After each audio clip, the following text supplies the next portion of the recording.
Hey guys, welcome to my channel, and today we're going to take a look at another horrible case with you. No case, no body. There is no body in our story, but there is a case on a November morning in 2011, which was mentioned in English law following the captain's miracle. 3 years after returning home to her leased apartment on Ubarovicha Street in Vladivostok, Galina Kolyadzinskaya vanished.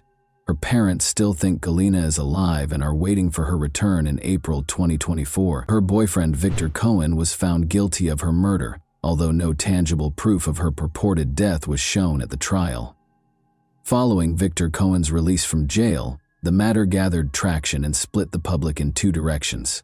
Some people think Victor's sentence for murder was too light, while others think he was sentenced for a crime that never happened.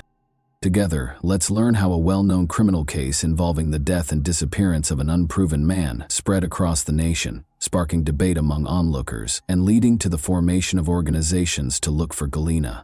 Viktor Polov was born in Vladivostok on July 9, 1988. He adopted Cohen as his last name. When the youngster was very little, his parents split in 2012, leaving his mother and grandma to raise him entirely on their own. He graduated from Far Eastern State University's high school gymnasium in 2005. He enrolled in the PR department at the same university's Institute of Mass Communications, but left after 6 months in 2007.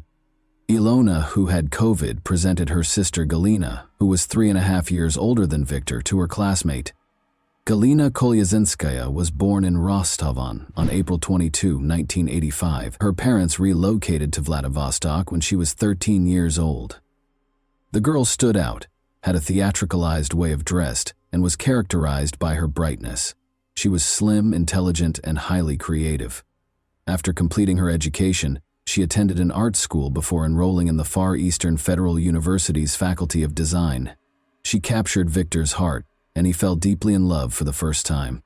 They left their hometown of Vladivostok for Moscow, and Victor abandoned school because they both wanted to enroll at the Theater Institute. Vitya did not fail the entrance examinations, but Galina did. However, he made the decision to go back home in support of his beloved girl, and the two of them moved back to Vladivostok and began living together. Victor found out of his grandfather's passing and the inheritance he had inherited upon his return. The couple decided to use the remaining funds to invest in a successful business after renting an apartment in the heart of the city and purchasing a car each.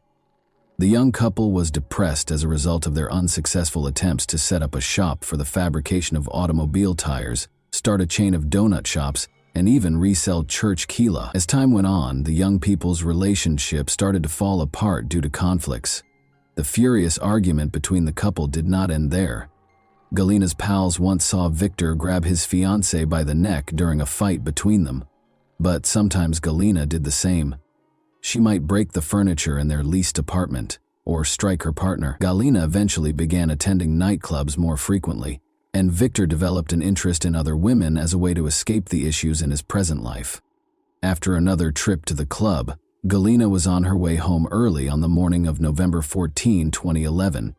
Galina was incensed that Victor was not home, so at 6:43 IEM, she called him and insisted that he come right away. Victor arrived at their leased apartment 15 minutes later. The young folks decided to eventually part ways after a fight broke out between them. Galina sought 300,000 rubles from Victor in exchange for the previously gifted car, after which she would go and stop bothering him. She left the flat, as it turned out, forever after Victor gave her the money. Galina's parents became concerned and began phoning her the following day, but she had turned off her phone. Victor also did not return their calls. He didn't call the girl's mother to inform her of the argument until the second day following Galina's departure.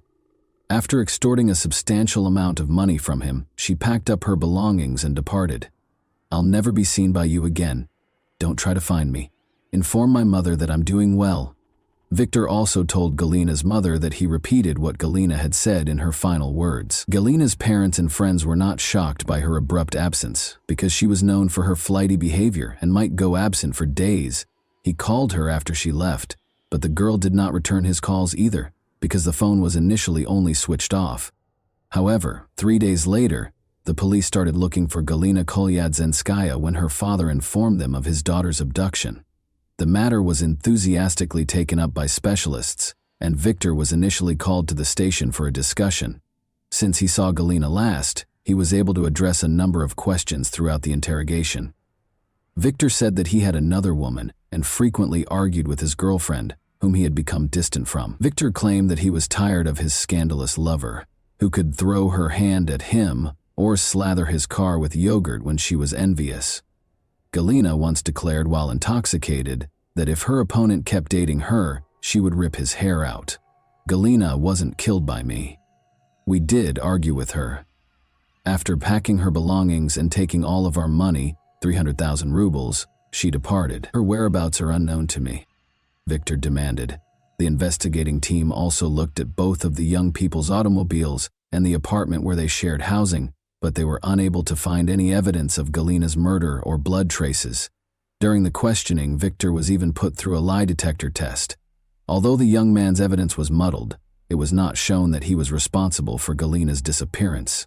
After questioning Galina's neighbors and acquaintances, the police declined to file a criminal complaint because they could not find any evidence of corpus delicti. But Galina had never been anywhere but Vladivostok. Her passport was not from another country. Victor moved in with his new girlfriend, Tatiana, and began a new life after gathering Galina's possessions and giving them to her parents. Young people's affections were so intense that they made the decision to get married in 2012. Victor finally shed his father's last name, which had burdened him since he was a young boy. His future wife, who heard the lovely last name in one of the films, suggested the Cohen option, which he found appealing. The vanished Galina Kolyatsinskaya was forgotten. For a number of years, a young married couple has been married for 3 years. Cohen flew with great joy. They had a calm and collected life, visited the mountains, and traveled frequently. However, once Galina vanished for 3 years and the case was reclassified as a murder investigation, everything changed. At first, Elena Kolyadzinskaya, Galina's mother, was not overly concerned. She was aware that her creative and erratic daughter could go far based solely on her mood. The fact that no one demanded in June 2014, based on the materials of the inspection of the fact of Galina Kolyadzinskaya's unknown disappearance, that a criminal case under the article of murder be started, may help to explain why the case did not become a criminal case for nearly 3 years. Employees of the Crime Investigation Department started to piece together different explanations for Galina's disappearance after she was placed on the wanted list as missing. These included murder and traveling overseas to work as a model. The police became aware of Kolyadzinskaya's ex-boyfriend as they were figuring out the latter version. As it happened, Cohen and Galina were frequently at odds. His relationship with another lady caused him to feel jealous of the girl. Additionally, it was said that when Galina was younger, she was organizing a trip to Korea. She had previously worked as a model in China and planned to stay in this line of employment. Since he was the last person to see Galina alive, ex-boyfriend Victor Cohen was named as the primary suspect. There was further reason to suspect Victor of being engaged in the crime because of the testimony he and the witnesses had previously provided at different points during the case regarding the circumstances surrounding Galina's disappearance. After being called in for interrogation on July 23, 2014, Victor was arrested and brought to the investigation unit.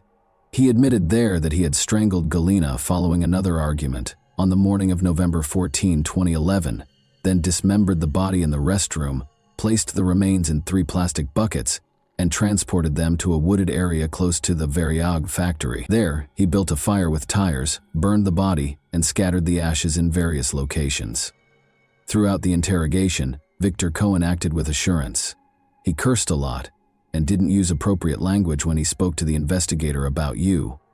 He related the story of his life, from infancy to the present, in an open and friendly manner. When he sat in front of the police officers with his feet on the ground and grinned, he remembered how he had burned and dismembered his ex-lover Galina. Experienced cops were astounded by his cynicism and calm. He felt untouchable. Victor complained to the investigator that his initial plan was to ground the body in a meat grinder, cook it in a steamer, and then flush it down the toilet. However, he soon gave up on this strategy out of concern that he may be identified and the sewer system would get blocked. He said during the same interrogation that Galina was interfering with his new relationship, so he strangled her. Victor remembered his ex-girlfriend as a unique individual who was an attention seeker. Her fierce temper might produce a huge scandal at home, and she frequently vanished in nightclubs. Galina frequently stated in chats that she would want a lovely life as an escort model, but she also refused to accept the claims that such job is impossible without the supply of intimate services. Up to a certain point, Victor tolerated all of his friend's strange behavior and kept thinking of her as a nice and fascinating individual. I was annoyed during Victor Cohen's grilling. I stood close to the coffee maker. As I stood there, I drank some coffee. I felt something change. There was only this one individual. I went home, went to where she was sleeping, apologized and began strangling her. She opened her eyes and began to struggle. After choking her for a while, I sobbed and left the house. Fear wasn't the reason, it was loss and frustration. Even though I was aware of what I had done, I remained composed since I am a reasonable person. In November 2011, following the interrogation, the agents brought Victor to his residence with Galina Kolyatsinskaya. That night, Victor showed how he strangled Galina on a folding sofa for an investigation experiment in the flat. He claims that because she was intoxicated and slept off when he was certain she was dead, she did not protest. He hurried out of the apartment and headed to his car, where he devised a heartless scheme to dispose of the body. In India, the bodies of the deceased are burned, and vehicle tires are frequently used in this process to achieve the proper burning temperature. Victor learned about this elaborate method of disposing of the body from a documentary on the country. Victor informed the agents that killing and disposing of the body was considerably simpler than he had anticipated. Victor was brought to the empty lot where he reportedly dumped Galina's body late at night. Cohen had to identify the precise spot on the girl's body where he had set fire to it, in complete darkness. Human rights advocates claim that he was brought to an area devoid of CCTV cameras and traffic, making it impossible to establish his innocence. Important information were also missing from the case. As Victor himself frequently noted, it was unclear how and what he used to carve up the body, because a regular kitchen knife could not be utilized any further.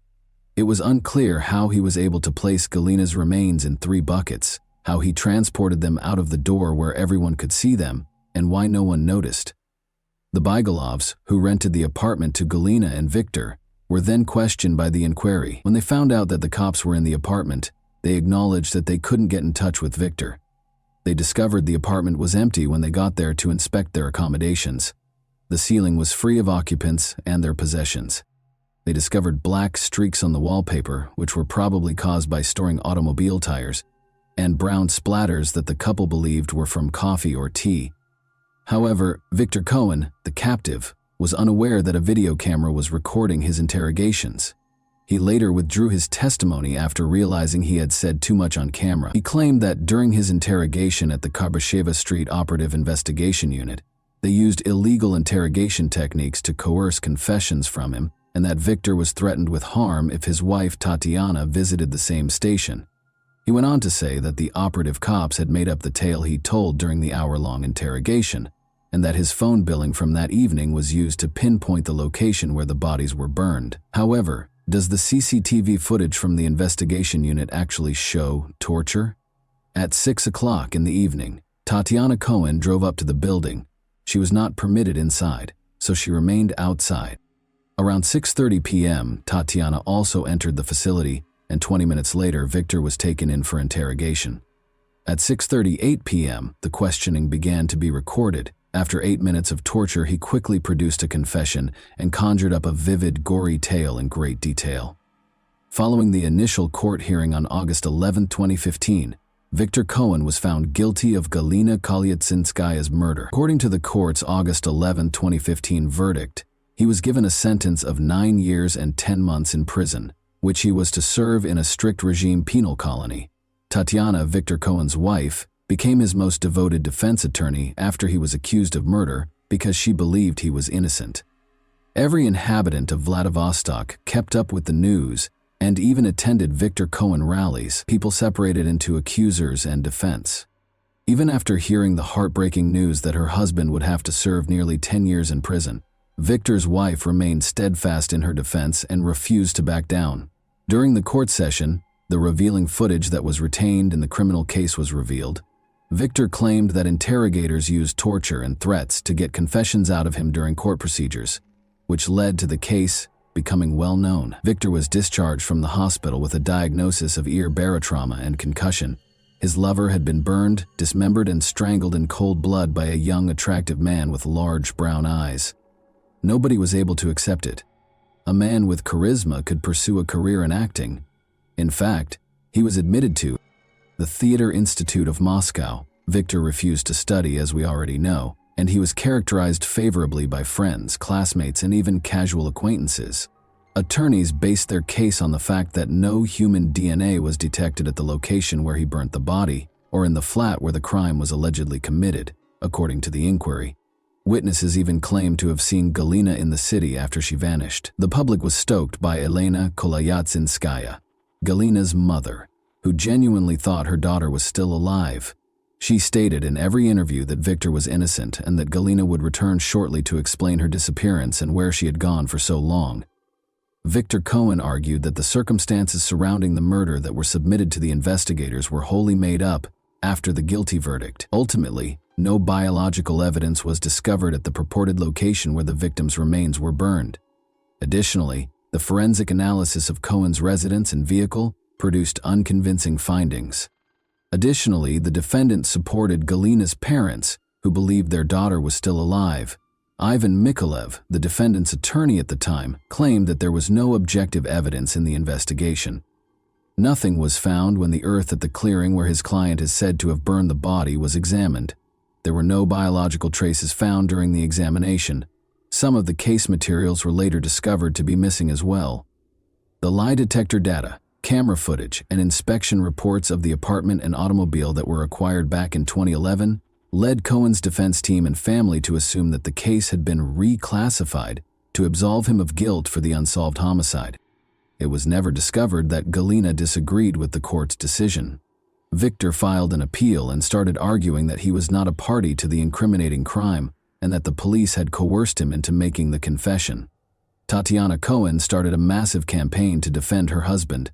She actively maintained social networks, participated in protests, and made appearances on a variety of talk shows and programs. In exchange for posting false information, she actively raised money for a lawyer.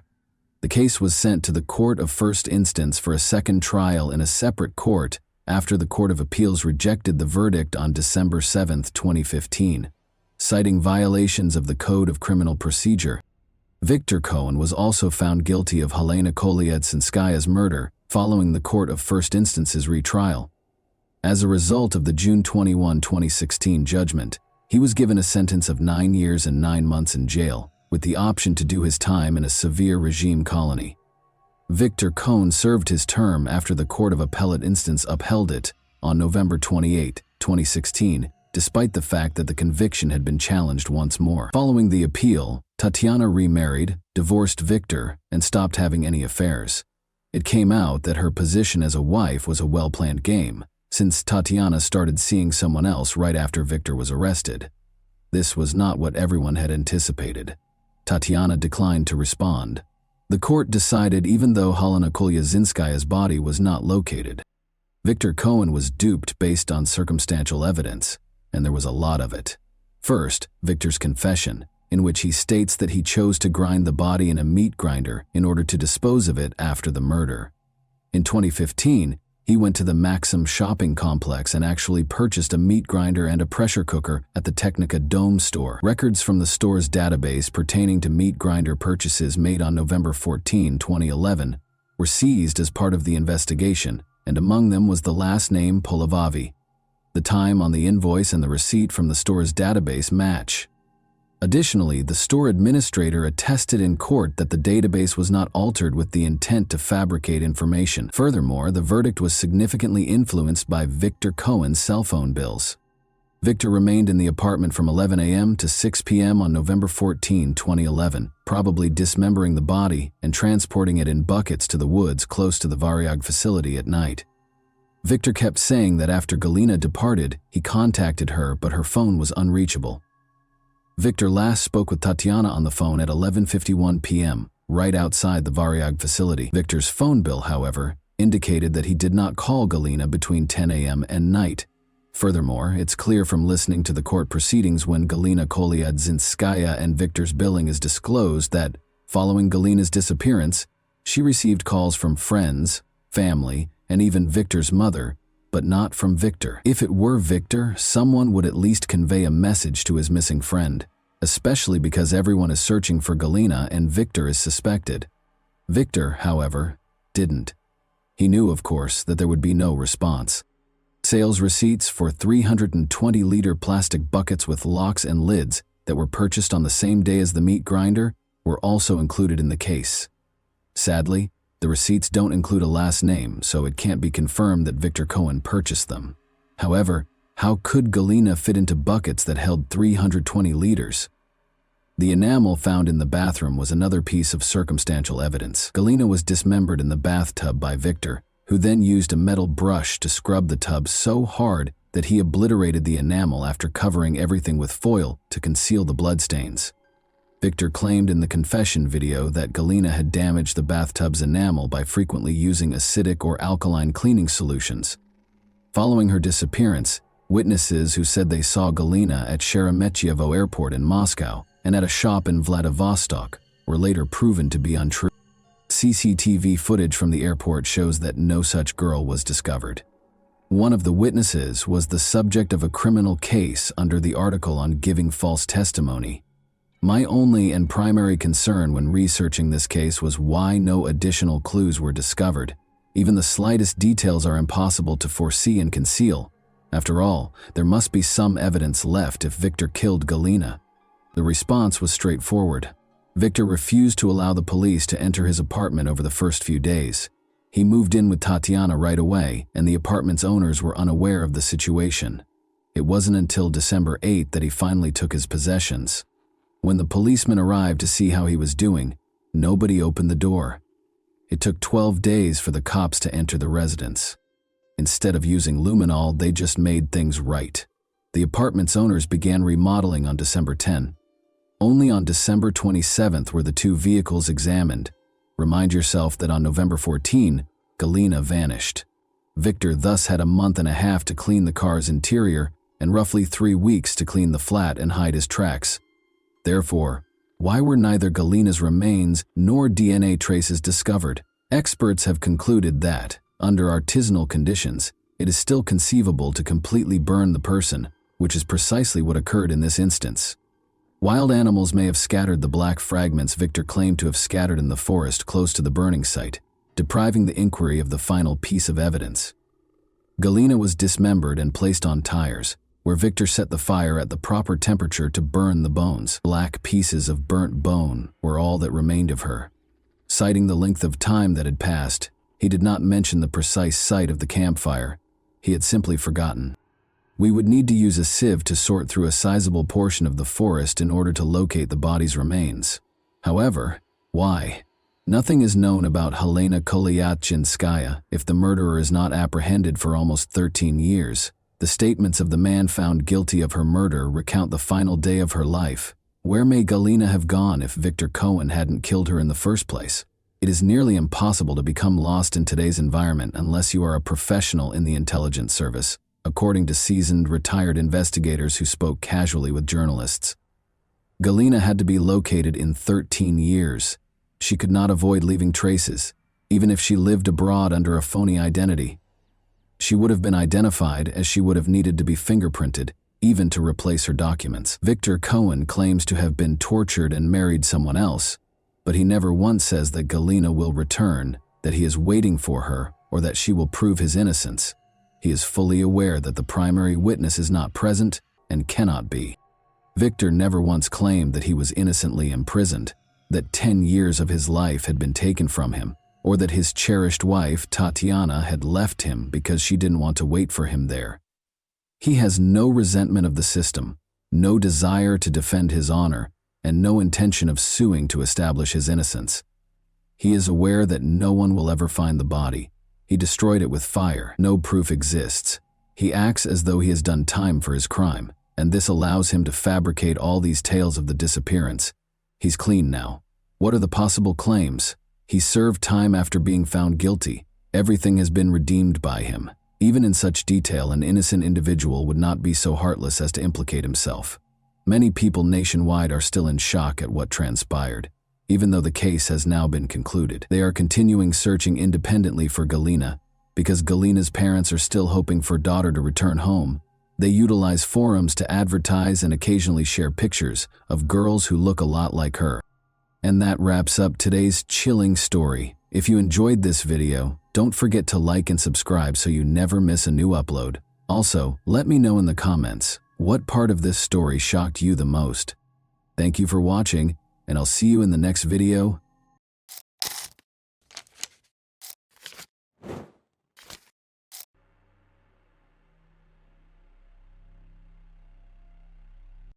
Hey guys, welcome to my channel, and today we're going to take a look at another horrible case with you. In this video, we will talk about what happened in 2007. Kelsey Smith, 18, mysteriously disappeared after going to the store in Kansas, United States. What happened to Kelsey drew media attention, and CCTV footage helped solve the case. Kelsey Ann Smith was born May 3, 1989 in Overland Park, Johnson County, Kansas. Kelsey was the fifth child of Greg and Missy Smith. She graduated from Shawnee Mission West High School on May 24, 2007, and was excited to start college in the fall. People recognized her as an outgoing and friendly individual. Her sense of humor left no one indifferent. She was a member of a marching band and played clarinet. Kelsey worked at an AMC movie theater on June 2, 2007. She had another shift. Missy, her mother, was leaving for a friend's wedding that morning, unaware that her family's life would be forever changed and that she would never see her daughter alive again. Missy said her goodbyes to Kelsey before leaving. Kelsey drove to work in the car her parents gave her. Her morning shift concluded without incident. After work, she went to see her father and sister, Lindsay. They visited an amusement park together. It had been a wonderful day, but it did not end well. Kelsey had decided to go shopping around 6 p.m. She asked her sister if she wanted to keep her company, but she declined. Kelsey left the house alone and drove to the nearest Target. Before leaving, she told her father, Greg, about her plans and expressed her love for him. Greg, a police officer, adored his children. The man taught them basic self-defense techniques and advised them to always take precautions. Kelsey called her mother, who was returning from a friend's wedding, about an hour later to say she was going shopping. They spoke briefly before agreeing to meet at home. After a while, John, Kelsey's boyfriend, arrived at Smith's home. John was one of the guys who boosted Greg's confidence. He frequently spent time at their house, and everyone expected their relationship to develop into something more. Kelsey went shopping that evening for a gift for John. The latter attempted to call her but was unable to get through. He went to her house, but she was not present. Greg tried calling his daughter, but she did not answer. Greg, a police officer, became concerned after several unsuccessful attempts to contact Kelsey. He tried to remain calm, but as a father, he became increasingly concerned with each passing minute. Greg began calling his daughter's friends. But no one knew where Kelsey was or why she wasn't returning calls and texts. Kelsey was unlike her peers. She always called her family, even if she was a little late. After a while, John and Kelsey's sister Lindsay got into their car and began driving around the area, hoping to locate Kelsey's car. What if she gets into an accident? Perhaps the police pulled her over for speeding. They first inspect the parking lots of various stores. In one of those, they noticed a Buick belonging to Kelsey. She informed her father that she was going to the Target store. However, they discovered her car near another store. John checked the car, but Kelsey wasn't present. Lindsay called her father to say they had found Kelsey's car. Greg warned them not to touch anything because the car could be a potential crime scene. After all, if this was the case, it was critical not to destroy any evidence that may have been left there. Greg contacted the police to report his daughter missing. The police conducted an official investigation. The detectives immediately arrived at the location where John and Lindsay discovered Kelsey's car. Greg and everyone else noticed something odd right away. Her car was not in the Target parking lot. It was next to another store in a dimly lit area of the parking lot. The detectives carefully examined the car, hoping to discover anything useful about Kelsey. But all they found inside was a package of gift wrapping paper and the gift the girl had bought for her boyfriend, John. There was nothing inside the car that suggested a crime. There were no signs of struggle. There was no trace of blood or anything like that. The keys were under the driver's seat. But then, the detective noticed something strange and suspicious. They noticed some fabric that resembled a t-shirt sticking out of the trunk, causing anxiety in his heart. Greg opened the trunk. It was empty. Kelsey was not present. She bought a gift for John at Target. That meant she was present at some point. The forensic experts thoroughly examined the car and discovered a thumbprint on the seatbelt. It didn't belong to Kelsey or anyone who had access to the car. Kelsey had recently graduated from high school and was preparing to attend the University of Kansas to become a veterinarian. She was always an excellent student. Kelsey was an ambitious and cheerful young lady. She had her entire life ahead of her. But now she had mysteriously vanished, and her family was desperate for answers. The police continued their work. However, other than an unidentified fingerprint, there was no evidence that her car was a crime scene. It appeared that someone had just left the car in this parking lot. The detectives went to Target to gather new information about Kelsey's disappearance. CCTV footage could answer some questions. By the time the officers arrived, the store had already closed. Despite the fact that it was nearly 11 p.m., they were able to locate the person who let them in and showed them the recordings. The police spent several hours at the monitors, watching Kelsey's every move, but her trip to the store was routine. She found the necessary items, paid for them, and proceeded to the parking lot. There was no indication that anything was wrong. While at the store, Kelsey did not argue or speak with anyone. She remained calm and left there alone. But here's what appears strange. Kelsey got into her car and drove in the opposite direction of her house for some reason. The recording quality was poor, making it impossible to see any details. As a result, a number of new and important questions emerged. Why didn't Kelsey go home as scheduled? Did she drive the car herself? Could she have concealed her own free will? Before dawn, Greg and Missy went to the police station, where detectives questioned them.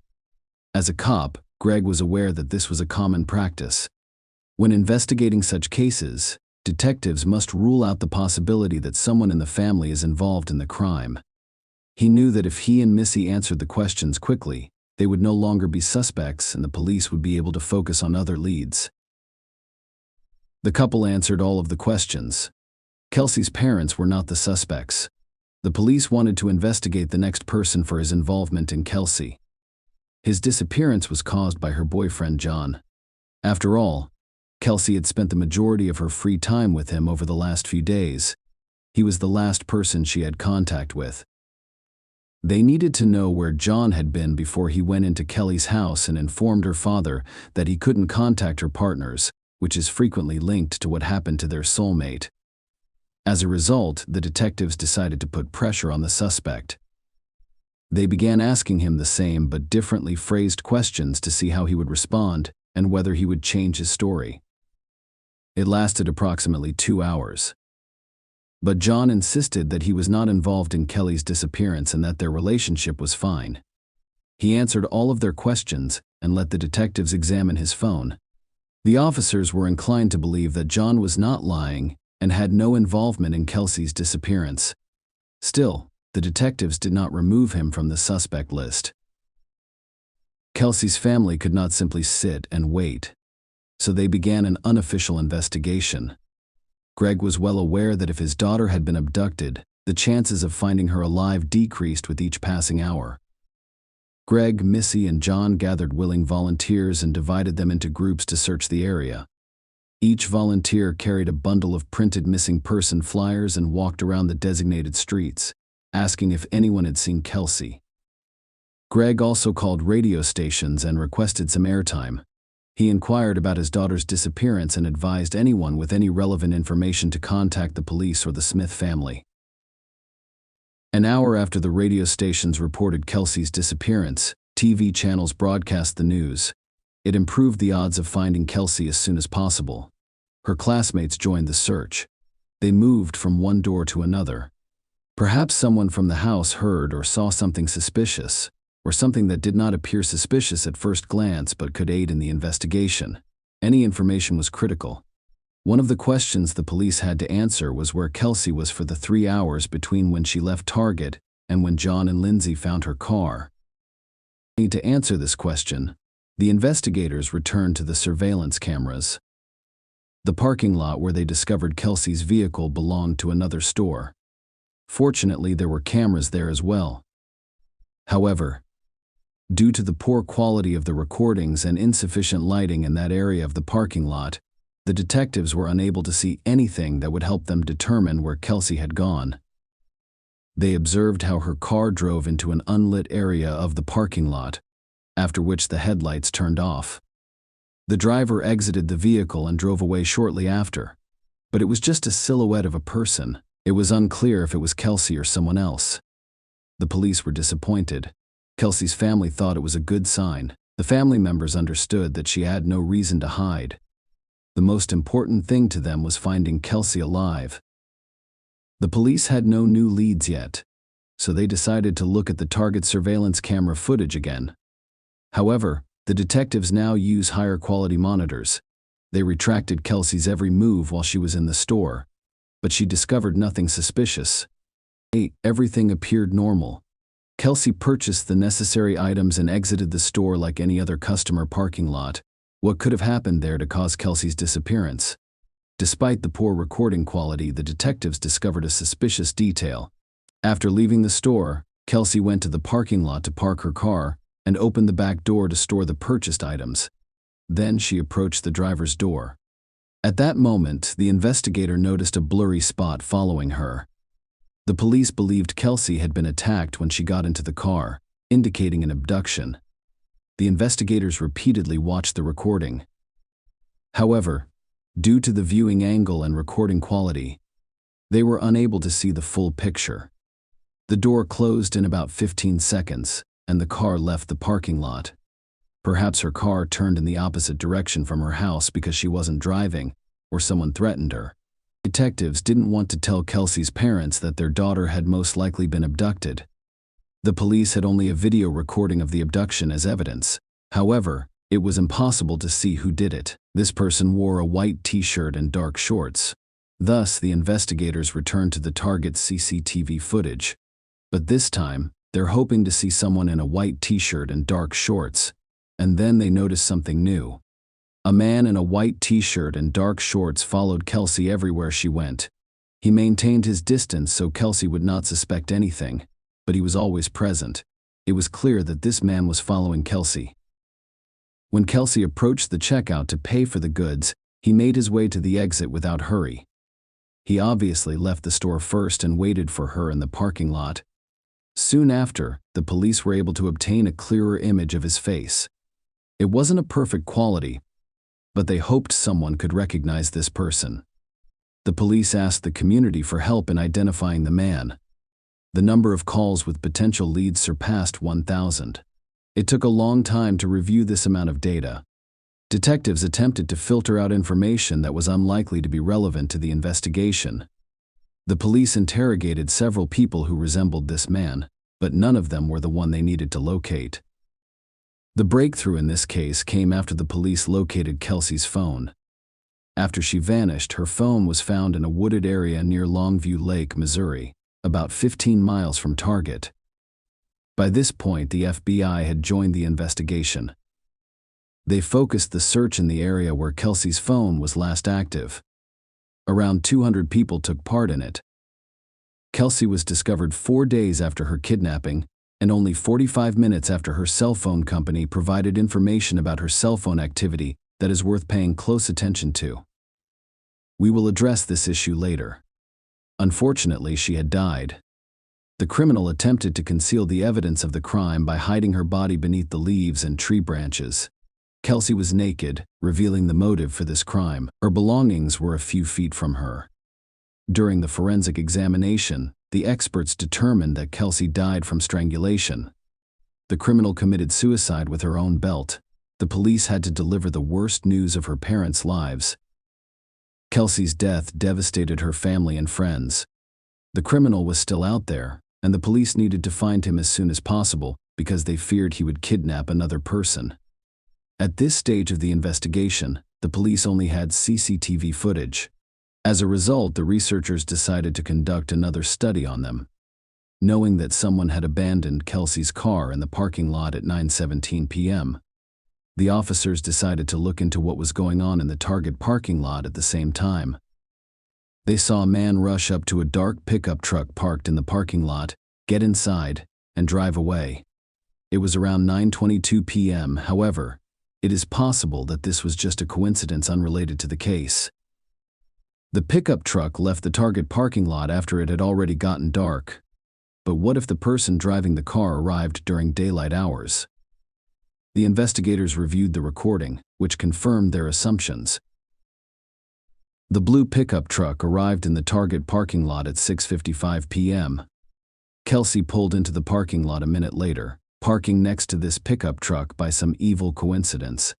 Perhaps that was the first time the criminal saw her.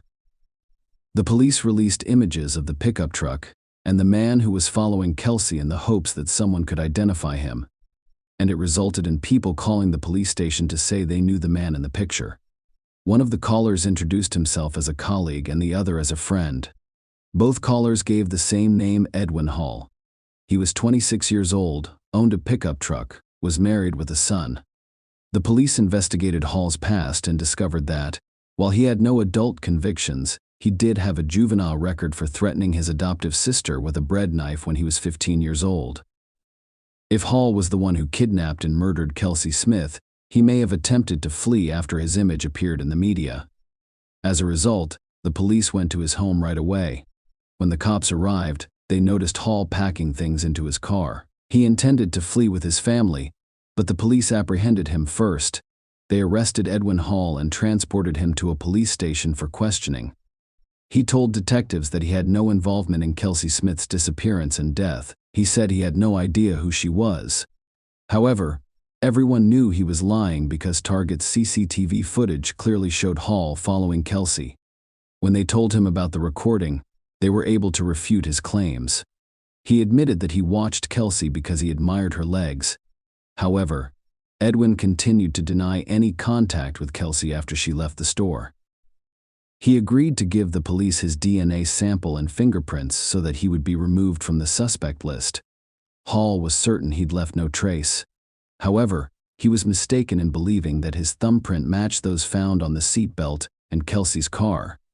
This information directly linked Hall to the kidnapping and death of Kelsey Smith. After all, there was no other explanation for his fingerprint on the seatbelt.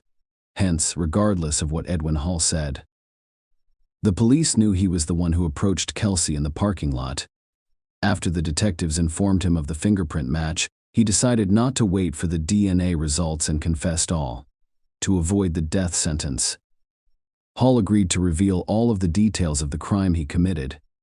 He stated that he liked Kelsey when he saw her in the Target parking lot. Hall began following her while she was shopping and then waited until she reached the car. After this, he pulled out his gun and attacked her. Hall pushed her into her car and took her to a wooded area outside the city. There, he told Kelsey to undress and eventually killed her because he was afraid she'd tell him everything. Then Hall hid Kelsey's body beneath branches and leaves and drove away. After leaving Kelsey's car in a nearby parking lot, he returned to Target, where he had previously parked his pickup truck, and drove home. Missy and Greg Smith stated that following Kelsey's death, they noticed that the majority of violent crimes targeted children and young adults. We wanted to stop this from happening to others. Missy Smith stated that with that goal in mind, they developed safety awareness seminars. Greg Smith was a police officer when his daughter died, so he applied the training methods he learned in the military to a civilian environment.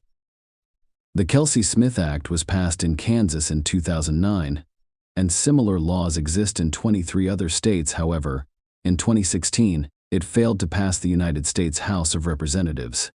Members of Congress who voted against the bill cited privacy concerns and the ability for law enforcement to access information without subpoenas. The Smiths state that only one location will be released, so texts, pictures, and phone calls would be prohibited. For 13 years, the couple has been advocating for change in Congress. One thing keeps them going.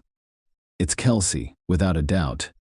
Greg Smith identified Kelsey as an 18-year-old recent high school graduate who walked out of a Target in Overland Park and vanished. It took a cell phone company 4 days to release her phone's location information. Once it did, police discovered her body within 45 minutes. The Smiths dedicated their lives to enacting legislation to speed up the process for other families. It would have saved you days of searching for her and not knowing if your child was still alive or what her fate was.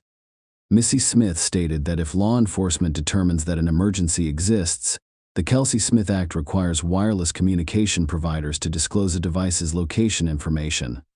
It also grants the phone company immunity for doing so. Overall, it serves as a tool for law enforcement. We live in a technological age, so why not give them every tool they need to find someone?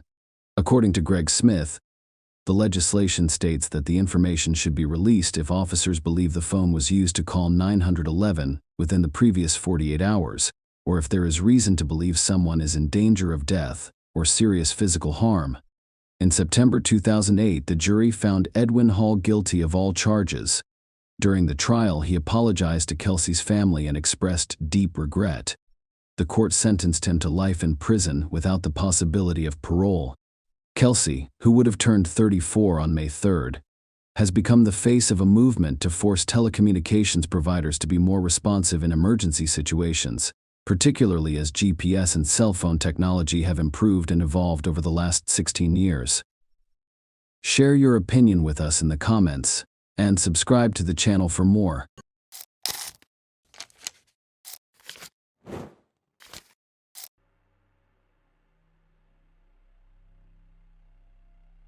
The tragic story of Laci Peterson, a young schoolteacher, not only shocked the public with its unimaginable cruelty and inhumanity, but it also set the stage for the passage of the Laci and Connor Act.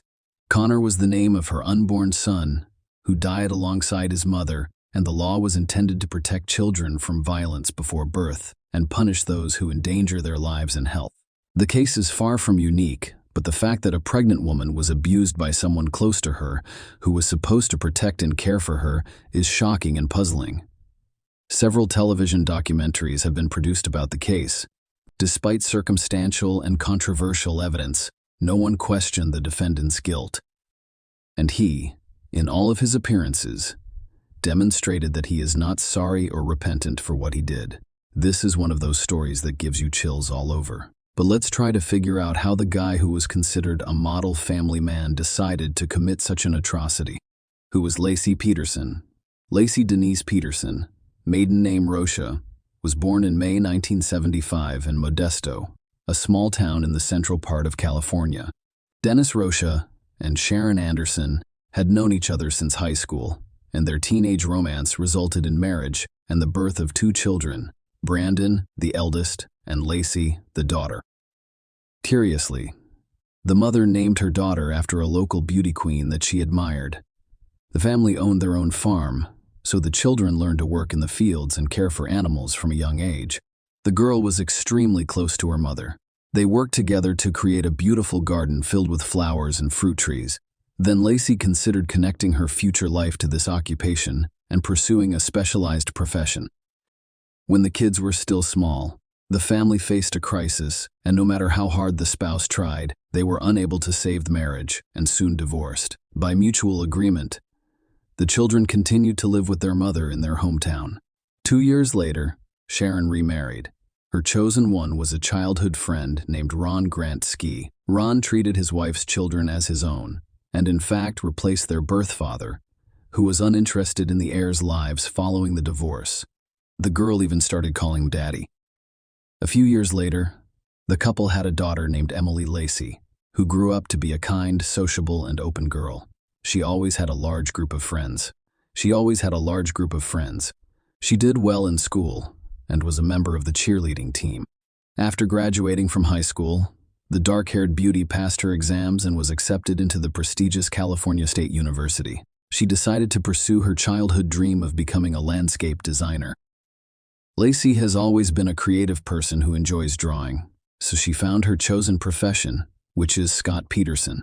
Scott Lee Peterson is also a California native, but he was born on October 24, 1972, in the large metropolis of San Diego, in the southwest of the state, to Jacqueline Helen Latham and Arthur Lee Peterson. The boy grew up in a fairly well-to-do family, and from a young age, he knew nothing to refuse. His father owned a business that produced packaging materials, and his mother ran a designer clothing store. By the way, her boutique was located in Hollywood. Among the regular customers were several celebrities. Scott's difficult personality began to emerge in childhood. He enjoyed being the center of attention, did not tolerate bans or refusals, and was described as a spoiled, capricious, and even arrogant child in school. The boy began playing golf at a young age and considered pursuing a professional career in the sport. He was friends with Philip Mickelson, also known as Lefty, the future professional golfer who was ranked second in the world in 2012. As a teenager, Scott was one of San Diego's best athletes. Following graduation, the young man enrolled in one of Arizona's universities, where a promising athlete paid for half of his education. However, Peterson was unable to receive a diploma because he was expelled for inappropriate behavior following a raucous potluck, already consuming strong alcohol in the presence of other students. After months of deliberation and searching for a suitable location, the young man applied to the University of California, where he initially intended to study economics but later changed his mind and transferred to the Faculty of Agriculture. By the way, Scott took the educational process very seriously and responsibly this time, becoming an exemplary student, because his parents threatened to leave him without a job if he was expelled again. Scott and Lacey, a love story. Young people met while studying at university. Scott began working part-time in one of the local coffee shops, where he also worked as a waitress alongside a former classmate and close friend of Lacey.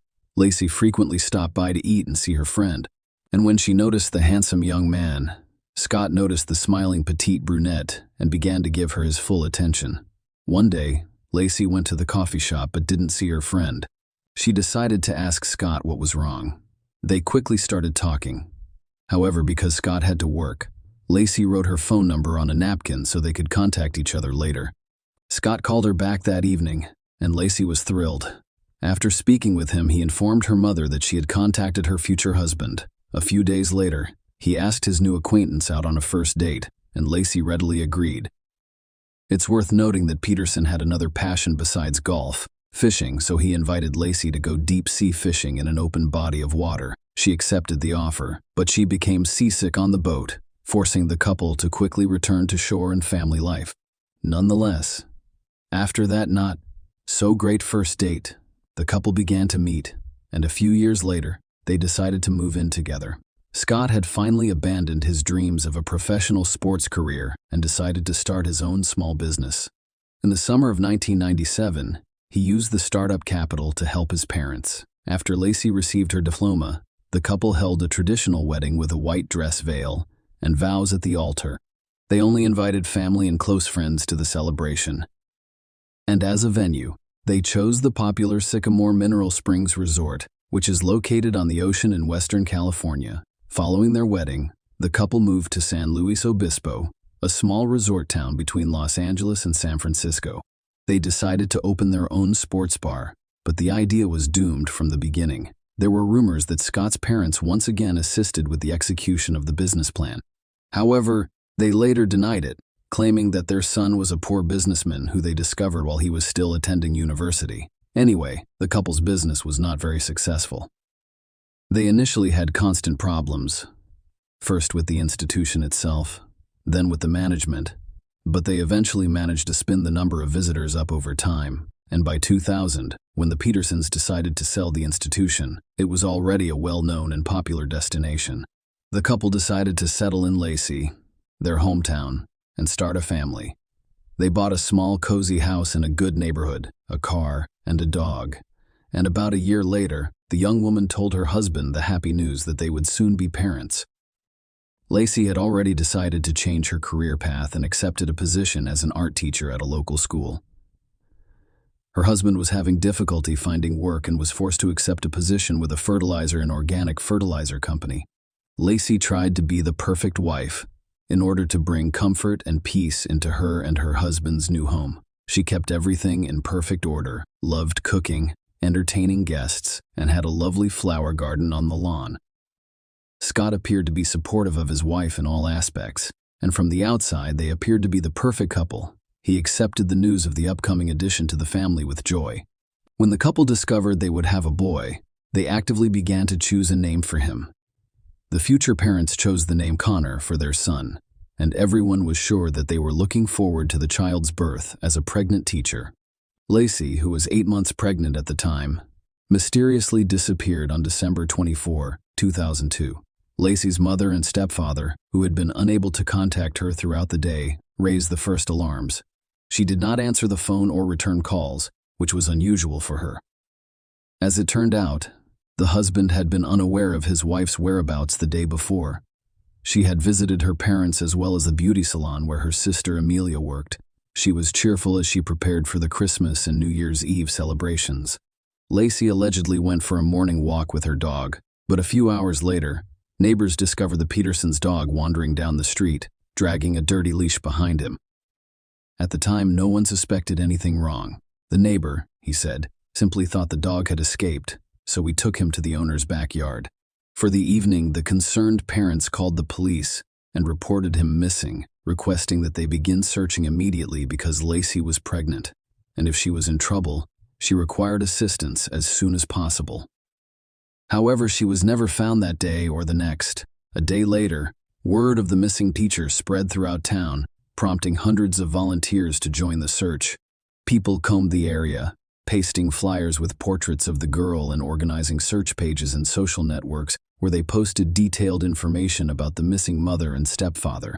The older brother and younger sister appealed to all concerned on television, requesting assistance in the search and sharing any useful information for which a reward was even announced, except that Scott behaved strangely and even suspiciously, refusing to participate in press conferences, showing little interest in the search results, and appearing unconcerned.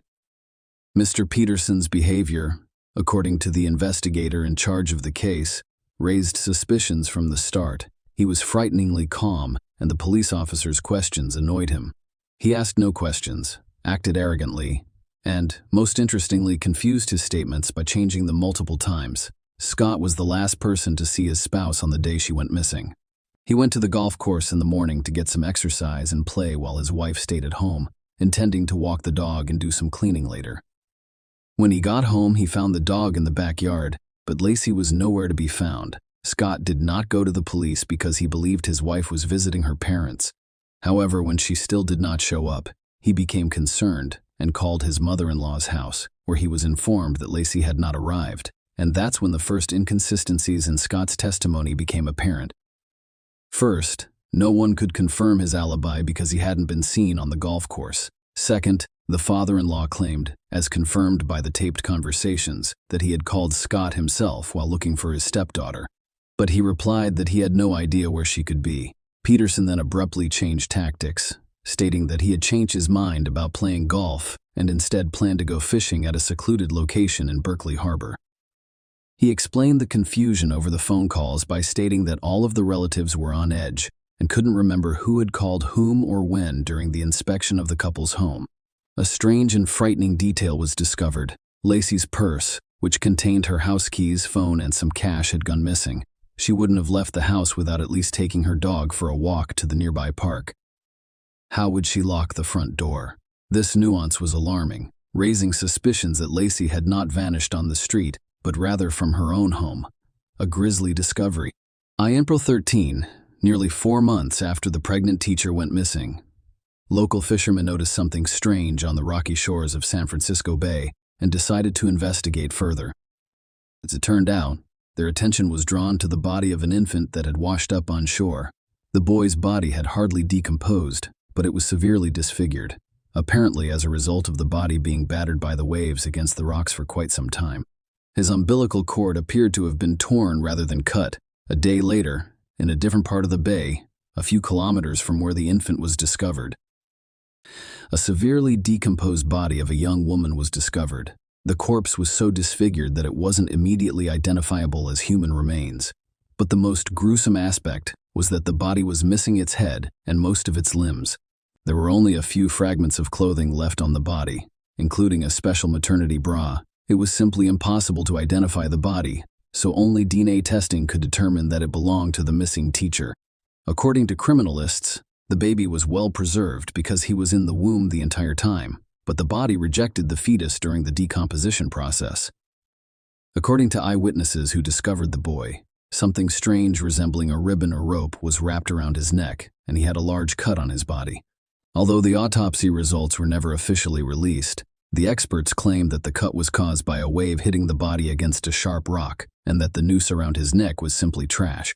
Scott evaded capture during the investigation and search. Furthermore, Lacey's parents actively defended their son-in-law for the first few days, describing him as an ideal husband and their marriage as happy and built on love and trust. But the more the police learned about this man, the more suspicious he appeared to them. Peterson began cheating on his wife almost immediately after the wedding, even before the couple moved to Modesto. Later, he had numerous mistresses with whom he lied about not being married or recently widowed. Thus, in the fall of 2002, Scott went on a blind date with a lovely blonde named Amber Frey. The girl worked as a seuse and raised her young daughter alone. She was looking for a life partner who would love and accept her and her child, and Scott was handsome and polite. She knew the feelings were mutual. Scott almost immediately admitted that he had recently been widowed, and that the upcoming Christmas would be the first without his beloved deceased wife. Amber consoled him as best she could, and from that point forward, they communicated almost daily. Scott soon told his mistress that they could move in together after the holidays, and the couple began to plan their future together. True, Scott stated that he has never wanted to have his own children and plans to undergo a sterilization procedure known as a vasectomy, but he was also prepared to raise daughter Amber as his own. Everything was fine until Amber happened to see a TV report about the disappearance of a pregnant local teacher. Despite the fact that the missing woman's husband did not give an interview or appear in front of the cameras, the broadcast featured photos of her and Lacey together, and Amber recognized her lover. Another intriguing feature was Scott's drastic change in appearance following his wife's disappearance, which included growing a beard and bleaching his naturally dark hair on his head and face. Amber couldn't believe what she was seeing and hoped it was all a dream. However, she soon realized that she was dating the same guy. She went straight to the police and told them everything, even agreeing to record their phone conversations. Amber wondered why Scott had told her he was a widower a couple of weeks before his wife vanished, but he must have sensed something was wrong, despite his evasiveness, as soon as the bodies of the deceased mother and child were found. The question of immediately arresting Scott as the main suspect arose. Despite the fact that the investigation lacked hard evidence, there was a good chance Scott would try to leave the country. In fact, that was exactly what he planned to do. But, fortunately, he did not have time. On April 18, 2003, the widower was taken into custody, but he refused to admit his guilt. Simultaneously, his house, garage, and car were thoroughly searched, yielding frightening results. Microparticles of Lacey's dried blood were discovered on tools in the garage, the trunk of the car, and the bottom of the fishing boat. Experts discovered several hairs from the deceased woman. The clothes Scott was wearing on that fateful day had long since been discarded. The house had undergone several general cleanings with the assistance of cleaning services, and the building itself had already been listed for sale. But the most difficult aspect of the investigation was the inability to determine the exact date of Lacey's death, which made it impossible to verify the suspect's alibi. Traces of cement were discovered in the garage, trunk, and Peterson's boat, further complicating the investigation. The material was thought to be the foundation for a homemade anchor, with which he intended to dispose of the body so that it would never be discovered. However, there was no direct evidence against Scott. He was found guilty of 2 counts of first- and second-degree murder. Despite the lawyer's vigorous and confident defense, almost no one doubted Scott's guilt. His actions were the most obvious indication of this. He was neither excited nor upset. He took no part in the search. He was in a hurry to get rid of the evidence, selling his wife's house and car almost immediately after her disappearance, changing his image, and leaving the country with his mistress. Investigator Jonathan Bueller, who had been working on the case since Lacey's disappearance, stated in court that he had no doubts about Peterson's guilt from the beginning. He realized this after his initial conversation with him. The court first imposed the death penalty as a punishment. However, after an impressive number of appeals, the sentence was changed in 2021 to life in prison with no chance of parole. In addition, the court redirected the deceased's mother to receive $250,000 in life insurance for Lacey, which was originally assigned to Scott. This high-profile case horrified the public and highlighted the importance of protecting unborn children from violence, as they may become victims of similar crimes. Thus, in the spring of 2004, the Lacey and Connor Act was signed in the presence of the deceased woman's parents and sister. 3 years after the tragedy, Sharon Rocha wrote a biographical book called In Memory of Lacey, a mother's story of love, loss, and justice, in honor of her daughter and grandson. All proceeds from the sale of the publication were donated to charity. The book was one of the top bestsellers in American nonfiction. Lacey, Sharon's husband and stepfather, died of a heart attack in the spring of 2018, just before another court hearing. He was buried next to his beloved stepdaughter and grandson. By the way, Lacey's father died in December of the same year.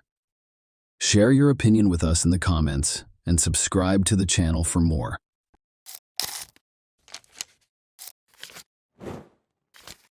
Hey guys, welcome to my channel, and today we're going to take a look at another horrible case with you. Investigators' work is a true art that calls for in-depth knowledge, intuition, and frequently extraordinary perseverance. It goes beyond simply carrying out official responsibilities. Investigations instantly conjure images of dramatic plots with swift resolutions and striking revelations. However, the reality of daily life is very different from this illusion. Investigators deal with a variety of difficulties, each of which calls for a unique strategy. By gathering evidence and reconstructing events, they attempt to paint a full picture of the incident. However, some crimes go unsolved even after many hours of case file research. This could be because there is insufficient evidence, there aren't enough witnesses, or there is conflicting and unclear evidence. The intricacy of the investigator's job is further compounded by the fact that many incidents appear clear-cut at first, but upon closer examination, they become considerably more complex. In some cases, the original versions prove to be totally unworkable. For instance, a crime that seemed to be motivated by jealousy may actually be the consequence of a series of events. Because of this variability, the investigator needs to be especially adaptive and flexible. The instances when a little-known piece of evidence that was previously dismissed as irrelevant turns out to be a clue are especially impressive. Sometimes a fingerprint, an object thrown at the crime scene, or even a word that was dropped by accident can alter the entire investigation and force a fresh perspective on details that appear familiar. These kinds of surprises call for a true investigator to be able to see the invisible and cut through the most complex web of falsehoods and misinformation. In the video for today, we examine one instance that was not initially what it appeared to be. This story, which was set in Canada, caught the public's attention right away because of its peculiar plot. The 34-year-old Nicole Porciello, also known by her last name Hasselman, was a patient and kind person, a true mentor to many children who were occasionally lost in the complicated maze of adolescence. She worked in student support services at Templeton Secondary School. For Nicole, the workplace at this school was more than just a place of employment. It was a second family, a place of friendship, and a place of sincere support. Nicole was viewed as an inspiration by her coworkers because she was always helpful and responsive. Teachers, administrators, and other school employees became friends with her. The miracle of pedagogy was manifested in her ability to relate to the most challenging teenagers. In addition to her professionalism, Nicole's colleagues adored her for her genuine warmth and kindness outside of work. In 2018, Nicole was a mother raising her 10-year-old son. Like her son was a kind and sensitive boy.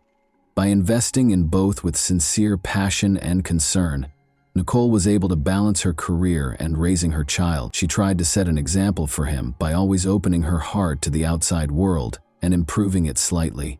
Regretfully, Nicole's family and friends' lives were irrevocably altered on January 16, 2018.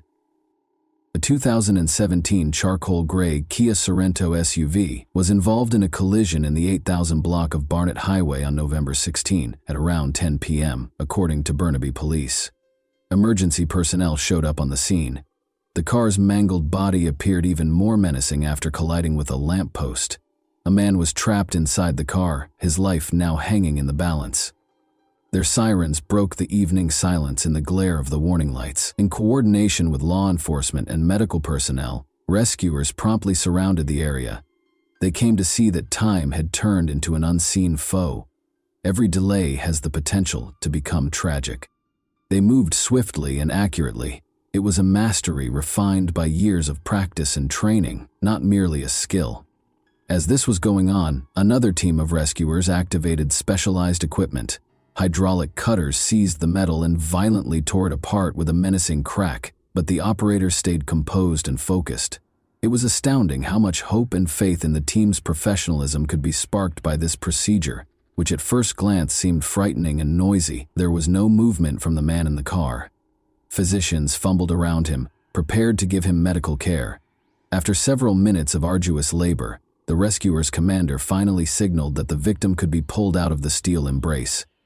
The man was then carefully removed from the damaged car and placed in the compassionate care of the medics. Emergency services functioned as a well-oiled machine, with each component fulfilling its essential function. Immediately, medical professionals started administering first aid while closely observing the man's condition. They carefully moved the victim to a stretcher and transported him to the ambulance after ensuring that his condition was stable. Preparations for the man's transfer to the closest hospital, where he can obtain more specialized care, have already begun. Jan Popel was the victim. As soon as he was brought to the hospital, the medical staff performed a thorough examination and diagnostics to rule out any potential hidden injuries. Thankfully, no severe injuries were discovered, although they did note a few bruises and a minor concussion. Jan's life was not in danger, and the patient's condition was stable. After receiving the required medical attention, the man was monitored for a while to make sure he fully recovered. According to reports, Jan, a real estate agent, battled an addiction to illegal substances. With romance, intense affection, and mutual understanding, John and Nicole's relationship got off to the typical start of great love. Together, they discussed ideas, made plans, and dreamed about the future. Arguments seemed to avoid them at first, and the pleasure of spending time together grew every day. But as time went on, Jan started exhibiting qualities that Nicole was unable to overlook. His need for control was initially seen as compassionate, but it eventually devolved into an obsessive mania. He asserted that by shielding Nicole from harmful external influences, he was causing her to become estranged from her friends and family. She even checked her social media and cell phones. His jealousy was unrestrained, and he now found it difficult to conceal his aggression. His desire to dominate only grew with each new conflict, and Nicole was caught in a psychological trap that was difficult to escape. He once pushed her chest so hard that it caused her physical pain for weeks. After 7 years of dating, Nicole continued to have faith in Jan's charming assurances that everything would improve, even though their lives were gradually filled with pain and fear. He promised to find the strength to get better and return to the devoted and reliable partner he had been at first. Even though Nicole secretly knew that Jan's behavior would probably never change, those vows prevented them from ending their relationship. They had split up multiple times, but each time Jan asked for another chance, Nicole would give it another go.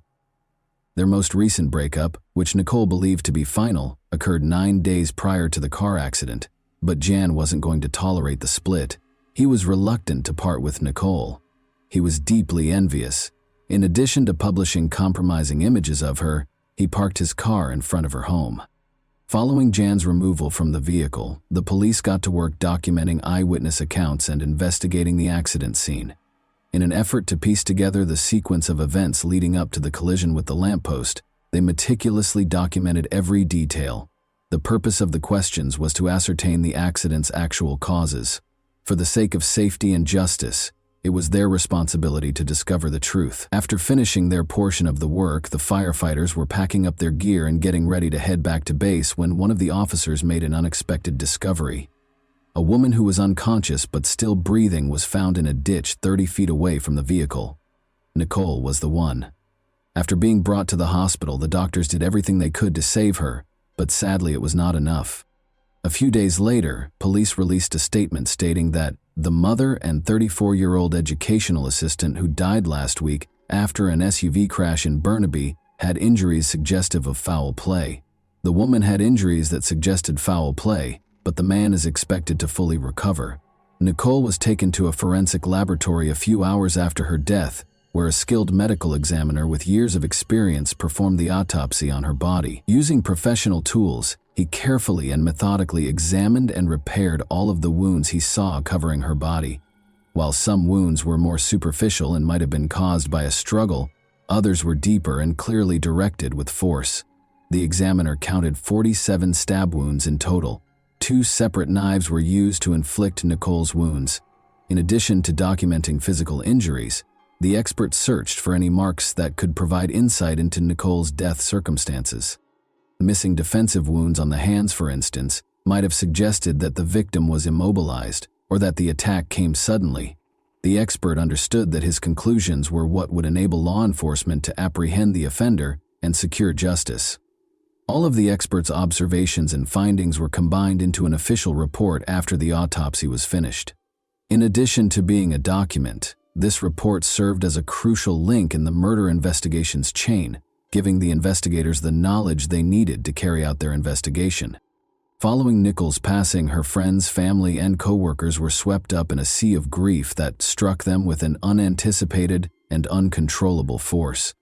It seemed as though everything had stopped for everyone who knew Nicole, leaving behind only the memories of her smile, the happiness in her eyes, and unmet expectations for the future. Realizing that they would never again be able to embrace their cherished mother, daughter, and sister, hear her voice, or share the memories that were to be so many more, was an unbearable burden for the family. Nicole lost a like-minded friend with whom she shared her most intimate hopes and experiences. They were consumed by the thought of how hard she had worked to rebuild her life, start over, and pursue her happiness. Nicole's co-workers recognized the significant impact she had had on their lives and team.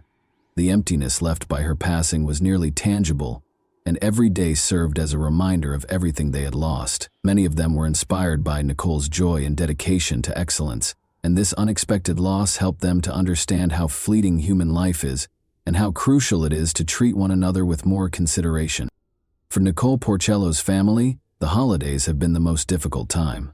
Carmine Porcello believes that he will never adjust to the loss of his younger sister. It's difficult to overlook her seat being empty when you're all seated for a family meal. She isn't where he said she would have been. Jan Porcello was taken into custody on November 29, 2018, 13 days after Nicole's passing. The public has been urged by police to provide any information that could help with the investigation. In relation to Nicole Hasselman's death, Jan Popel, 31, was taken into custody on November 29 and subsequently charged with second-degree murder. At some point today, Mr. Popel will appear before a judge. There was no threat to public safety because this was a singular occurrence, and the individuals involved knew one another. Without the tireless efforts of our detectives, today's outcome would not have been possible. They worked extremely hard to gather and secure all the evidence for charge approval. We understand that Nicole Hasselman's friends, family, and everyone else who was impacted by her while she was alive are going through a very trying time. We only hope that we were able to address some of Nicole's family's inquiries. There's always a chance that one or more people have information that they haven't yet shared with me. We live up to that. And once more, one of the reasons I'm standing here today is to address those who may have information that they haven't disclosed for whatever reason. They may only now be becoming aware of it. Come forward now, please. Anyone with information about any of our investigations is welcome to contact us. One of the most important aspects of Nicole's death investigation was reconstructing the timeline. It made it possible for the investigators to put together all of the information they could see, view the sequence of events and the time they took place. This informational organization made it easier to spot contradictions in Jan's testimony and examine his actions. After all, every minute could have an impact on our comprehension of the precise circumstances surrounding Nicole's untimely demise. Investigators examined phone logs, text messages between Nicole and Jan, and surveillance footage. The most accurate picture of Nicole's location at any given time, her contacts, and the specific events surrounding her was given by this data. The chronology was also crucial to the prosecution's case against Jan because, as was previously stated, it would have been challenging to persuade the court of his guilt in the absence of hard proof of his involvement in the incident, gathered in a precise order. The events leading up to Nicole's death started 9 days prior to the fatal car accident, but the relationship between Nicole and Jan lasted 7 years, with breaks and reunions. According to reports, Jan's jealousy reached previously unheard-of levels after Nicole informed him that their relationship was over by beginning to speak with another man. He picked Nicole up in a rental car on the evening of November 16 while her son was at hockey practice, and they got into a fight.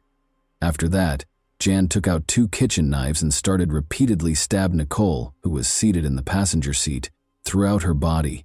Then, in a last-ditch effort to save her life, Jan took out his cell phone and began filming video instead of phoning for help. She was heard declaring her love for Jan. Without expressing regret, Jan told her that he stabbed her because he could not bear the thought of her dating someone else. After that, he left Nicole in the car outside and drove home, going inside to send a few emails, including one in which he resigned from his position. While Jan sent emails, paid some bills, and even went online to buy a new TV and dishwasher, Nicole spent 2 hours in the car. Nicole was still alive when he returned to the rental car. He allegedly planned to stage a car accident to give the impression that Nicole had perished in the collision. Nicole, who was not wearing a seatbelt, flew out of the car when Jan Poupel slammed his foot on the accelerator and crashed into a streetlight at high speed. Jan Poupel was accused of second-degree murder based on the evidence that was gathered. For Nicole's family and friends, the trial, which started in 2020 and lasted for several months, was yet another ordeal. The video that Jan Poupel took with his cell phone after repeatedly injuring Nicole was shown in front of the crowd during the trial. The judge asked those in the gallery to leave if they felt uncomfortable and warned the courtroom that it would be graphic. The injured victim was seen having trouble breathing in the 1-minute video. People sitting next to her can be heard accusing her of disrespecting him rather than phoning for assistance. Jan Poupel, who was envious and vindictive, told Nicole that she was solely to blame. In a video he recorded after he attacked Nicole with 2 knives, Poupel said, "You just took from me, disrespected me for months and years." The victim's father, Joe Porciello, left the courtroom as the video was playing, clearly upset, and Poupel sat with his head lowered in the prisoner's dock. Watch the video. The victim's brother, Carmine Porciello, yelled at him.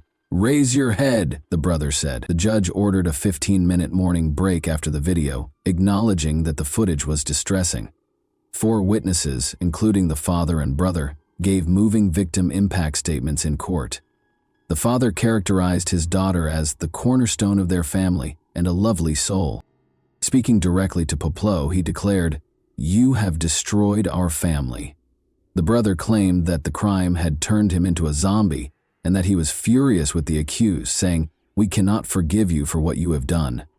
Several other victim impact statements, including one from the victim's young son, were summarized by Crown Counsel Jacqueline Madden. The boy said he had lost a piece of his heart when his mother passed away because she was his best friend. Madden stated in the decision that although Poupel had shown remorse, the judge characterized his actions as self-centered, callous, and cruel. Joe Porciello, Nicole's father, disagreed. "I felt sick to my stomach because he should have had a tear in his eye if he had been sorry." He claimed that he would display any emotion outside of court. He appeared to be out to lunch when he last appeared in the courtroom, where guilty pleas to second-degree murder were made. The penalty for second-degree murder is automatically life in prison. The how many years it would be before he could apply for parole was the only question that followed. Poupel's lawyer requested a minimum of 10 years, but the prosecutor was urging a minimum of 15 years. Given Poupel's past of acting abusively and jealously toward Nicole, neither of these choices was well received by Nicole's family. According to her cousin Gina Giuliano, he ought to have been charged with and found guilty of first-degree murder, which carries a 25-year prison sentence without the possibility of parole. No number is sufficient in my opinion, but if 25 is the upper limit, then I believe that's what he ought to receive. We have someone who is not even 40 years old, and in the worst situation, he might be out when he's 50 or 55, she said, according to Giuliano. That is not acceptable. Nicole's friends and family have started a social media campaign in the week before the sentencing, pointing out the gaps left by Nicole's passing and posing the question of whether the penalty is appropriate for the crime. Giuliano asserts that we cannot tolerate such individuals on our streets. Such a precedent that a vicious crime carries a sentence so light that it is easy for anyone to commit it is unacceptable. Popo conveyed regret and remorse in a statement to the court and Nicole's family. "I have long been waiting for this opportunity to express my apologies to you," he said. Jan Popo received a life sentence in April 2021 and then, in a panic, received prison time. He will be eligible to apply for parole after 15 years. Nicole's family told a group of reporters outside the courthouse that justice doesn't exist in this country and that Popo's sentence was not harsh enough. Gina Giuliano, Nicole's cousin, expressed her disappointment with the decision. "He will truly be able to walk the streets in 15 years? Is that what we want to tell our community?" she asked. And that wraps up today's chilling story. If you enjoyed this video, don't forget to like and subscribe so you never miss a new upload. Also, let me know in the comments what part of this story shocked you the most. Thank you for watching, and I'll see you in the next video.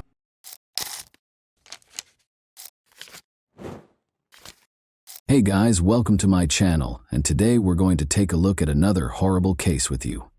While investigating the crime scene on April 29, 1998, Delaware police noticed a car in the distance. However, the car suddenly stopped, turned around, and started back without even approaching within 100 meters. Although they were aware of the driver's actions, detectives paid little attention to them. Why would they do so after all? They had no idea, though, that this story might have turned out very differently if they had followed the enigmatic driver. When Debbie was 21 and Nino Pitts was 24, they first met. At a party, Nino asked their mutual friend Bill Sharp if he knew of any attractive girls he could introduce to his mother. This led to their introduction. Debbie was introduced to Nino by Bill, who said she was a wonderful girl. After dating for a while, Debbie and Nino were married in 1973. For 25 years, their lives were just like those of millions of other couples in the modern world. Both of their twins, Michael and Melissa, had grown up and were enrolled in college. The couple was getting ready to celebrate their 25th wedding anniversary in a low-key way when all of a sudden, things changed. On a lovely sunny day in Delaware on April 29, 1998, Debbie made the decision to plant rose bushes in front of their home. She had never been a gardener, so Nino was shocked to see her doing this when he got home, but he was happy to see that she was obviously enjoying it. Debbie was expecting a call from work, so she asked him to give her a call at about 4 p.m. With a nod, Nino entered. When Debbie had a gut feeling that it had been over 4 hours, she kept caring for the flowers. She assumed Nino had just forgotten her request, so she didn't give it much thought. The woman rose and entered the house, but she was struck in the head and fell to the ground before she could reach the kitchen. Debbie was in shock and couldn't comprehend what was going on. She could hardly see because her glasses had fallen, but she could make out a stranger's silhouette standing over her. "Where did you keep your money?" he demanded. Debbie became aware that the house had been broken into. As the man searched through her possessions, she lay on the ground. She still felt that Nino ought to have saved her already, but she was worried that he might suffer harm if he did. In the meantime, the intruder threw her face down on the concrete floor, tied her wrists and ankles, and dragged her downstairs to the basement. She was violated by the man. Debbie was shocked by what was happening and writhed in agony. She had been caring for her roses in her cherished garden only 20 minutes prior, and now she was facing this humiliation on her own house's floor. The attacker pulled up his sweatpants and walked away when it was all over. The brute reappeared and pulled Debbie back up the stairs, this time from the basement, just when Debbie thought the horror was over. He kept a knife to her throat, covered her with a blanket, and carried her to a car parked near the front door, placing her in the trunk. Debbie didn't even realize she had just been abducted because she was in such a state of shock. However, the man started the car, so she didn't have time for that. Debbie was trying to break free already. She wanted to break the bonds so she could begin kicking, biting, screaming, or doing anything else to get away or draw attention when the criminal opened the trunk again. But when he opened the trunk, her plan fell through. Debbie was horrified to see that no one was willing to assist her and that she was already in the garage. She was brought back inside the house by the kidnapper. It took him only one look to realize that Debbie had attempted to loosen the ropes after she was flung onto the room's bed. Furious, he violated her once more and punished her harshly. She sobbed and pleaded for forgiveness, but the more she pleaded, the more vicious he became. He chuckled and obviously enjoyed her suffering. Debbie saw that he probably had some illegal substances in his system. He bound her hands and feet to satiate his desire, then tied the ropes around her ankles and wrists to render her immobile. The attacker left her, closing her eyes and mouth. She thought she was saved when she heard 2 loud shots shortly after, assuming it was the police rescuing her. Debbie's absence was immediately noticed at work. As a hospice nurse, her dependability and timeliness were always undeniable. Therefore, a co-worker went to her home at 6:30 p.m. when she was unreachable. When Debbie's co-worker noticed the Pitts family's neighbor, she introduced herself and inquired as to whether he had seen her. She had been planting roses in the garden, he retorted, adding that the house's side door was always open if she wasn't answering. The woman came inside. There was silence. She summoned Debbie. Her glasses were on the floor, and her possessions, including her wedding ring, were on the kitchen table. The woman kept phoning Nino and Debbie. She discovered Nino in the bedroom, but Debbie was nowhere to be seen. He had been shot in the head, and it was clear that he was no longer able to be helped. Only the following day did Debbie see the kidnapper. He described how he saw the headlights pointed at his windows and assumed the police had found him. Concerned that the neighbors might have heard or seen something, he fired 2 shots from the window. Then he loudly turned up the TV or the radio. Debbie was horrified to learn that Anthony Pitts, Nino, had been shot in his own house when the news program began. The police suspected her of killing her husband and made her a fugitive. She hadn't even considered the possibility that Nino had suffered any harm until that point. She felt that everything had happened so fast. She had gone inside, she had been attacked by a stranger, and her husband had no idea where she was. Debbie found it hard to believe that Nino had been hurt by her kidnapper. The woman was shaken when the man abruptly apologized for having to kill her husband and just walked out of the room. She had just learned something that was really hard for her to understand. She understood that she would be her attacker's next victim, because he was not only a thief and a violator but also a murderer. She also realized that she couldn't grieve for her husband because doing so would only make him angry. All Debbie could think about was her kids. They were adults, of course, but they had to cope with 2 horrific shocks: the death of their father and the disappearance of their mother, who was suspected of killing him. Detectives spoke with friends and family in the interim, but they were unable to determine Nino's killer. The 2 had a great relationship according to everyone's testimony. The neighbors never heard any screams and they never got into a fight. Furthermore, Debbie couldn't see anything without her glasses, so she would never leave the house without them. The fact that their primary suspect was fighting for her life only 5 miles away was unthinkable to the police. In a follow-up interview, the neighbor recalled seeing a car parked directly in front of the family's home, despite the fact that he had not heard any screams. A man had driven off after placing a blanket in the trunk. In fact, tire marks were discovered by detectives on the lawn directly outside the house, which was extremely unusual for such a wealthy neighborhood. The police determined they were dealing with a kidnapping after finding Debbie's glasses on the kitchen floor, which prevented her from seeing anything. 52 hours later, the kidnapper showed a new side of himself. He untied his victim and addressed her normally. He had hardly spoken to her more than a few words at a time before, so this was very unusual. The man acknowledged that he was thinking of letting her go, but was worried that she would tell the police about his house. Debbie took these words to heart. She had to persuade him to actually let her go if he was thinking about it. Since she could hardly see without her glasses, she assured him that she would not tell anyone about him. She addressed him respectfully as Sir. He'd brought her in the trunk, so she didn't know where the house was either. But as soon as the hope for Debbie began to grow, it was dashed when he said he couldn't let her go. Then, as though he were thinking out loud, he said that he would only be sentenced to 10 years in prison if he removed all illegal substances from the house. Debbie became aware that the person she was interacting with was not very smart. Could he have been so gullible as to believe that assault, kidnapping, and murder only resulted in 10 years? She made the decision to use her cunning to help him see her as a person rather than a victim. She spoke to him calmly, and this strategy worked. He let her sleep in his bed that night after taking the shackles off her eyes and mouth. The kidnapper informed Debbie that she needed to shower on the morning of the 3rd day. She was denied access to the restroom by the man, even though it was necessary. But Debbie didn't feel strong enough to stand under the water after being confined for so long. He gave in to her request for a bath. The least of her concerns was that taking a bath and undressing in front of a stranger made her uncomfortable. The man asked if she planned to wash her hair after noticing that she was done. She responded that she couldn't do it right now because her wrists and hands were so painful and swollen that she couldn't even lift them. He therefore gave her hair a wash himself.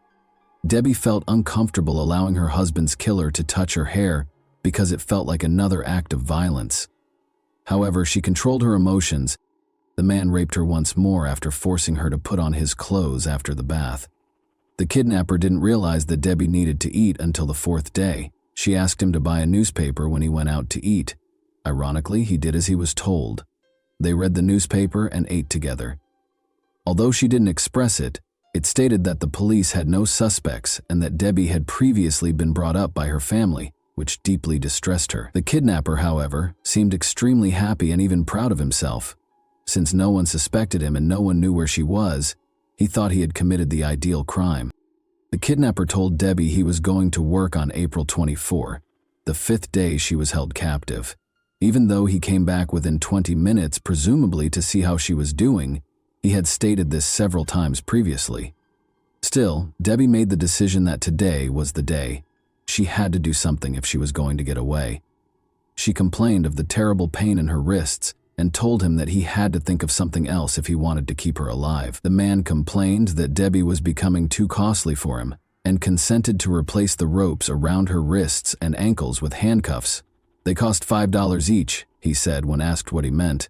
Stated differently, he only gave her one meal, spent $10 on handcuffs, and most likely wouldn't spend much more. She had to leave immediately. He fastened the handcuffs to her wrists and ankles with a rope, said aloud that he was going to work, and shut the door. She was unable to move her hands because of the rope, but she was able to move her wrists thanks to the handcuffs. Debbie, on the other hand, took her time and was correct. An hour or so later, she heard the front door softly open and close. Debbie became aware that the test was successful. She began to move her hands, releasing the rope that held the 2 handcuffs together. Then she walked warily to the door and froze in terror. What if he remained behind the door and became furious upon realizing that his victim had set herself free? When Debbie heard her husband say, "Hold on, dear," she tried to calm herself. Gathering her courage, she opened the door, ready to either die in that house or escape. Nobody was in the back of it. Debbie felt her way to the living room in the dark and saw the telephone. She managed to reach for it with her restrained hands and dialed 911. Sadly, the operator didn't recognize Debbie's name when she gave it to him. She went on to say that she had been abducted and that her husband had been killed.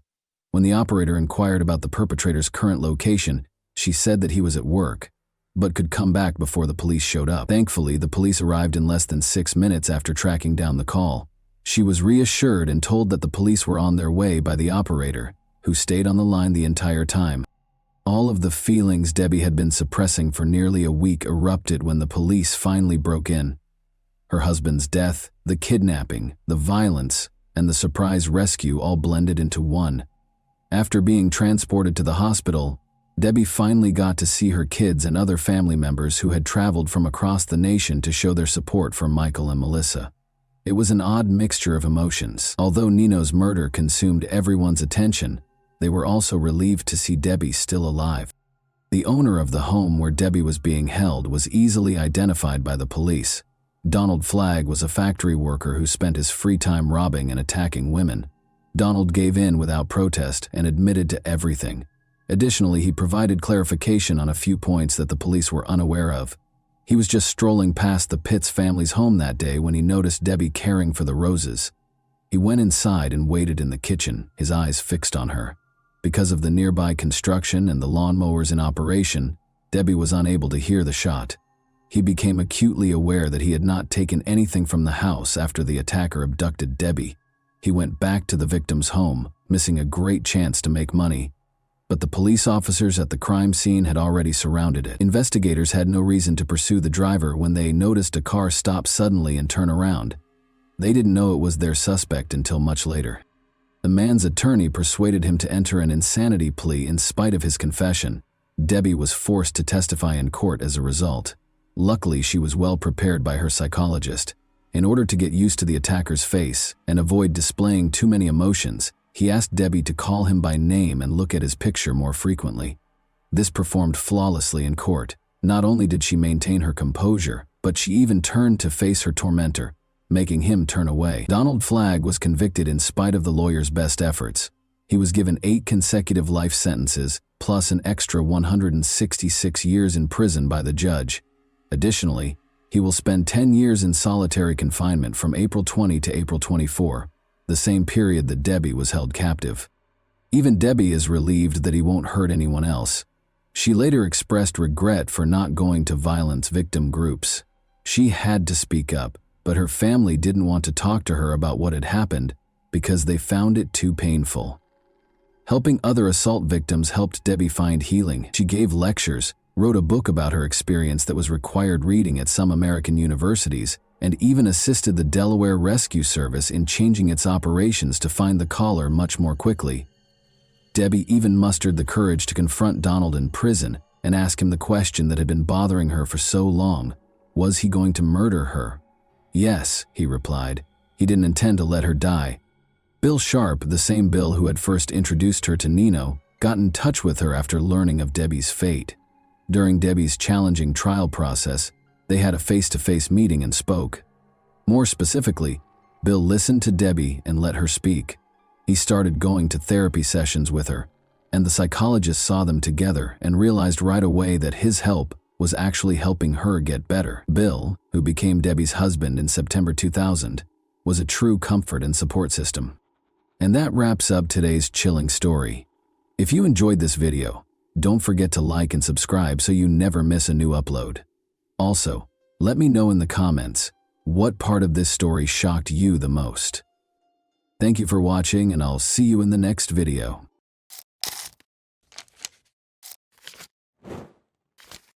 Hey guys, welcome to my channel, and today we're going to take a look at another horrible case with you. Gisela Diode heard her phone ring at 2 in the morning on March 1, 2011. The screen displayed an unidentified number. A Valence police officer approached her and inquired as to whether she was Samira Bernard's mother. Gisela said yes, but she didn't understand why the police were searching for Samira, her 20-year-old daughter. It had been 3 days since she last saw her. The police response did nothing to calm the woman, who demanded an explanation of what was going on.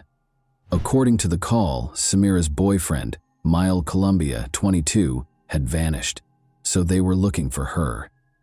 The young couple had been dating for 8 months, the police had found out, but Gisela had no knowledge of the man. Mile had met Samira at a party. Samira Ben-Sard was a stunning woman who knew she was beautiful. She enjoyed posing for pictures and aspired to be a model. In turn, Mile was a very pleasant and kind young man. Their attraction to one another was instantaneous, and they began dating. But at 9:45 p.m. on February 28, 2011, Mile's supervisor at the construction company called the police. Since he hadn't heard from his employee in 3 days, he was concerned. When the man arrived at work on Saturday morning, his phone rang. Without giving a reason, he hurried to his feet and disappeared, never to be seen again. His boss was taken aback when he still hadn't arrived on Monday morning. It was his first absence from work, and they regarded him as a responsible and punctual worker. After learning that Mile was not returning calls from friends and co-workers, his boss made the decision to call the police. The police first visited the man's residence in Valence's downtown, but their efforts were unsuccessful, as no one answered the doorbell, nor was his car at the house. The police spoke with Mile's mother that same evening. She mentioned that she hadn't heard from her son in 3 days and that he had acted strangely during their most recent meeting, acting tense and very emotional. The woman reported that her son, who had never done so before, gave her a hug, kissed her, and declared his love for her. The investigators found some very suspicious details. Samira and Mile vanished the same day without telling anyone why, and they hadn't spoken to their families in 3 days. It couldn't have happened by accident. Analyzing their phones yielded one hint. The investigators discovered that Samira and Mile did not simply depart simultaneously, rather they drove off together. According to the phone pings, they left for Nice in the middle of the day on Saturday and checked into a 5-star hotel on the promenade in the evening. After getting in touch with the hotel, the investigators discovered that 2 men and a woman were being recorded by security cameras. Samira and Mile fit the description exactly. By Sunday evening, they had traveled from Nice to Livorno, 400 kilometers east of the French-Italian border. It was evident that the young couple was moving deeper into Italy, so the French police asked their Italian counterparts for help. Mile had made reservations at a high-end Livorno hotel. A man and a woman who fit the description of the missing couple had stayed with the hotel, according to the staff. Thus, they spent Saturday night in Nice before traveling to Livorno the following day. Everything suggested that Samira and Mile had taken a haphazard romantic trip, which was not surprising given how popular the Riviera was for such excursions, since Samira's mother had received a message from her daughter saying that she had left, but that there was no need to worry because she would return soon. The detectives had no reason to doubt their belief that the young couple would soon return home together. Although it appeared to be another affirmation that the young couple was doing well, Gazella was positive her daughter would never vanish simply by taking an impulsive vacation. Samira never skipped work and was a responsible woman. Additionally, Gazella was troubled by a detail. She couldn't comprehend how her daughter, who loved being photographed and never left the house without wearing carefully chosen clothes, applying makeup and styling her hair, could leave for several days with a young man without taking anything with her. The fact that Samira sent an SMS also baffled her.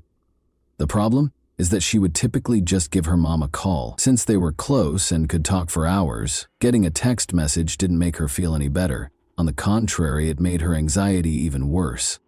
The city of Imperia, which is about 80 kilometers from Nice in northern Italy, provided the next update on the case.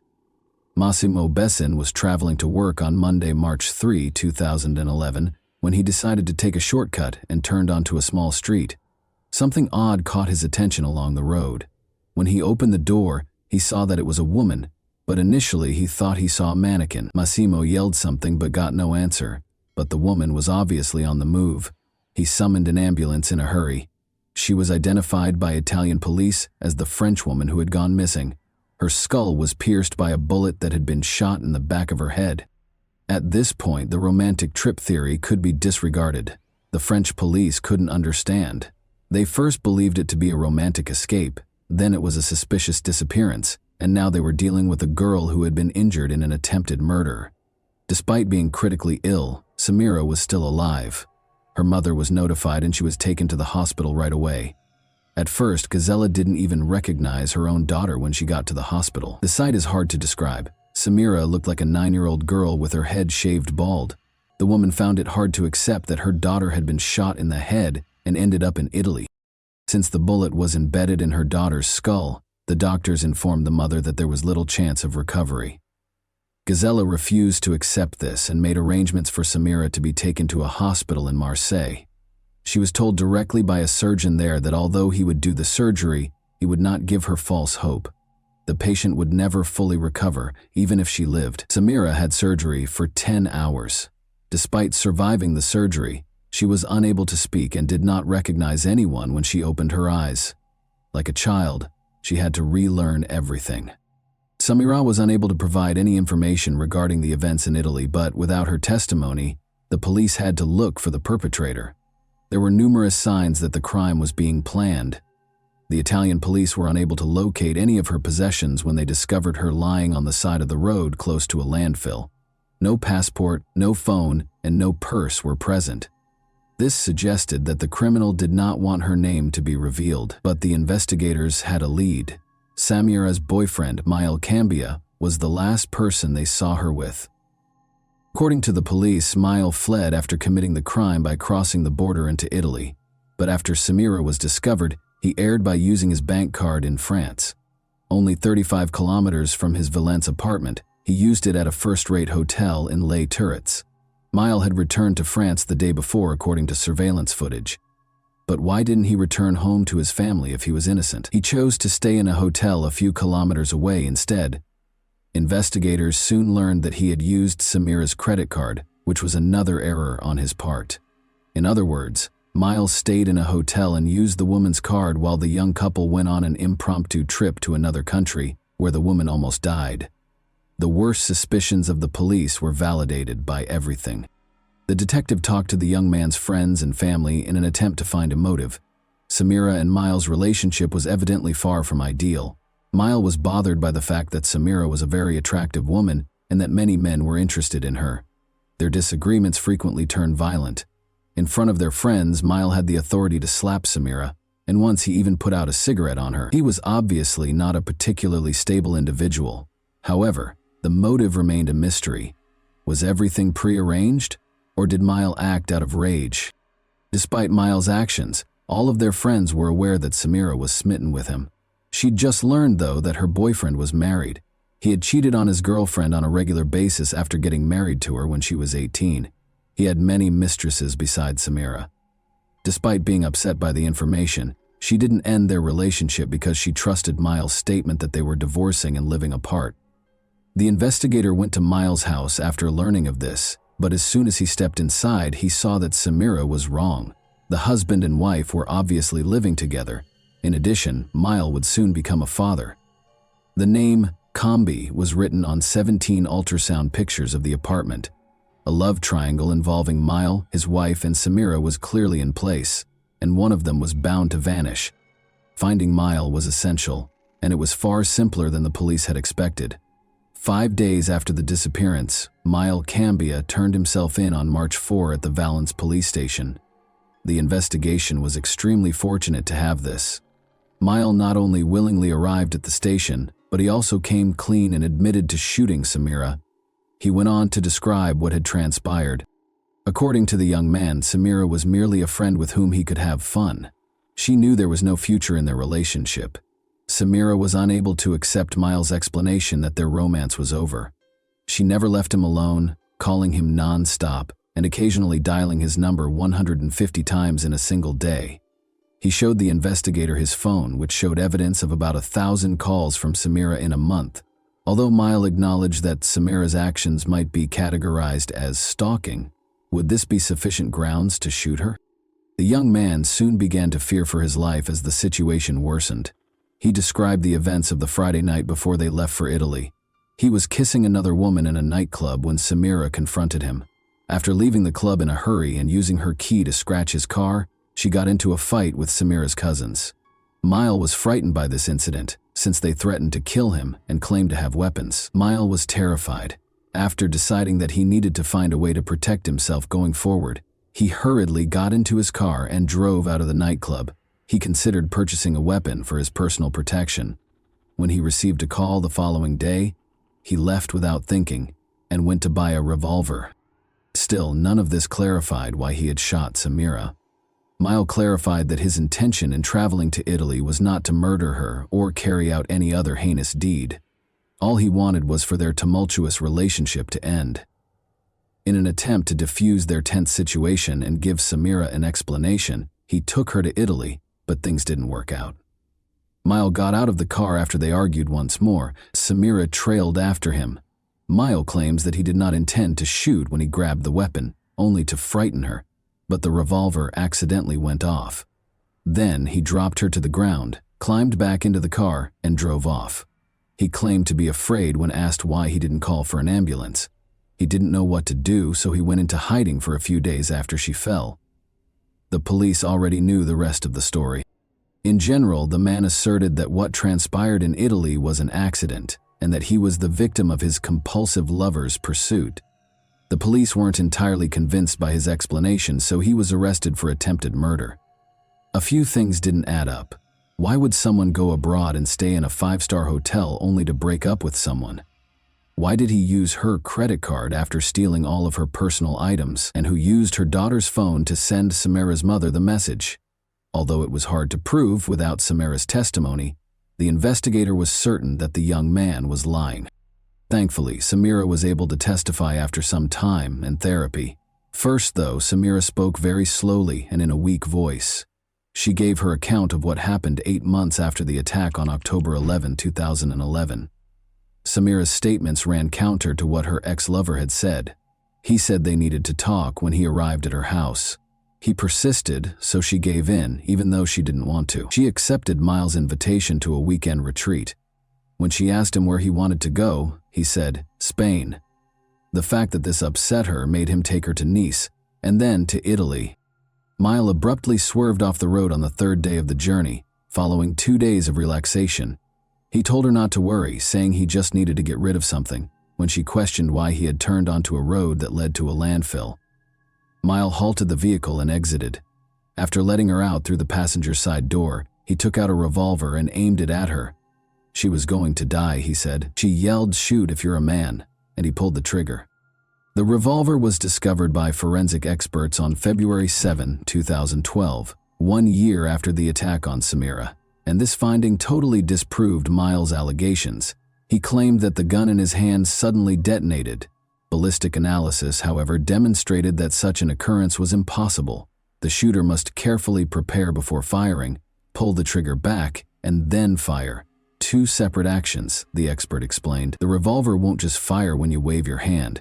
In addition, the revolver must be held in one hand while a considerable amount of force is applied with the other hand to pull the trigger backward. There was no way such a gun could be accidentally fired. Mile Cambia lied because he intended to murder Samira.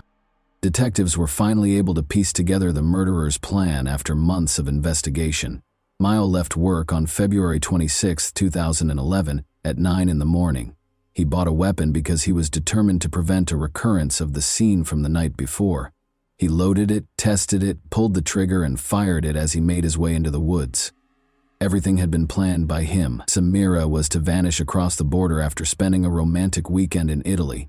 Since he had no connections in Italy, it was the ideal place to carry out the crime. Mile pulled the woman out of the car, drove off the road, shot her, and threatened to kill her. In order to avoid identifying her, he then took her possessions. Miles tried to deceive the police by sending Samira's mother an SMS after returning to France. It was assumed that the woman had taken a vacation and was still alive. The man was sure he would never be caught and thought he had committed the ideal crime. You can only imagine how shocked he was to learn that his victim had lived. He hid for 5 days close to his hometown while the police searched for him, thinking about what he should do next. He came up with a new self-defense tactic since he lacked the resources and beneficial contacts to flee.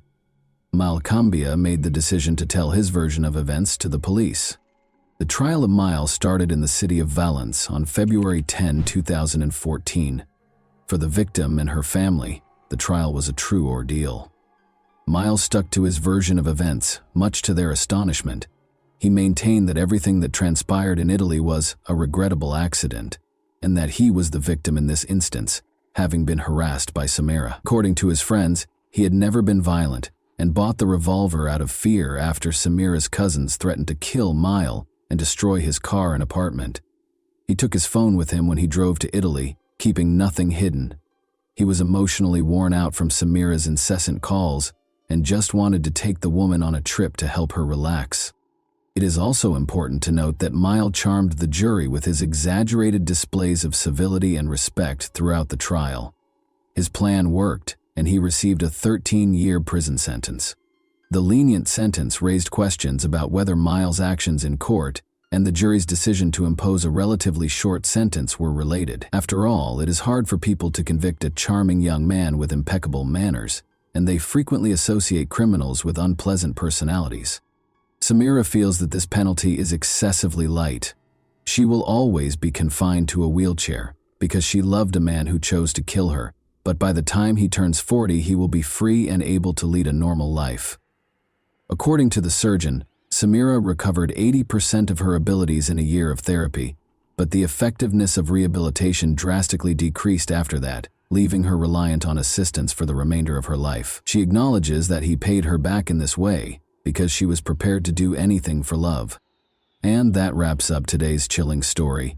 If you enjoyed this video, don't forget to like and subscribe so you never miss a new upload. Also, let me know in the comments, what part of this story shocked you the most? Thank you for watching, and I'll see you in the next video.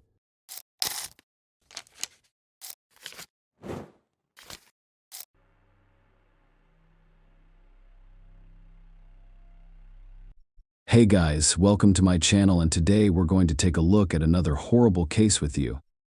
In this video, we will look at what happened in the US state of Georgia. Nobody has seen the 31-year-old Indiana lawyer since 7:17 p.m.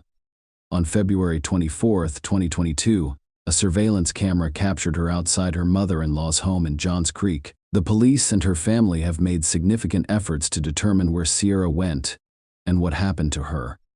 Sierra Locklear of Cleveland, Georgia, was a cheerful and ambitious woman. Sierra wanted people to take her seriously. Her mother, Kelly Locklear, said, so. She was tough. She followed in the footsteps of her mother, who was a paralegal. She became a lawyer. Sierra grew up in Georgia and aspired to live in Atlanta one day. Kelly, a Georgia native, claimed that Atlanta had always been her plan. To get there, Sierra had to leave Georgia. She attended the University of Tennessee for college before attending law school at Florida State University. Sierra eventually became a lawyer and specialized in insurance defense. Kelly described her daughter as following. She overcame and pushed through. Kelly also stated that she was happy, energetic, and loving. She was extremely motivated in her career. Sierra met Xavier Breland on Tinder in October 2020, and their relationship quickly took off. The couple married after 6 months. Sierra was already pregnant at this point. According to court records, Sierra assisted Xavier with his legal issues with his ex-wife. After some time, the newlyweds decided to relocate to Carmel, Indiana, to begin their new lives there. Sierra started working at a law firm and had a son named Jackson at the end of 2021. From the outside, Xavier and Sierra seemed like the ideal couple. However, their relationship problems began shortly after they met. Shelby Campbell, Sierra's cousin, said the couple's problems began after their first date. Sierra informed Xavier that she did not want to continue communicating with him, but her future husband was not the type of person who could handle rejection. Instead, if Xavier showed up uninvited to her apartment and sat near her door, he began sending her threatening messages because he noticed her with another man. Sierra threatened to contact the authorities if he did not stop. Finally, she gave him another chance. 6 months later, they were married. Shelby and Sierra were best friends who texted each other daily. Sierra expressed her feelings to her, stating that she was afraid of her husband.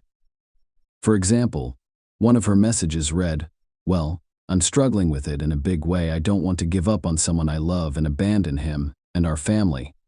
However, I believe that the behavior is deteriorating. So, if this is how things are now, how will it be in the future? Furthermore, he used to feel bad when he said ugly things. And lately he's not even sorry for his actions. He's blaming me for it, as if I did it because you forced me to." Sierra stated that her husband would be held responsible if anything happened to her. Shelby claimed she often told Sierra to leave her husband, but Sierra understood that if she was going to leave, she needed to do so strategically. Here is another screenshot of Shelby and Sierra's text conversation. Sierra was obviously afraid of her husband. Shelby Campbell stated that the texts she shared were only a few examples of what was going on between Sierra and her husband. She called the police several times. The police were called to her home in both Georgia and Indiana several times. Campbell stated that by the time the police arrived, she would have calmed down enough to tell him where she was lying.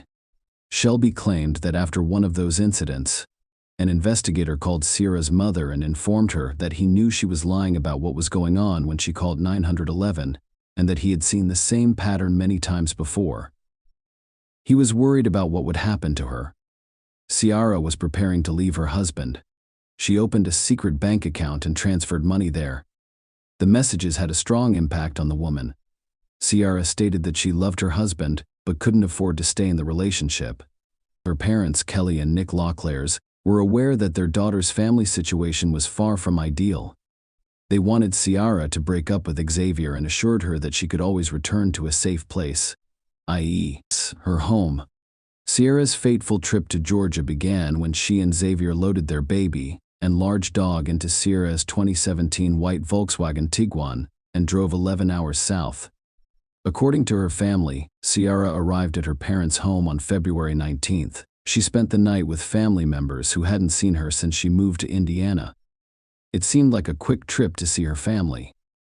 However, Sierra decided that she would no longer return to Indiana. Xavier was also interested in the trip because his mother lived in Georgia. However, he was unaware that Sierra would not return. She informed her mother that she was going to find work in Georgia. She had also informed her parents that her husband's abusive behavior was escalating and that she was getting divorced. Sierra showed up at Nick and Kelly's home in Cleveland, Georgia, on Saturday, February 19th. The woman remained at her parents' house until Sunday. It had been a long time since we had seen each other. She reiterated that she wanted to divorce her husband and would not return to Indiana. On Sunday, February 20th, Sierra left her parents' house to pick up her son Jackson from her mother-in-law's house in Johns Creek, Georgia, which is about an hour away. Shelby Campbell stated that one of the last texts she received from her cousin read, "I'm at Xavier's mom's house. He won't give me Jackson, so I'm waiting for him before I leave." On Monday, February 21st, at 11:17 p.m., Sierra texted her father Nick, "I'll be back in the morning if that's okay, of course." "It's okay. You don't need to ask," Nick responded to her. Nick stated that the next day, when he had not heard from Sierra, he attempted to contact her again, and she said everything was fine. She mentioned that she had felt a little sick.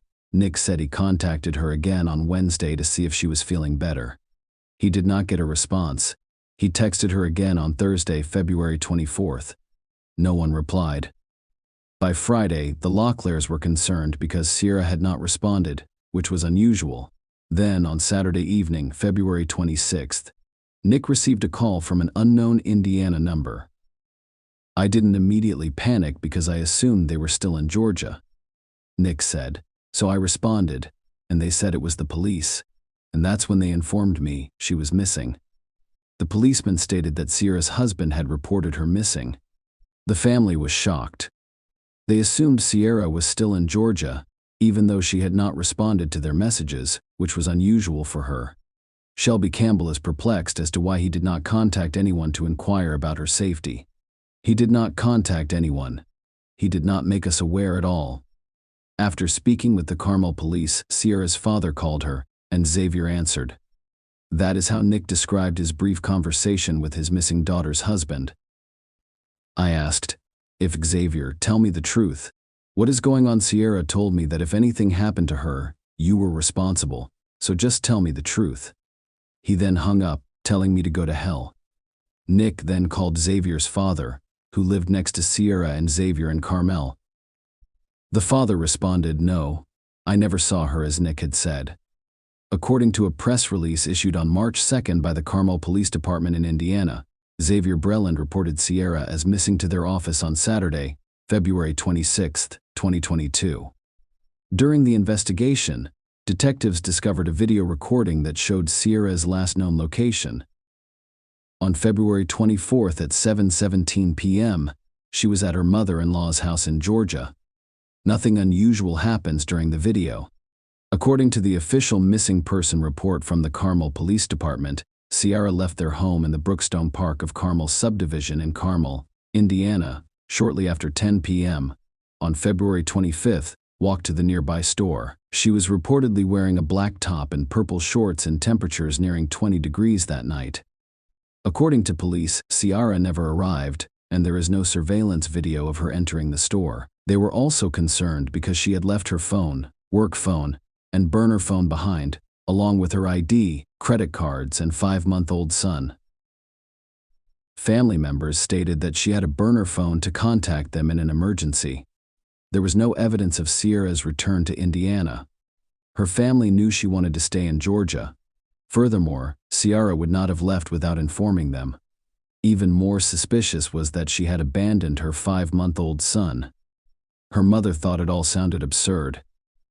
Kelly Locklear stated that her daughter confessed to her that the couple was having serious financial problems and accused her husband of being abusive to her and using their child as leverage to get her to stay with him. Kelly said she and her husband knew their daughter was dead after police called to report Sierra had gone missing, leaving her child behind. "She is definitely gone," Kelly said. "That was the first thing my husband said when police called after Xavier reported her missing, and the officer said she had left without bringing the baby. She refused to take a shower or let anyone else watch the baby." Kelly described Sierra as a devoted mother who lived to care for her son. She claimed Ciara awoke every hour or two to check on her son, who had a rash. So when they said that, my husband said, No, there is no way my daughter would not do that. If that's the case, and you're telling me she's missing, and the baby isn't with her, then my daughter died. Kelly said she would not leave him. On February 28, 2020, 2 days after reporting Ciara missing, Xavier noticed police officers at his door. According to court documents, a firearm was accidentally discharged at a home on Baldwin Lane. Xavier told investigators he was moving a Christmas tree in the garage when he heard a gunshot and bolted out. He then returned to the garage, found the gun, and unloaded it. He called the police and reported the incident. The investigators discovered 2 different guns in his home. The police did not reveal whether there was any evidence that Xavier was involved in Ciara's disappearance. However, his criminal background was quickly revealed. According to court records, Xavier was convicted on felony burglary charges in 2005. It was also unusual that Xavier reported his wife's disappearance only the next day, after she allegedly failed to return home after going to the store. A few days after the police received a missing person report, Xavier was identified as a person of interest in his wife's disappearance. They arrested him on unrelated charges. Police discovered that he had an outstanding warrant for aggravated stalking in Kuwait County. He was extradited to Georgia to face the charges. According to court records, he placed a tracker inside his daughter's stuffed animal to track down her mother, his ex-wife. The case arose from a custody dispute between the former couple. On Friday, 2 weeks after Ciara went missing, police volunteers, family, and friends searched several Johns Creek neighborhoods. Their focus was on neighborhoods along Medlock Bridge Road, where police suspected Ciara had traveled during her stay in Georgia. In addition to handing out flyers, the Johns Creek Police Department installed electronic signs at 2 locations along Kimball Bridge Road, requesting public assistance. They've also contacted several commercial electronic sign companies to help spread Ciara's image and information throughout Metro Atlanta.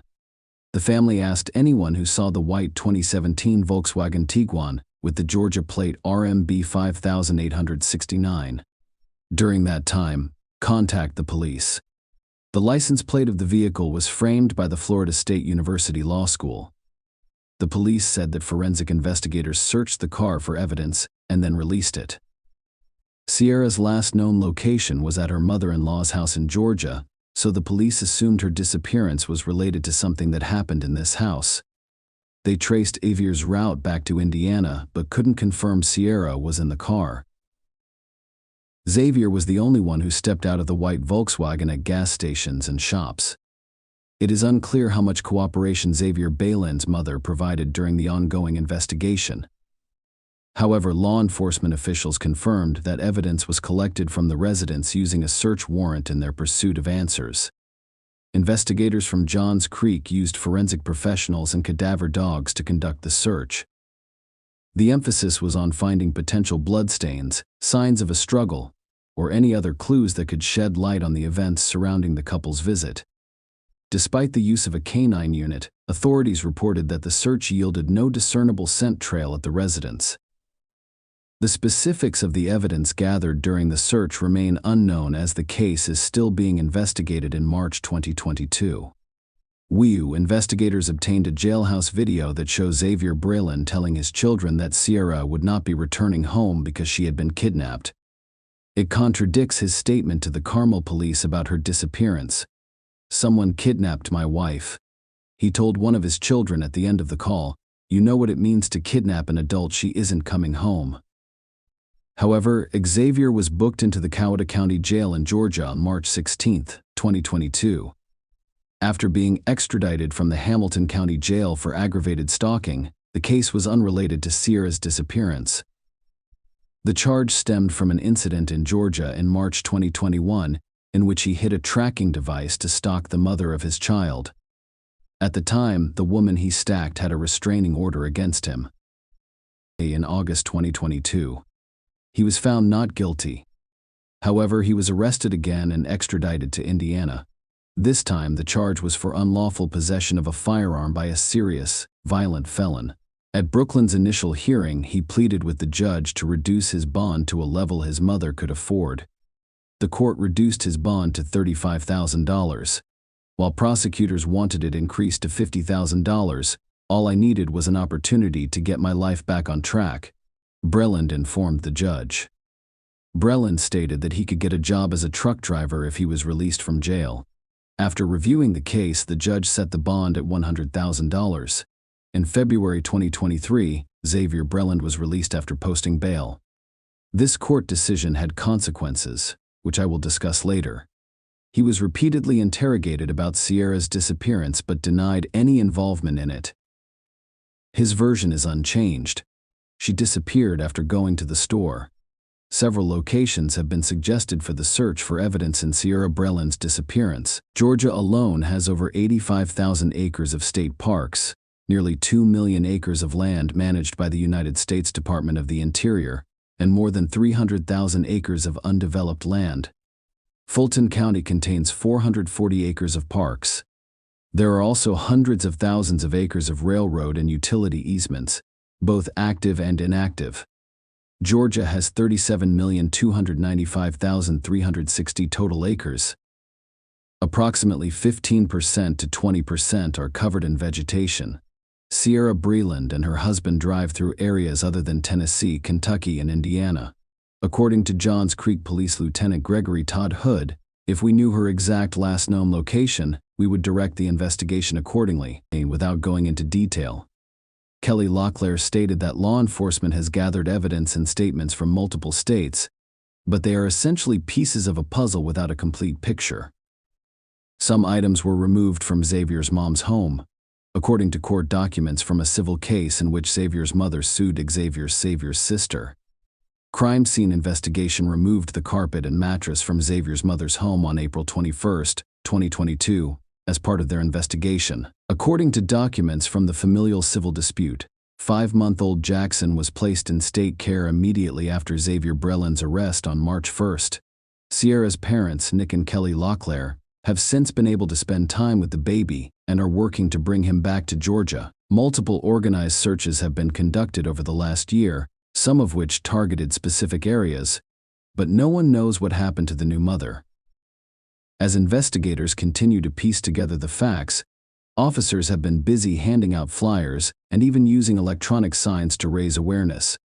The police describe Sierra as being 5 feet tall, weighing approximately 120 pounds, and having blonde hair. She has 3 small trees tattooed on her ring finger, a Florida State arrow on her left wrist, and a sunburst on her back left rib cage. The couple was driving a white 2017 Volkswagen Tiguan with the Georgia tag RMB 5869. The Florida State University Law School frame encircles the license plate. Anyone who saw her or her car in February is asked to contact the police. Xavier is the only person of interest that police have publicly identified since Sierra's disappearance, but no charges have been filed. Her family is adamant that he knows what happened to her, and that he is the only one who can provide the answers they require to find closure. Finally, let Sierra rest in peace. Kelly Locklear believes Sierra's body may be in Georgia, Tennessee, Kentucky, or Indiana. She is pleading with woodsmen and fishermen to keep an eye out in those states and to contact law enforcement if they have any information. Sierra's parents have now been granted custody of the couple's child, as I previously stated. If Xavier Breland was released on bail in a case involving illegal firearms, the trial was scheduled for December 28, 2023. But Xavier Breland did not appear in court, and his whereabouts are unknown. A rearrest warrant has been issued in his name, and law enforcement is working hard to find him. This latest development complicates the already perplexing case of Sierra's disappearance. The warrant describes Xavier Breland as a black man standing 6 feet tall, weighing 160 pounds, with brown hair and green eyes. The FBI has joined the search for the missing woman, but her body has yet to be found. This, combined with Xavier's recent disappearance, has resulted in numerous unanswered questions. Kelly Locklear, Sierra's mother, has publicly stated that she believes Sierra feared Xavier and had no intention of returning to Indiana with him. With both individuals missing, the case has become even more urgent. The trial for Xavier's gun charge has been postponed several times, and law enforcement and Sierra's family are now asking the public for help. They are looking for any information that can help them find Xavier and Sierra, in the hopes of shedding light on the strange circumstances surrounding their disappearances. Share your opinion with us in the comments, and subscribe to the channel for more.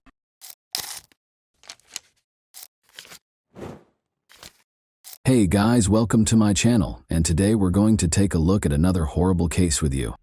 Have you ever pondered how a fatal occurrence could result from a single poor choice or harmless action? On one of the riskiest days of the year, picture a couple kayaking. It was meant to be simply another adventure, but the way it ended was so unexpected that I'm still having trouble understanding it. Where do you think the distinction between mistake and truth lies, people?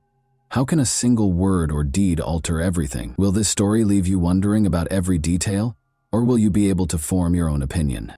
The most exciting portions are still to come, when everything comes crashing down in a flash. Stay tuned. Everything you do has the potential to backfire. In the hands of justice, a single remark uttered in a state of shock might turn into a weapon. An unforeseen series of events can permanently alter a person's life, as seen by Angelica's narrative.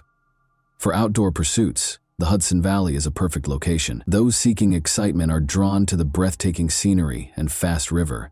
Although kayaking is a popular sport among adventurous people, the river may be cruel. Even seasoned athletes make blunders from time to time, but they are aware of this. For Vince Viafore and Angelica Graswald, the sea represented intimacy and freedom. Excited, they ventured out on the Hudson once more on that fatal evening of April 19, 2015. Both had years of experience and were accustomed to obstacles, but the Hudson was not on their side that day. Strong waves were created by the rising gusts, and they chose to continue forward even though their gut told them to turn around. Their destination was an island with a Scottish-style castle that always pulled them in, with its enigmatic and historic ambiance. They enjoyed the outdoors during the day, but things suddenly changed in the evening. Although the frigid seas and powerful waves were a warning, they were forced to return since it was simply too dangerous to spend the night on the island without any equipment. The situation took a terrible turn when water started to enter Vince's kayak. Vince was in the chilly water without a life jacket, and he was in danger. Angelica called the emergency services because she was so shocked. Desperately, she said that the current was drawing him farther away and that she was unable to get to him because of the strong waves. The scenario was made more difficult by the dispatcher's difficulty locating the pair. Every second mattered and time was running out. Rescuers arrived at the scene too late, but by the time they got there, Vince was already sinking beneath the wave. From the coast, Vince was nowhere to be seen, and the event's solemn atmosphere was only heightened by the sky's growing darkness. Let's take a closer look at Angelica at 35. Angelica was a woman who had big plans. She was interested in photography and thought it would be her career. Her true name, though, was Latvian-born Angelica Lips. After 2 marriages and 2 divorces, she continued to pursue a better life outside of her native country. Her goals were to establish a career, get a work visa, and reside in the United States. She was fortunate. She moved to the United States and got a work as a nanny. But when she met Vince at age 46, things really started to shift. Despite their different ages, Vince, who had gone through 2 divorces, was successful in the construction industry, and their relationship developed swiftly. Let's examine Vince in more detail now. Vince was a giving individual. He collected people, threw parties, and lived an active and vibrant life. He and Angelica first met at one of these events. She moved into his house in the little New York town of Poughkeepsie a few weeks later. Their relationship progressed quickly. Conversations about marriage and kids became commonplace. However, there were problems simmering beneath the surface, and they only got worse the day before the terrible incident on April 18, 2015. Vince and Angelica attended another party the day before the catastrophe. While Vince and his pals were enjoying themselves, Angelica left early, saying she wasn't feeling well.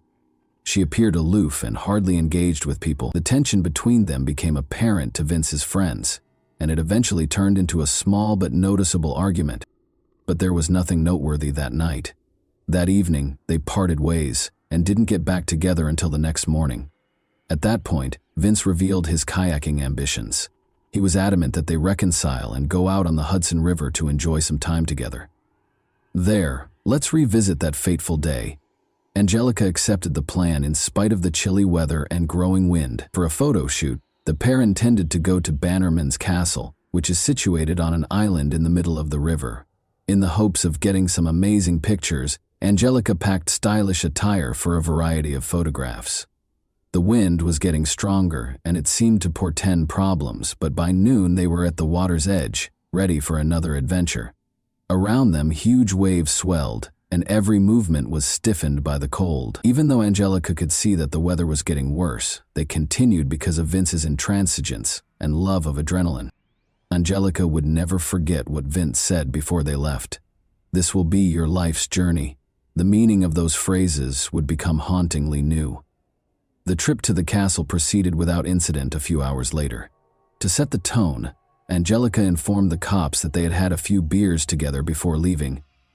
Since they had to return, they both understood they had to maintain their sobriety. On the way back, however, everything changed. As the waves rose higher, Vince began to lag behind. He yelled that his kayak was absorbing water, and Angelica turned to see his boat sinking. The tidal tide pulled her toward the coast as she attempted to turn around. She contacted emergency services as soon as she landed, but Vince had already vanished into the chilly Hudson River.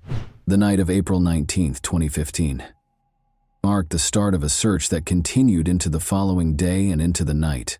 While a sonar-equipped boat fought fog and choppy waves, divers dove into the murky Hudson to find Vince's body. They searched the region with rescue helicopters, but to no avail. As they struggled to deal with the catastrophe, Vince's family was in a state of shock and panic. Even though they realized the chances were poor, his friends and family clung to the hope that he had somehow survived the icy water and powerful current. Ironically, Angelica seemed the most composed of all the worried individuals. As if nothing had happened, she kept updating her social media accounts with pictures and videos. Vince's family was really offended by this behavior because they thought it was improper and even suspicious. Her statements did not strike a chord with the distraught family members, despite her assertion that she was clinging to hope and waiting for her fiancé to arrive. Angelica had to return to the police station for additional interrogation, 10 days after Vince vanished. It was all because of a remark she had made in her first exchange with detectives that seemed casual.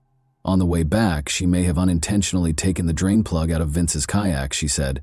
The investigation's trajectory was significantly altered by this minor detail. The idea that Vince's death was just an accident began to lose credibility, as there were suddenly more questions than answers. Angelica also informed the cops that Vince's paddle was broken. It was challenging to row correctly since it had missing a locking ring. The detectives' suspicions were only heightened by this, and they began to think about the possibilities of foul play, a broken paddle, and a missing plug. Investigators were worried by these details. When taken together, these minor details led the authorities to believe that Angelica might have purposefully created the conditions for Vince to drown. However, why would she have done this? The whole picture felt lacking without the motive, which was still a mystery.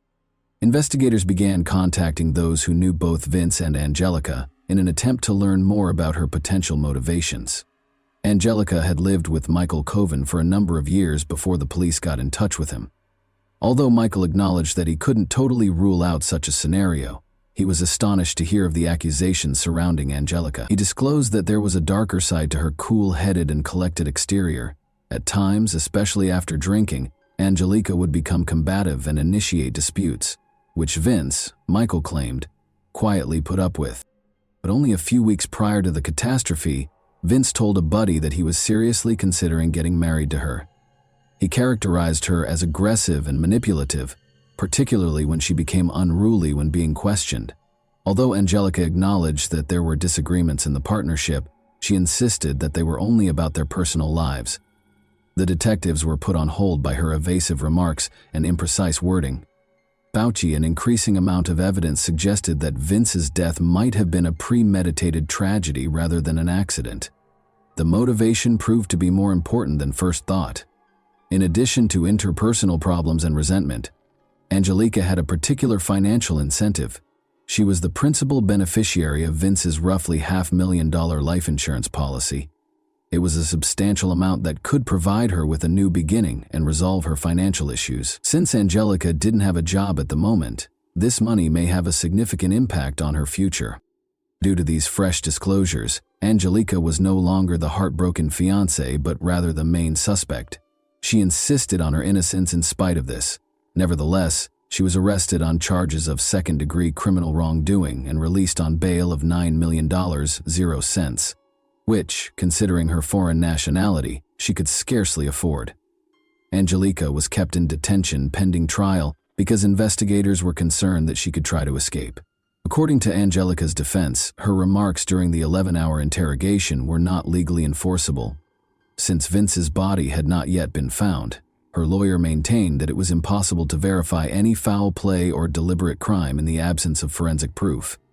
He maintained that Vince died in a terrible accident. He said that a wave caused the kayak to capsize and that the drain plug may have fallen off later when the boat began to sink.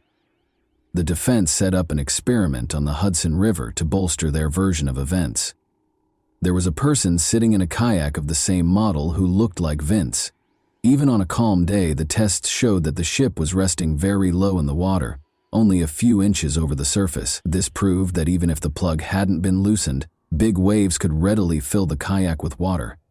The lawyer also reminded everyone that Vince had been drinking, which might have affected his ability to coordinate and react in a flooded kayak, make dubious confessions, and conduct water experiments.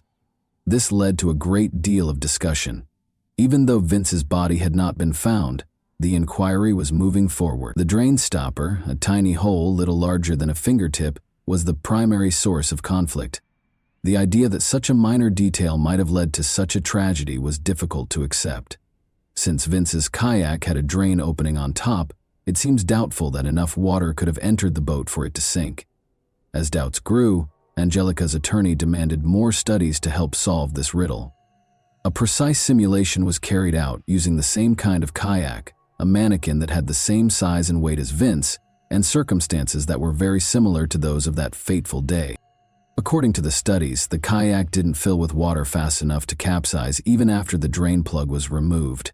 Only a few droplets of water were able to enter through the drain hole, far too little to have resulted in a deadly situation.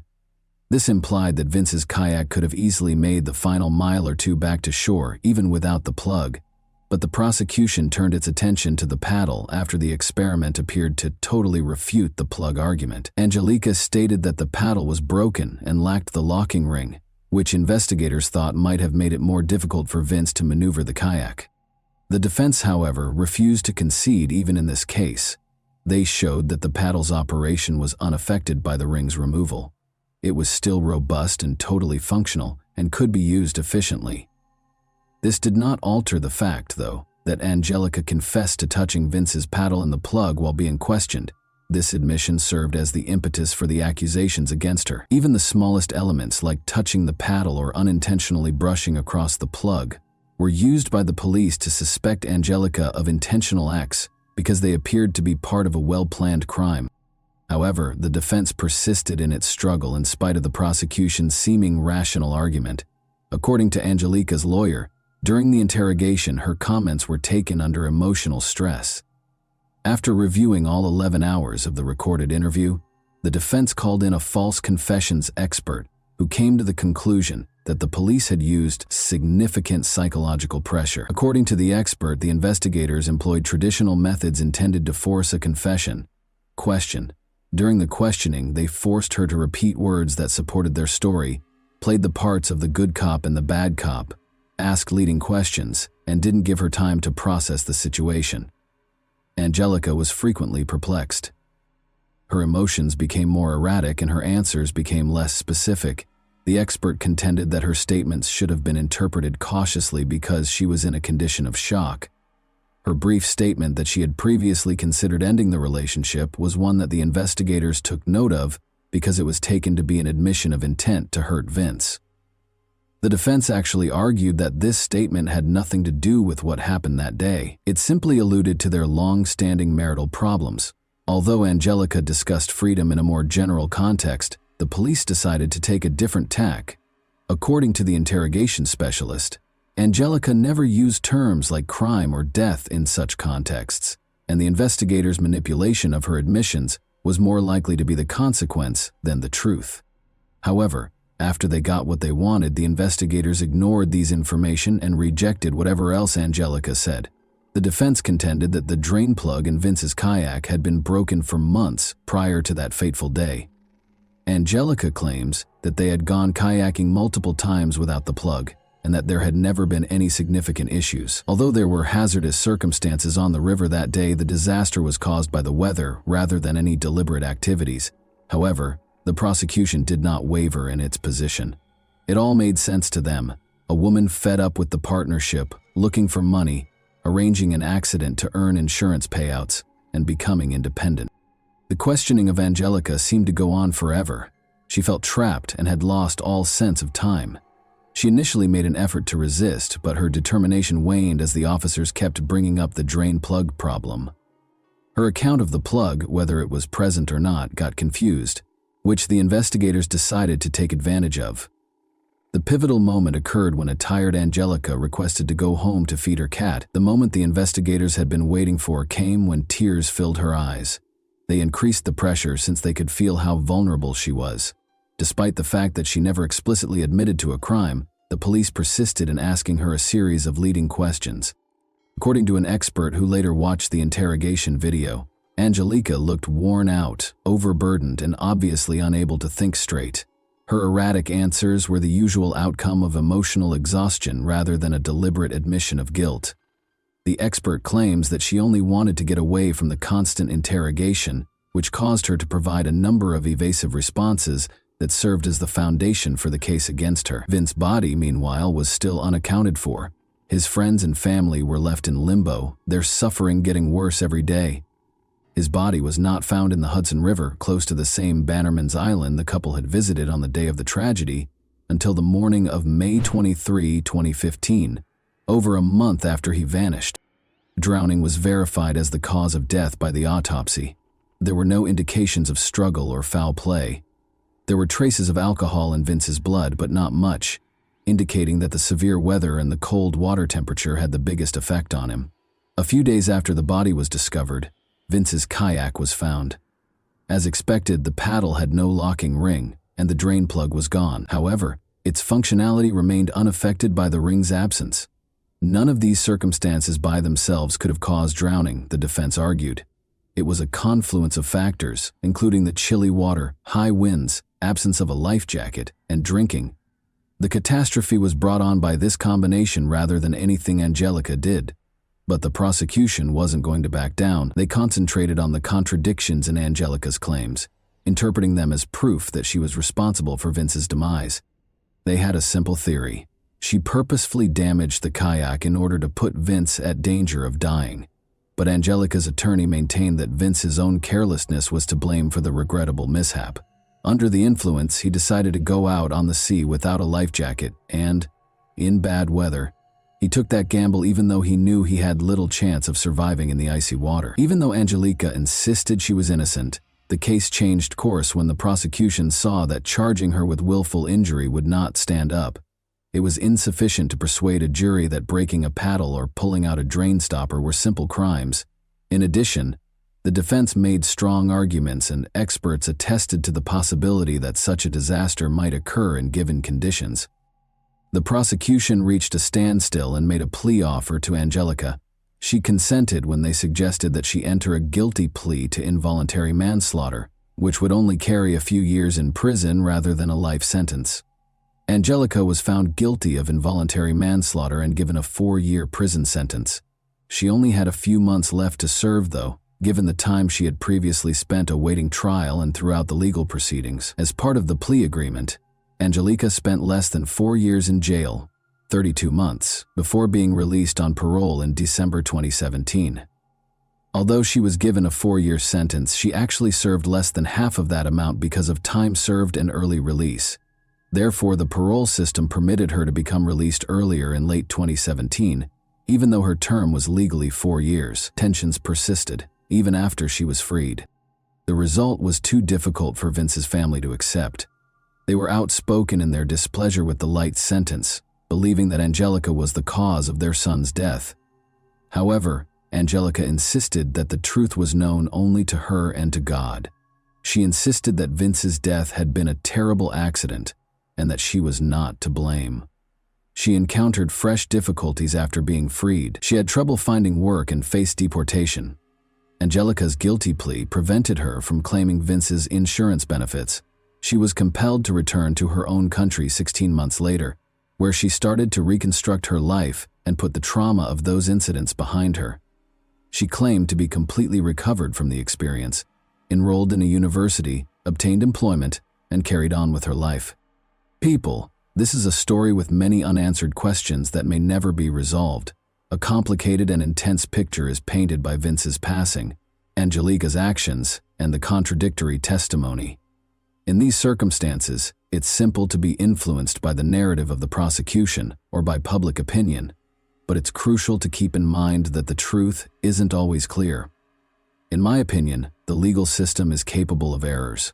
Particularly in situations such as these, false confessions can result from coercion, psychological weariness, and interrogation techniques. Angelica was in a predicament where she was disadvantaged by both the external factors and her own blunders in speech and behavior. However, was she really to blame for Vince's passing, or was it really a terrible mishap that turned into a nightmare for all those concerned? I want to now address you, the audience. Which do you believe is more significant in this tale, chance or guilt? Has a judge made a mistake in Angelica's case, or is she really involved in Vince's demise? If you were in her shoes, what would you have done? More significantly, can we always rely on judgments based on contradicting evidence? I want to know what you think. Stories like this one make you wonder about the thin line that separates accusation from truth. And that wraps up today's chilling story. If you enjoyed this video, don't forget to like and subscribe so you never miss a new upload. Also, let me know in the comments, what part of this story shocked you the most? Thank you for watching, and I'll see you in the next video.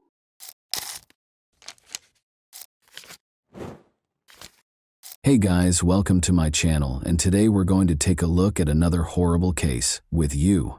In a blueberry field in Michigan, a metal trunk containing the charred remains of an unidentified man was discovered in 2002. He was first known to investigators as Jack in the Box, a nickname that would become well known in the years that followed. Not until more than 10 years later, after countless detective efforts and revolutionary developments in forensic science, was the victim identified as Roberto Caraballo. This revelation, however, came with a terrifying twist, a web of murder, treachery, and a dark family plot. This is the tale of how the Jack in the Box case was resolved, illuminating a horrific homicide that permanently altered Michigan's past. An unusual and unsettling sight was discovered by a farmer on May 8, 2002, while working in a remote blueberry field in Ottawa County, Michigan. An old metal trunk tucked away among the bushes. The trunk had been badly burned, and it smelled awful, as if it contained something gory. The horrific reality of a body that had been mercilessly burned beyond recognition and left to decay in the trunk was what he had hoped was only an illusion. The remains of a body that had been burned beyond recognition were discovered when police arrived and forced open the charred lid. The man had been placed in the trunk, covered in gasoline, and set on fire after suffering blunt force trauma, according to detectives. Investigators couldn't make sense of the scene. Since the fire destroyed any fingerprints or distinguishing characteristics, the condition of the body made identification all but impossible. Detectives thought the murder must have occurred somewhere else before the trunk was left in the remote field, because there were no indications of a struggle at the scene. Because there were no witnesses or hints to help identify the victim, investigators had a difficult time figuring out who this man was and how he met such a terrible end, and the case ultimately went cold. Early leads in the case produced no noteworthy progress, despite the best efforts of law enforcement. In order to gather information about missing people, odd behavior, or anything that might help identify the victim, investigators canvassed the local communities. Due to the limited forensic technology available at the time, detectives were left without answers in the absence of fingerprint identification or DNA database matches. The forensic analysis, which showed that the man was probably middle-aged and had died violently, was the only information available for years. the case turned into one of the most puzzling unresolved mysteries in Michigan. After the story was reported by the media, the victim was dubbed Jack in the Box. The public and fans of true crime were enthralled, curious about the identity of this man and the reason behind his body's ruthless disposal. Detectives kept returning to the case in the hopes that new technology or a different viewpoint would reveal the truth, but the case cooled without any clear direction. The long-forgotten case received new attention in 2015, more than 13 years after the unidentified body was found in 2002. Previously, investigators had run out of leads, but they gained the momentum they required from a new tip from an unexpected source. In early 2015, Deneen Ducharme, a Texas woman, contacted law enforcement, expressing her suspicion that the unidentified man known as Jack in the Box might be her stepfather, Roberto Caraballo, who had vanished for no apparent reason years prior. Around this time, the case also gained more public attention, in part because of a documentary called Jack in the Box that was produced by a group of local students. The movie brought the unsolved murder back into the public eye, attracting more interest in the case and urging anyone with information to come forward. Together with developments in forensic technology, this spike in public involvement created new avenues for investigation. Following the Texas woman's call, investigators reopened the case and used modern DNA testing techniques to examine the victim's remains. Detectives followed the woman's lead and compared her DNA to samples from the Texas family.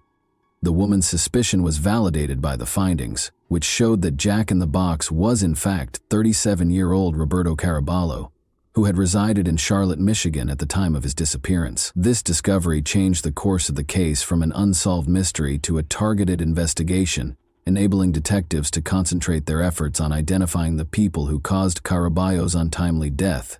Authorities now had a plethora of new information thanks to this identification, including a name and a life story to piece together. Roberto's identification shed light on his family ties and past, generating new leads and providing a novel viewpoint on potential suspects and their motivations. Let's now examine Roberto Caraballo's biography. Friends and family characterize Caraballo as a gregarious and diligent person. He shared a home with his wife, Beverly McCallum, her daughter, Deneen Ducharme, and Christopher McMillan, Deneen's friend. However, his relationship with Beverly was said to have been turbulent at the time of his death. Family conflicts, tension, and financial arguments were reported by friends and family. Detectives looked into the possibility that someone close to Caraballo was responsible for his murder, after it became clear that his life had not been peaceful.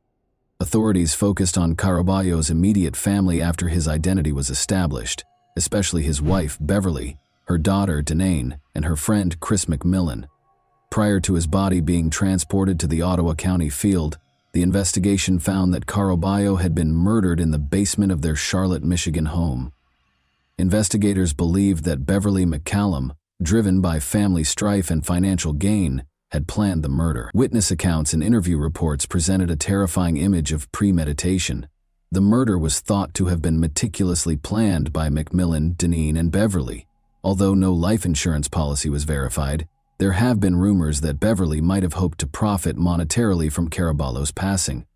Rather, it seemed to be a murder motivated by animosity and personal strife, with McMillan carrying out the scheme and Beverly controlling her daughter. Investigators discovered that the three suspects had enticed Caraballo into their Charlotte home's basement on the night of the murder, where they fatally wounded him with a blunt object. According to reports, they disposed of the evidence by putting Caraballo's body inside a metal trunk after he passed away. With the intention of erasing any evidence of their crime, they drove the trunk to a blueberry field in Ottawa County, doused it with gasoline, and set it on fire. The painstaking preparation and graphic method of disposal demonstrated the brutality and resolve of those involved. In order to link Beverly, Deneen, and McMillan to the crime, forensic science was essential. Traces of gasoline and accelerant on the metal trunk were consistent with attempts to destroy the body, and any forensic traces and blood evidence discovered in the basement matched Caraballo's DNA. A clear narrative that positioned the murder in the family home prior to the body's transportation to the field was established thanks, in large part, to the efforts of forensic analysts, advancements in DNA testing, and cooperation with local law enforcement. Christopher McMillan finally consented to a plea bargain in exchange for a lighter sentence after increasing pressure. He gave a thorough explanation of what transpired before Caraballo passed away. McMillan explained how Beverly had planned the murder and tricked him and Denane into helping to carry it out. His admission that Caraballo had been murdered in the basement gave the prosecution's case more weight and provided a strong basis for Beverly and Denane's conviction. In relation to Roberto Caraballo's murder, Denane Ducharme was charged with both murder and conspiracy to commit murder. Ducharme made an effort to portray herself as a reluctant participant during the trial by claiming that she was coerced into committing the crime by her mother, Beverly McCallum. She asserted that her mother had manipulated her, forcing her to participate in both the actual murder and the disposal of Caraballo's body. According to her defense team, Ducharme was a victim of circumstance and had fallen victim to McCallum's web of coercion. They made an effort to portray her as obedient and passive, implying that she was motivated by a stronger personality rather than intending to actively participate in the crime. Her defense was questioned by the investigators and prosecution, who contended that the evidence refuted her allegations of manipulation. They implied that Ducharme had not only been aware of the scheme but had voluntarily taken part in it, taking important steps to hide the crime. From the physical attack on Caraballo to the actions taken to destroy his body and obfuscate evidence, the evidence showed that she was not merely a passive bystander, but was actively involved. When Beverly McCallum found out that the investigation was refocusing on her, she left the country in 2015. After evading authorities by moving to different countries, she was eventually found in Rome, Italy in 2019. The case became more complicated due to the international nature of her arrest, necessitating cooperation between Italian and American authorities in order to extradite her. Ultimately, McCallum's attempts to thwart extradition were unsuccessful, and she was sent back to Michigan to stand trial for Caraballo's murder. Beverly McCallum and her daughter Denane Ducharme were charged with first-degree murder, conspiracy to commit murder, and mutilation of a dead body at the start of their legal proceedings in Michigan.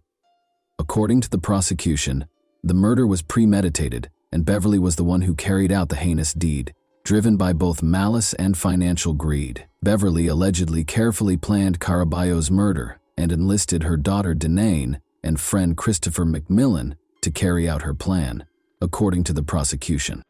McMillan, who had previously accepted a plea bargain, testified against Beverly and Denane, offering details about the crime scene, the plot, and the subsequent events. Because of this plea deal, which reduced his sentence in return for his cooperation, Beverly and Denane were left to deal with the full weight of the charges by themselves. The roles that each person played were established by the prosecution, using McMillan's testimony and additional evidence, emphasizing Beverly's leadership in planning and directing the crime. After years of waiting for the case to be settled, Caraballo's loved ones and the community finally felt some justice and closure as a result of the trial and the ensuing court rulings. The possibility that Beverly McCallum is involved in other crimes besides the murder of Roberto Caraballo is another noteworthy feature. According to Amanda, Beverly has a track record of abusing her connections with men, some of whom are from outside the U.S. In one notable instance, Beverly married a man she had known for more than 20 years while residing in Jamaica. This person vanished inexplicably, and despite attempts to get in touch with Beverly, he is still unaccounted for in Jamaica. Following his disappearance, Beverly and her kids are thought to have left the country, which heightens the suspicion that her illegal actions may be a part of a larger pattern. Given Beverly's history of violent and manipulative relationships, and this man's abrupt and unexplained disappearance, it is possible that she is connected to additional unreported crimes. The question of how many more victims might be linked to Beverly's past is raised by this unsolved mystery. The conclusion of the Jack-in-the-Box case, one of Michigan's most eerie unresolved cases, attracted national attention. Audiences found great resonance in the tale of Roberto Caraballo's murder and the treachery of those closest to him. The case's place in American crime history has been cemented by ongoing media coverage and true crime documentaries. Even when all hope seems lost, the investigation's legacy serves as a testament to the commitment of law enforcement and the value of forensic science in bringing about justice. A terrible reminder of the darker side of human nature is the murder of Roberto Caraballo, who was hidden in a metal trunk and set ablaze in a Michigan field. When justice was finally served after years of mystery, A horrifying tale of treachery and family dishonesty was exposed. No matter how much time has passed, Caraballo's memory endures as a reminder of the extent investigators will go to in order to find the truth and provide victims with justice. And that wraps up today's chilling story. If you enjoyed this video, don't forget to like and subscribe so you never miss a new upload. Also, let me know in the comments what part of this story shocked you the most. Thank you for watching, and I'll see you in the next video.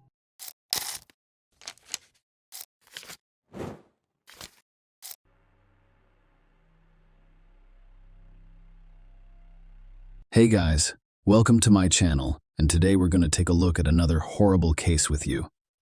In this video, we'll look at an incident that happened in Florida, USA, on July 14, 2012, when Adrienne Robert, 29, was discovered dead by her roommate. Her eyes were open, but she didn't breathe. CCTV cameras were instrumental in the investigation of this case, assisting detectives in locating and apprehending the criminal. Adrienne was born January 4, 1983, in Brunswick, Maine, and 1983, in Brunswick, Maine.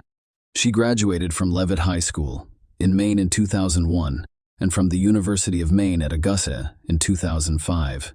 In 2007, she relocated from Maine to Clearwater, Florida. Adrienne's family and friends described her as a beautiful, unkind person who was always cheerful and energetic. She looked forward to the future with excitement. She and her boyfriend, Justin, were preparing to start a life together. Adrienne was renting a home with her friend Jay at the time.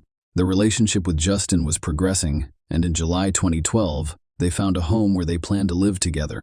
Adrienne packed her belongings and decided to throw a goodbye party on the evening of July 13, 2012. She told her boyfriend Justin that she and her roommate Jay planned to go to a movie, a bar or something. Justin was unable to join them due to an urgent business matter. At the same time, Justin had no objection to Adrienne spending the evening in Jay's company. After all, they were both roommates and friends. Jay and Adrienne began their celebrations at home. They had a few drinks, recalling happy memories from the past, but then decided to continue the night elsewhere, going to the Diamond Dolls strip club. This establishment is still in operation today and appears to be the same from the outside. At 3:34 a.m., Jay called 911 and told the operator that he had just returned home and discovered his roommate dead. Jay stated that he and Adrienne were at a nightclub, but she had left earlier, so he spent more time there. And when he returned home, he discovered her on the bathroom floor. Her eyes were open, but she didn't breathe. There were also signs of a struggle, implying a crime. The operator told Jay to concentrate and perform CPR on Adrienne while giving him instructions. Jay followed them all, attempting to restart Adrienne's heart until the paramedics arrived. Unfortunately, when the ambulance arrived, she had died, and they were unable to assist her in any way. She was pronounced dead on the scene. The police had to answer the following questions. Who killed Adrienne Roberts, and was her roommate involved? They began by thoroughly searching the house, inspecting every closet and checking under each bed. The police needed to ensure that the criminal was not hiding somewhere inside the house. When detectives and forensic experts arrived at the crime scene, they noticed that there were no forced entry signs on the front door. Adrienne was lying on the bathroom floor. She was wearing only a bra. Her death was caused by a stab wound to the chest. Adrienne was trying to protect herself, as evidenced by the signs of a struggle in the bathroom. The fact that she was nearly naked led the detectives to believe the criminal was a man. They had to wait for more details from the forensic experts who performed the autopsy. Detectives discovered something strange while further inspecting the house. While looking around Adrienne's bedroom, they noticed that a portion of the sheet on her bed had been cut. Without a doubt, that detective had a reason for suggesting that was how the criminal was attempting to destroy the evidence. Maybe the criminal's DNA was on the sheet. However, it was strange that the person who did it did not take the entire sheet.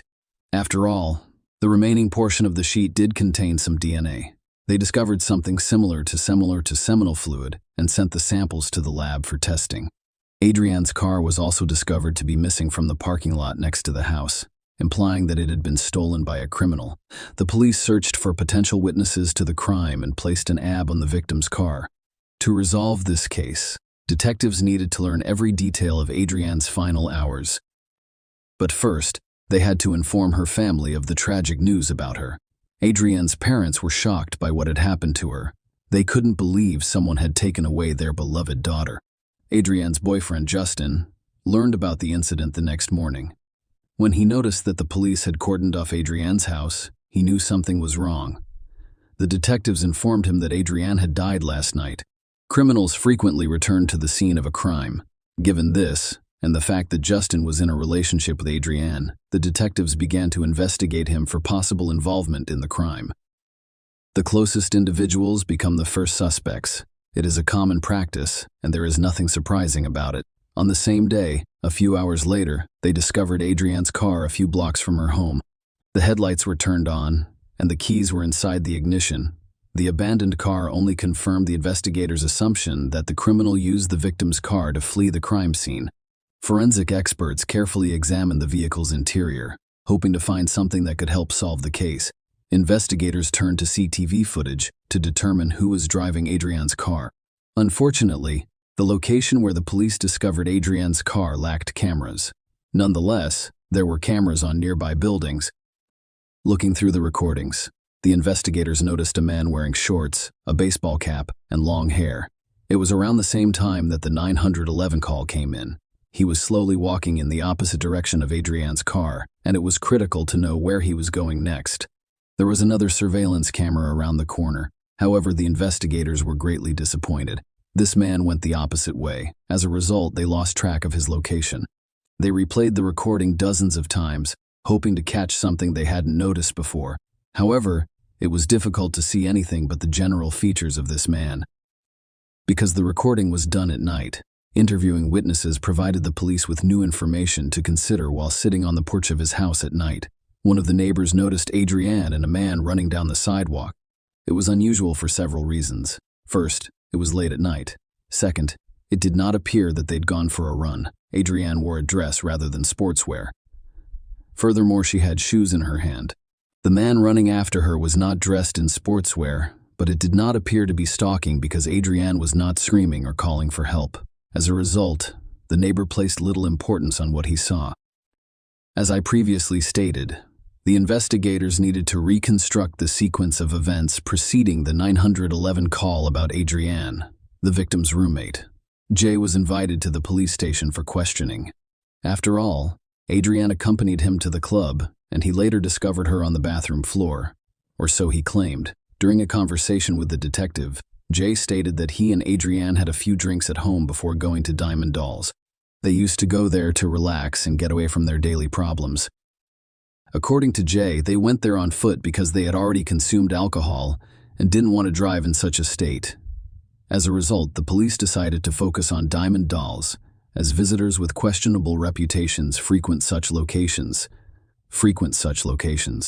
Jay said he and Adrienne arrived at the club around 10:30 p.m. I stayed there for several hours. When they were sitting at a table, another man they had never met before joined them. Jay referred to him as an African American with a beard and a baseball cap. Adrienne returned home a few hours later, and Jay is said to have stayed behind. He noticed that the guy sitting at the table with them had also left. Hoping to confirm Jay's testimony and uncover new clues, the investigators headed to the Diamond Dolls.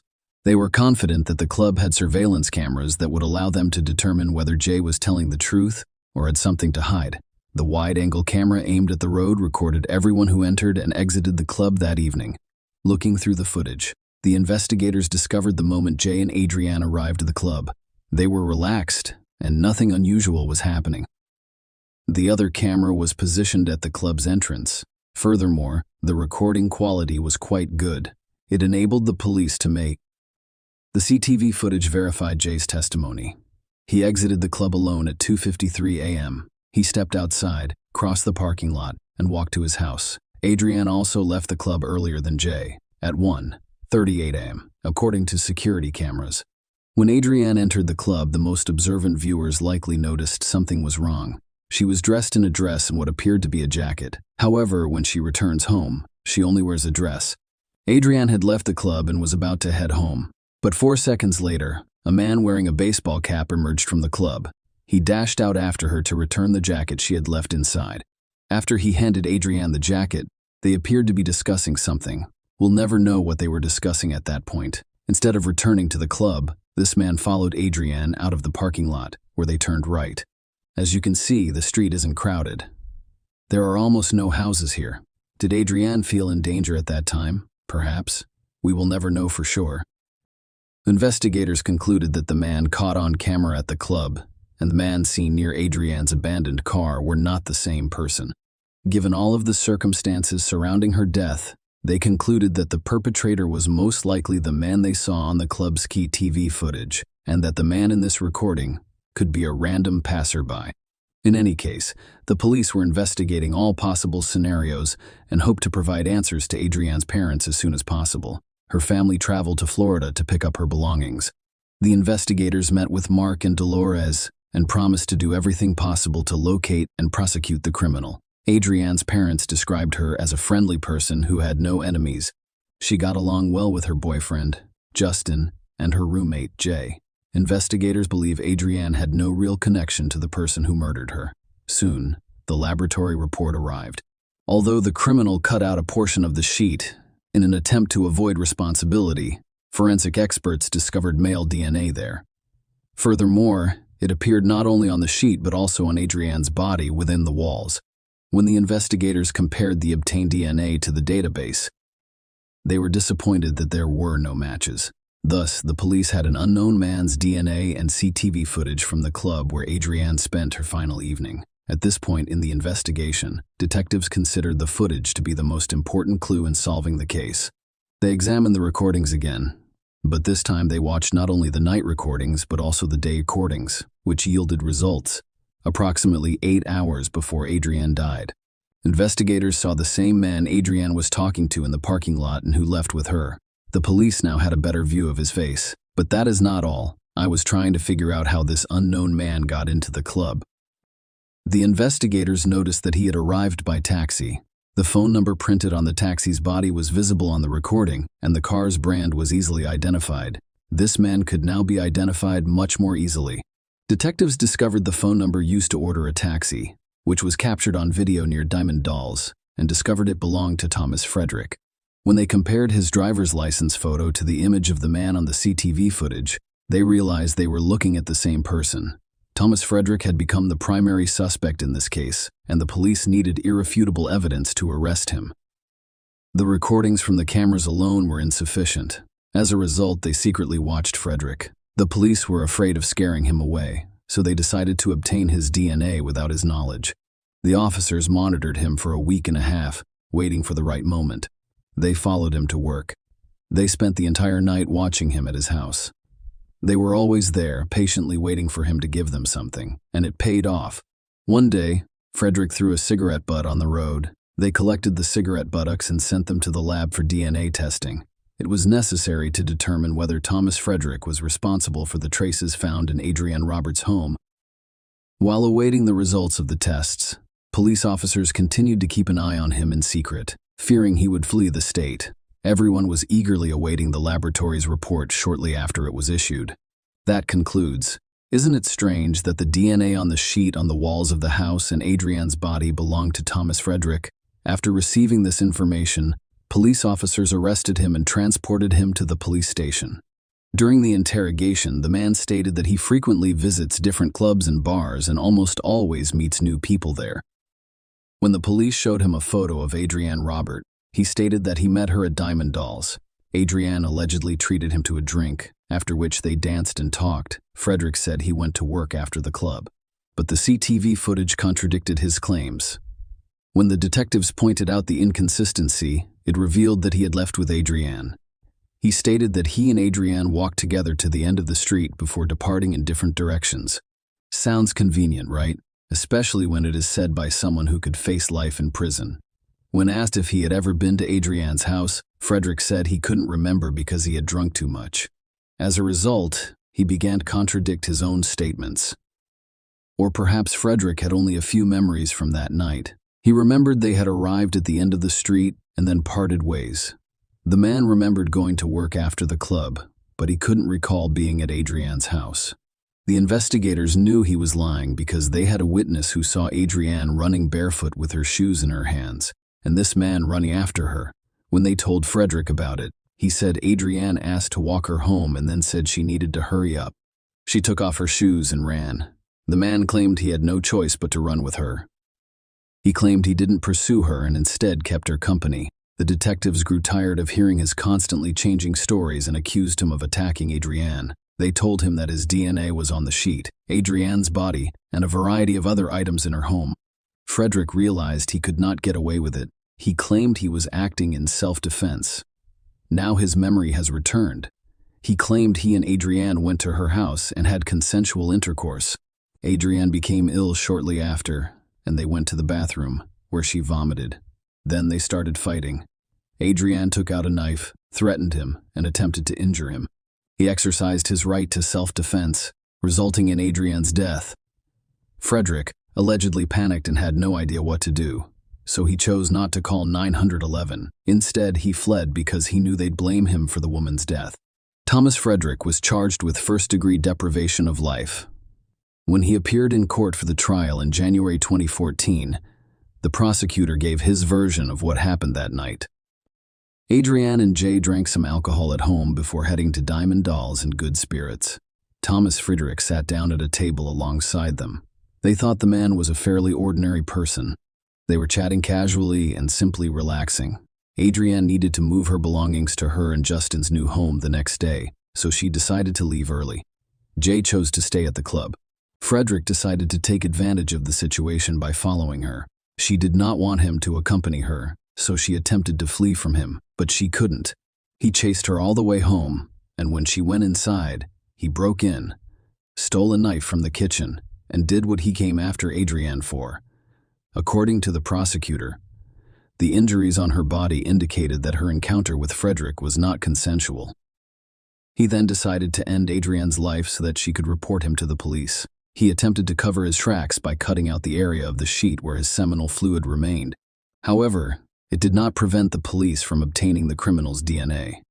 After all, it was found in numerous other locations, including Adrienne's body. Then he took her car keys, drove a few blocks, and left the vehicle. Adrienne's parents left the courtroom while the medical examiner was giving his statement. "I did not want to hear that. Mark Roberts stated that does not bring her back, and I did not want to know what she went through. According to what I've heard, she fought extremely hard. Mark and Dolores, Robert, have found it difficult to live without their daughter.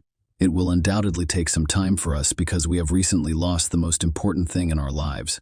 He said, "We'll get back on our feet because Adrienne would want that, and it'll take some time, but we'll get there."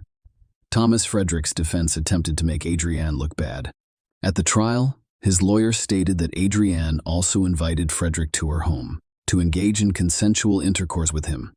This version has no basis and could simply be an attempt by the perpetrator to justify his presence in the victim's home. The presence of DNA, which can only be traced back to one individual, is undeniable. Frederick's defense team also attempted to persuade the jury that he acted in self-defense. She did sustain a stab wound while he was fighting her off, according to his lawyer, and his attempt to convince the jury that it was self-defense was unsuccessful. Due to a lack of evidence, the jury convicted Thomas Frederick of first-degree life deprivation and stealing Adrienne's car. They did not accuse him of coercing her into intimacy by threatening her with a knife. The court sentenced Thomas Hampton Frederick, 25, to life in prison without parole. Adrienne's father stated that he and his wife were thrilled to learn that Frederick would spend the rest of his life in prison. It does not bring Adrienne back, but justice was done today. It was difficult to be in the same room as the man who had hurt his daughter and keep his emotions under control. He claimed Frederick showed no sympathy or remorse, even when the jury returned its verdict. Instead, the man acted arrogantly. Robert and his wife Dolores sobbed as the verdict was read aloud in court. "We were extremely happy." He said, "She simply loved to live life. Her smile was contagious. It's unfortunate that we will never see that again." Adrienne's family thanked everyone who helped them through this difficult time, including the police and the prosecutor, who ensured the criminal received a well-deserved punishment. Share your opinion with us in the comments, and subscribe to the channel for more.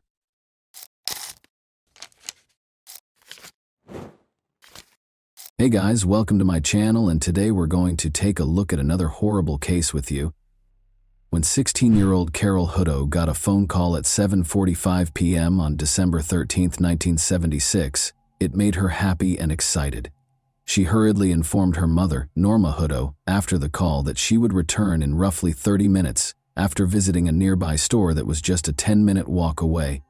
Her mother had no idea that it would be the final time she would see her cherished daughter. After that, Carol never came home. It took 24 agonizing years for the truth to be revealed after interrogation. Who might have made the enigmatic call? What caused Carol to vanish without a trace?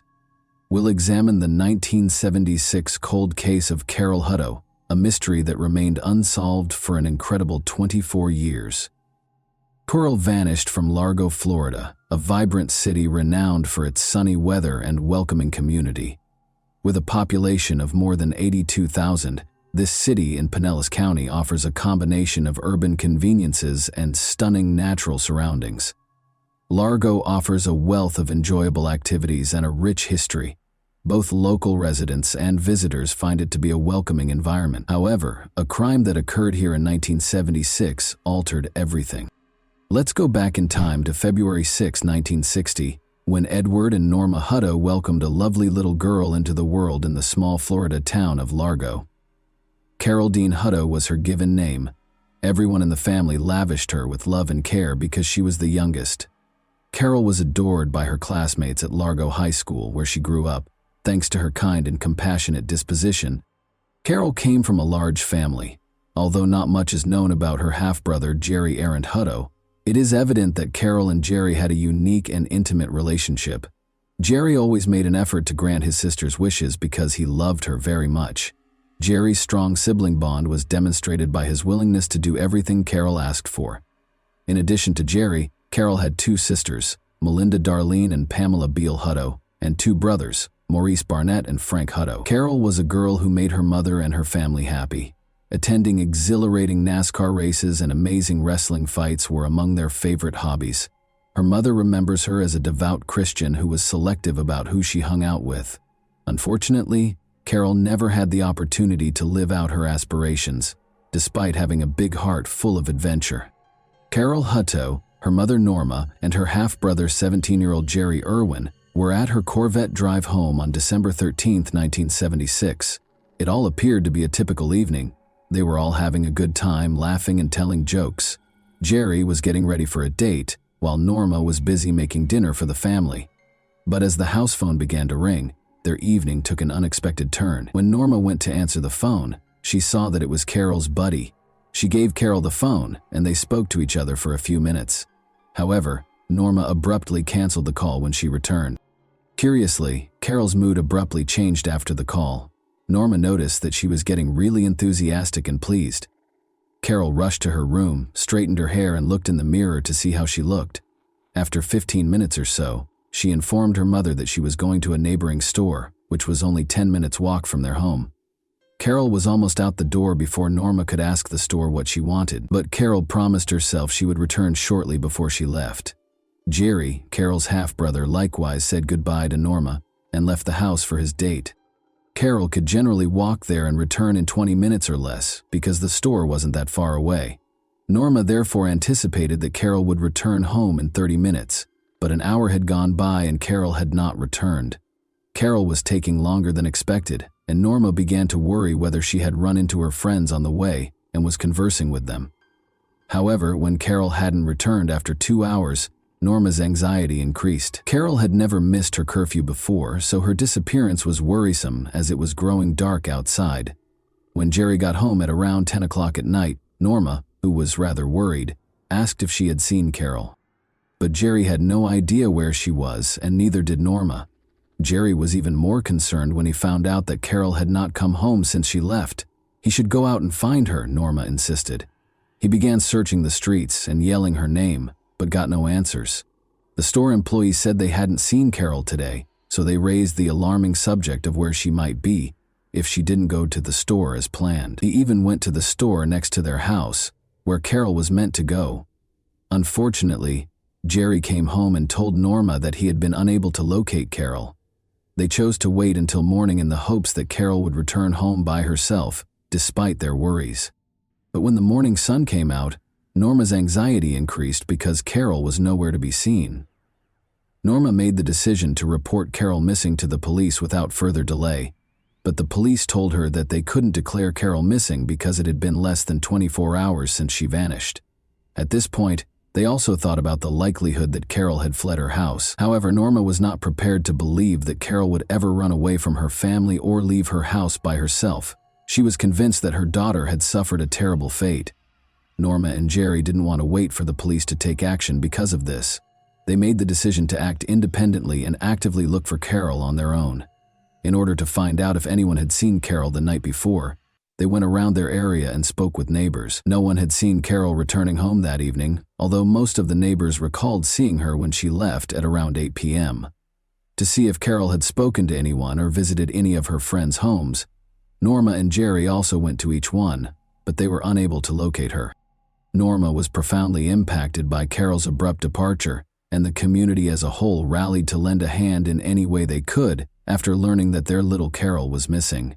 Meanwhile, Carol was being vigorously sought for by the police. To find out if Carol had gone to any of the doors that night, they looked both close to and farther away from her home.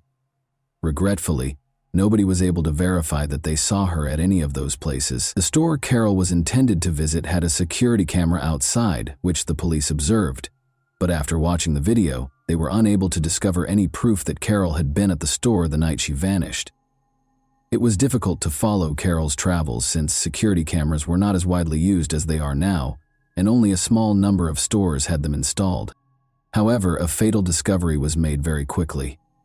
Under strange circumstances, Carol's half-brother Jerry discovered her dead body on the evening of December 14, 1976.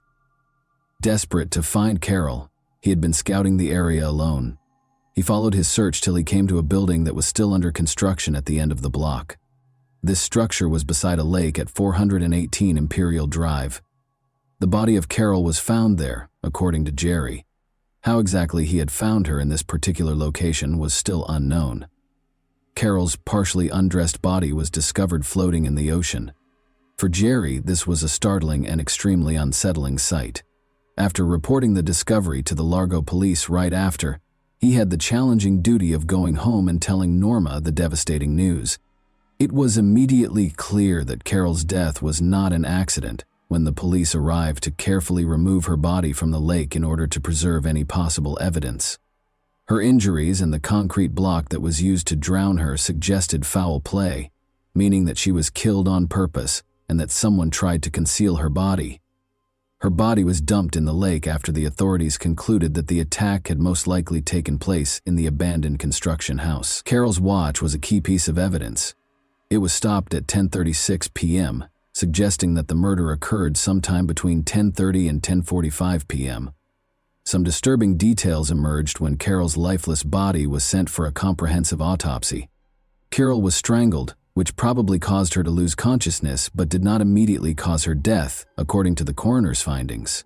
She had also had a serious injury after being struck in the head by a hefty item. In addition to the upsetting discovery, Carol's thigh was severely burned. An even more horrible detail was revealed in the medical examiner's report. Carol was still alive when she was tossed into the water and smothered with a huge slab of concrete. She stayed aware despite the terrifying situation and eventually passed away from drowning. 3 long hairs that belonged to the same individual but appeared to belong to someone else were also found by the coroner during the examination of Carol's body. A 4th hair was discovered on Carol's blue jeans. It was unidentifiable and might have belonged to the murderer. This finding could have been a significant development in the case. However, the hairs were carefully stored away, awaiting the development of more sophisticated techniques that could assist identify the person guilty for Carol's unfortunate death, because there was nothing that could be done with them at the time due to the limitations of medical science in the 1977. Because Jerry Irwin, Carol's half-brother, was also outside on the night Carol was killed, the Largo police briefly focused on him. The police found that Jerry was finished 30 minutes earlier than he said, notwithstanding his claim that he was on a date. They began to question what he was doing during that interval. Why didn't he come home sooner? The restaurant he visited was only approximately 8 minutes away. Since Jerry was unable to offer an alibi for that period of time, the police began to suspect that he was involved in Carol's death. He was the focus of their investigation, but no conclusive proof was found. There was no evidence that Jerry could have harmed Carol. Carol's mother, Norma, was certain that Jerry loved his sister dearly and would never harm her. Even though they were suspicious at first, concentrating on Jerry didn't help them discover the truth. Jerry was eventually exonerated by the police, since they were unable to locate any additional evidence against him. The police worked hard over the next 18 months to follow up on every lead, but they were unable to uncover any information that would help them solve the case. Thus, the inquiry continued in circles. The case became chilly as time passed and the investigation lost steam. The Hutto family was left with burning questions as a result of this. What actually happened to Carol on that pit bull night? Who was to blame for her passing? Along with losing their cherished daughter, they were also frustrated that justice had not been served for her. The murder of Carol remained unsolved for over 2 decades until a chance event in March 1994 gave the investigation a new perspective. Due to a work injury, Officer Brad Hoyes was forced to spend his desk duty looking through cold case files. He discovered the disturbing circumstances of Carol Hutto's murder case while going over the lost files, which rekindled an old inquiry. Officer Brad felt that there were undiscovered aspects of the case that hadn't been fully examined in the first 1976 investigation. His instincts led him to take the risky step of reopening the investigation and retrieving the evidence box that had been stored for years. He found Carol's personal diary among the materials. In the hopes that the diary would have the missing parts required to solve the riddle of Carol's terrible demise, Officer Brad found promise in those pages. And it starts around a month before she passes away. Carol wrote about her covert relationship with her classmate a few pages into the diary. Carol was 16 years old at the time, which was in 1976. The 17-year-old James Brian Kuhn, also known as Jimmy Kuhn, who was born on July 20, 1959, was the object of her intense crush. At Largo High School, where they were both juniors, they would frequently converse with one another. Although there were rumors of their intimacy circulating around the school hallways, they decided to keep their distance and never publicly recognized it. Kuhn requested that Carol keep the connection a secret, because his family was very strict and they wanted to keep it a secret from everyone. Carol also said that she was deeply in love with Kuhn at one point. When she finally reached the line, "I met Jimmy at the lake. It was just too personal, you know. I mean, her body was discovered there, and we think the murder was committed directly next to the house." Kuhn was also one of the people that showed up at Carol's burial looking truly sad and not at all like a suspect in 1976 when the case was first being investigated. As a friend of Carol, Kuhn was also questioned. He stated that he was at home the entire time and that he had not seen or spoken to her on the night of the murder. When cold case investigators re-examined the case in 1994, they discovered a contradiction between Kuhn's claims and what the Hutto family had initially informed the police. They disclosed that Carol had gotten a call from none other than Jimmy Kuhn on the fatal evening of December 13, 1976. Kuhn had a daughter by this point, and he was 34 years of age. After graduating, he went on to serve in the United States Navy, where he was highly successful. His service as a submariner assigned to the U.S. Naval Submarine Base in Connecticut shaped his military career. Detective Sergeant Mike Short, 43, of Largo, was personally involved in the case. He assumed the lead in looking into Carol's murder after learning about the case because he and Kuhn had gone to the same Largo High School. He was accompanied by Lieutenant John Carroll, now Deputy Chief of Largo. They took a risk by unexpectedly traveling to Connecticut, where Kuhn, an 11-year veteran of the military, was stationed. Kuhn's story took a significant turn during this encounter. In a reversal of his previous claims, he acknowledged that he had seen Carol the night before she vanished. He acknowledged that on the night Carol vanished, he had been with her. That admission was important. But the next day, Kuhn had a change of heart. He refused to participate in a polygraph test, sought legal counsel, and declined more interviews. The lack of sufficient evidence to conclusively establish that Kuhn was the murderer of Carol on the evening of December 13, 1976, presented a problem for the police and prosecution. Since Kuhn might be exonerated for anything less than first-degree murder, it seemed improbable that he would be found guilty of first-degree murder, given the statute of limitations. But there was something even more fascinating in the evidence box. Detective Mike opened the box and found a set of strange hairs that had been taken from Carol's body in the crime scene and had been carefully preserved in the late 1980s. The use of DNA testing to determine a person's guilt or innocence in criminal investigations was a turning point in forensic science. As the 1990s went on, the focus moved to looking at mitochondrial DNA, which is found in tiny structures inside human cells and has a higher chance of surviving over time. In light of these developments, Mike was keen to perform a genetic analysis on the hairs in the hopes of identifying the real culprit. But something was wrong. A sample of Kuhn's DNA, which was essential for the tests, was not available.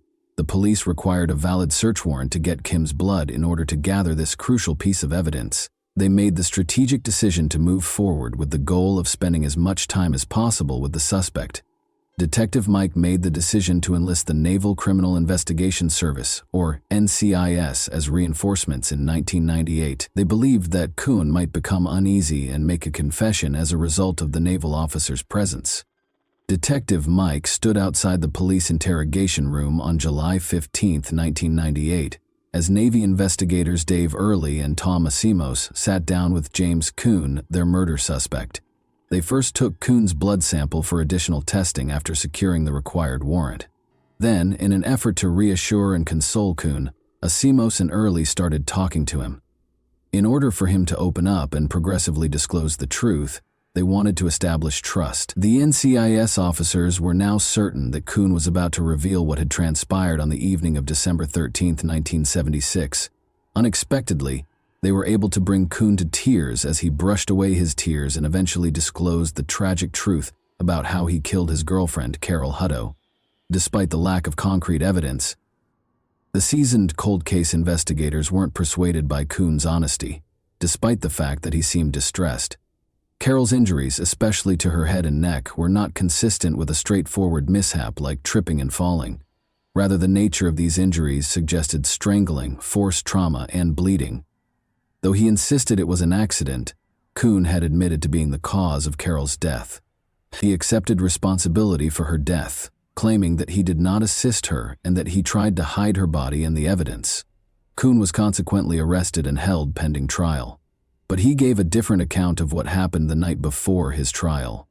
In his other account, Kuhn first stated that despite his desire for physical contact, however, when Carol objected, the conversation changed course and turned into a physical altercation. Carol began to scream and retaliate by striking and scratching him.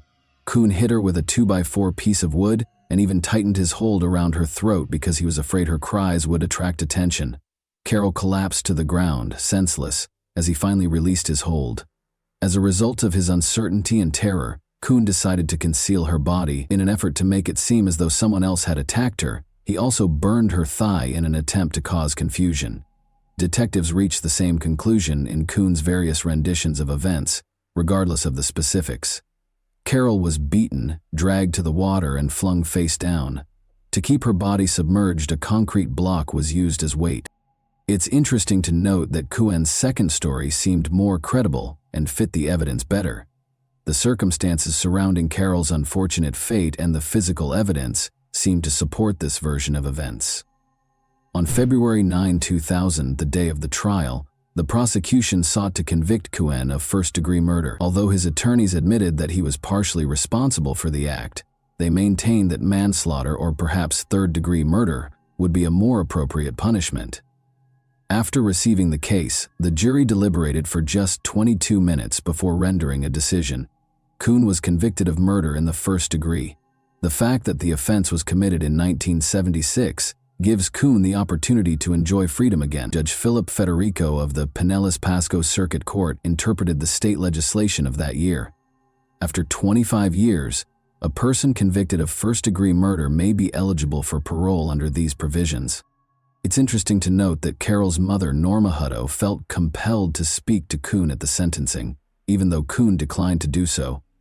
Norma went on to add, "James Kuhn, you took the trust Carol gave you and you used it for your depraved wants."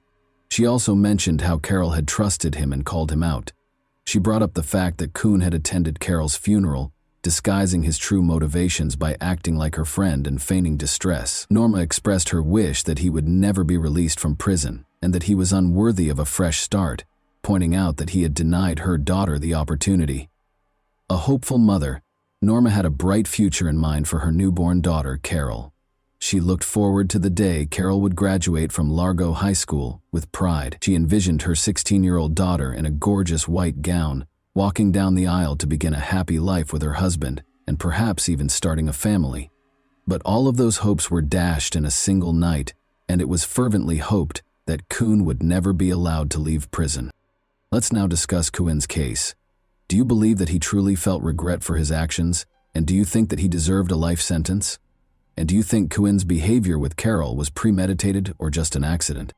If you have any specific sections or sentences you'd like to clarify further, please let me know. And that wraps up today's chilling story. If you enjoyed this video, don't forget to like and subscribe so you never miss a new upload. Also, let me know in the comments what part of this story shocked you the most. Thank you for watching, and I'll see you in the next video.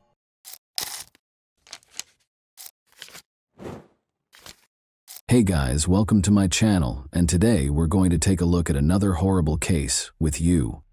3 8-year-old boys, Steve Branch, Christopher Byers, and Michael Moore, vanished while riding their bikes in West Memphis, Arkansas, on May 5, 1993. The following day, their bodies were discovered. However, the investigation took a convoluted and fruitless turn after receiving a false tip about local teenagers. How did misdirection in the case permanently change the course of justice? And what actually happened to these boys? Would justice be served to the victims, or would the case go unresolved? John Mark Byers called the West Memphis police at 8 p.m. on May 5, 1993 to report his son Christopher missing. The officer was informed by him and his spouse Melissa that Chris had not been seen since approximately 5:30 p.m. while he was in the yard working. 2 more parents called in with similar concerns within the next 90 minutes. Steve Branch left for school that day, and Pamela Hobbs said she hadn't seen him since. Around 6 o'clock in the evening, according to Dana Moore, her son Michael had gone out with friends, but had skipped dinner at home. A search was conducted in Robin Hood Hills, where local children frequently played, after 3 missing boys were reported missing. No sign of the boys was discovered that night, despite a thorough search. Chief Inspector Gary Gitchell took over the search the following morning, May 6, 1993. Officer Steve Jones noticed a black tennis shoe floating in a ditch close to the Blue Beacon car wash in the early afternoon. Within 15 minutes, Sergeant Mike Allen found the bodies of 3 young boys who had been murdered in Robin Hood Hills: Steve Branch, Michael Moore, and Chris Byers. In a drainage ditch, the 3 boys were discovered naked, their hands and feet bound with their own shoelaces. Nearby, their clothing was discovered entangled in mud and tree sticks. Christopher Byers suffered from severe genital injuries, including mutilation. Moore and Branch died from multiple injuries and drowning, while Byers' official cause of death was multiple injuries. Because there was insufficient evidence, the police's initial suspicion of rape was later refuted by expert testimony. A pair of pants recovered from the scene contained trace amounts of sperm DNA. Byers' injuries, according to the prosecution, were caused by a purposeful knife attack and castration. However, defense experts contended that rather than a human attack, the injuries on the body were probably caused by animals after they died. The only victim with drugs in his body was Byers. Ritalin, a drug for ADHD, was prescribed to him in January 1993. Nevertheless, the initial autopsy report misidentified the medication as carbamazepine and noted a dosage that was less than what was recommended. Surprisingly little evidence was found at the crime scene on May 5, 1993, despite the heinous nature of the crime. The absence of blood and fibers perplexed the police, who also observed that the area appeared to have been cleaned. They had to deal with a well-known case that attracted national attention, but they had few leads to help them find the person or people responsible. Terry Hobbs, Steve Branch's stepfather, broke down in tears as Gitchell came to the group of people gathered at the edge of the woods to break the terrible news. The town was shocked by the crime's savagery, which prompted an immediate investigation. In this instance, the notion of a satanic connection emerged for a number of reasons. The community was horrified by the gruesome details of the crime, including the castration and the placement of the bodies. The crime scene's remote location further heightened the anxiety. Media reports frequently contributed to the widespread fear of satanic rituals in the United States in the early 1990s. Many communities were especially vulnerable to these fears, particularly those with strong religious convictions. The combination of local beliefs, the graphic nature of the crime, and media coverage made people believe it might be connected to a cult, even though there was no concrete proof of satanic activity in West Memphis at the time.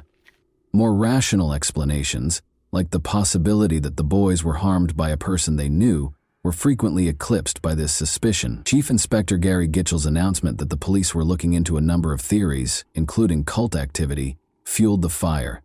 This preliminary inquiry sparked controversy, resulting in erroneous convictions and posing significant doubts regarding the validity of the evidence and the participants' intentions. 3 young men, Jason Baldwin, Damian Eccles, and Jesse Miskelly Jr., were soon identified as suspects by investigators, and the pursuit of answers permanently altered their lives. A local teen with a problematic past was Damian Eccles. He was a 17-year-old high school dropout who was well known for his sinister hobbies and mental health issues, which included severe depression. He was a prime suspect in the case because of his unusual appearance, which included tattoos, long hair, and black clothes. Because of his interactions with Eccles, Jerry Driver, a juvenile probation officer in Crittenden County, also thought that there was a satanic cult in the area. In the past, Eccles had exhibited erratic conduct, including threatening his father, his ex-girlfriend, and her new boyfriend. Eccles had a history of mental health problems, including being put on suicide watch during his stay in a mental health facility in Oregon. He had additional difficulties in juvenile detention after returning to Arkansas, which ultimately resulted in his hospitalization in Little Rock. He kept going to therapy even after being freed, and he made disturbing claims that he wanted to follow infamous criminals like Charles Manson. Jerry Driver was extremely troubled by these remarks and grew to believe that Eccles was responsible for the killings. Eccles was close friends with another suspect, Jason Baldwin. They were both viewed as social misfits. Despite Baldwin's academic success and his lack of interest in magic, they connected because they had both felt alienated. Eccles had previously been charged with shoplifting, and Baldwin had previously been arrested for vandalism. Baldwin, on the other hand, demonstrated drawing ability, and one of his instructors urged him to study graphic design in college. Jesse Miskelly Jr., the third suspect, had little to no relationship to Baldwin or Eccles. He was notorious for getting into fistfights with other teenagers at school and for having a short fuse. Like Eccles, Miskelly had left high school, but Baldwin was still doing well in school. Damian Eccles was questioned by police several times between May 7 and May 10, both at his residence and at the police station. During these sessions, Eccles repeatedly asserted that he knew nothing about the boys and called the killer sick.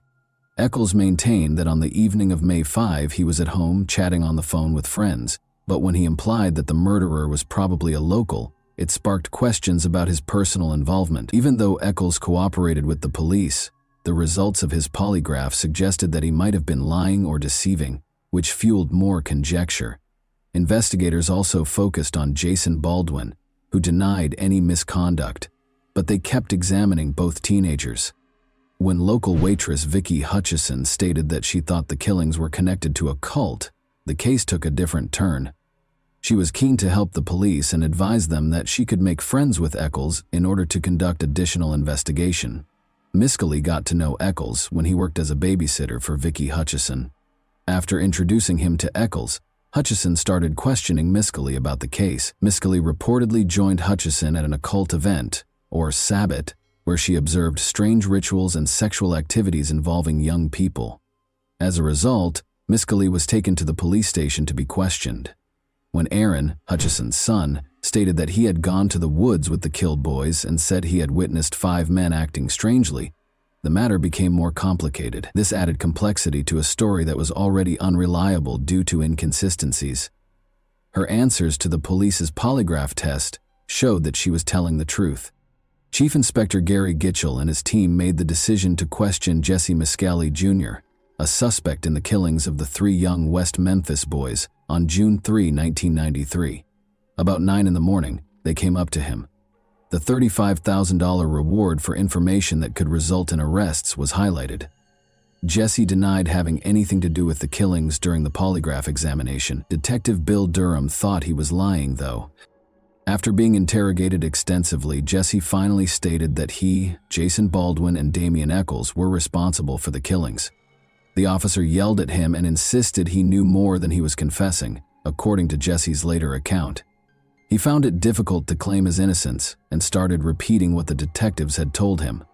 Gitchell corrected him when he wrongly claimed that the boys were bound with rope, stating instead that they were bound with shoelaces. As a result, Jesse altered his account to fit the officer's specifics. Jesse was questioned for hours before her confession was captured on tape. He stated, "Damian hit Chris Byers and Jason assaulted Steve Branch," claiming to have seen what happened in Robin Hood Hills. Soon after, Deputy Prosecutor John Fogelmill requested warrants to search Jason, Damian, and Jesse's residences. All three were taken into custody and accused of capital murder by 10:30 p.m. At a press conference the following morning, Gitchell affirmed his strong belief in the case. Damian Eccles was 18, Jason Baldwin was 16, and Jesse Miscali Jr. was 17 when they were taken into custody. Judge David Burnett held a pretrial hearing in Marion, Arkansas, on August 4, 1993. He made the decision to try Jesse Miscali apart from Jason Baldwin and Damian Eccles. Additionally, even though the defense claimed Jesse's confession was coerced, the judge permitted it to be used as evidence.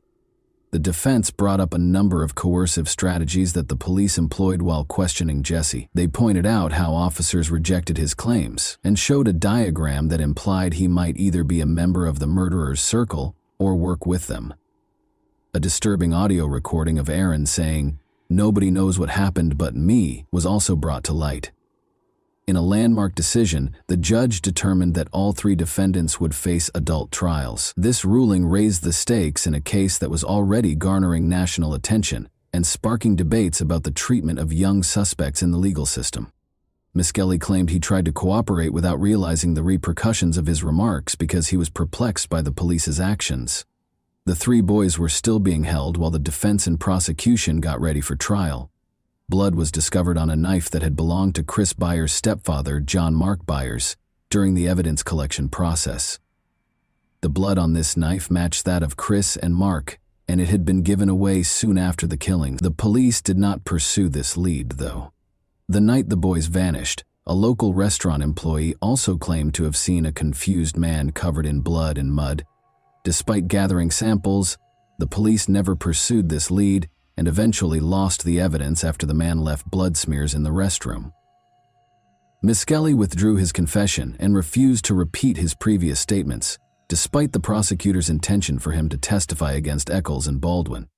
Baldwin and Eccles' trials began on February 28, 1994. As Judge Burnett, Prosecutor Fogelman, and the defense teams determined what evidence could be presented to the jury, both trials received significant media coverage and encountered legal difficulties. A jury consisting of 5 men and 7 women heard Jesse Miscali Jr.'s trial in Corning, Arkansas on January 18, 1994. Although Prosecutor John Fogelman acknowledged that Jesse's confession contained inconsistencies, he asserted that these were caused by Jesse's attempt to minimize his involvement in the killings. He maintained that Jesse had relationships with Jason Baldwin and Damian Eccles. Dan Stidham, the defense lawyer, retorted that Jesse was unfairly singled out because of pressure to make arrests. He claimed that the investigation was skewed by what he referred to as the Damian Eccles tunnel vision. Stidham maintained that he was afraid while being questioned and that Jesse's confession was coerced. When the mothers of the 3 murdered boys testified about their final moments with their sons on May 5, 1993, the trial became emotional. Because he was concerned that it might annoy judges who felt sorry for the bereaved families, Stidham decided against asking that line of inquiry. The prosecution's version of events was unsettling. Investigators explained how the boys' bodies were painfully found during the search for them.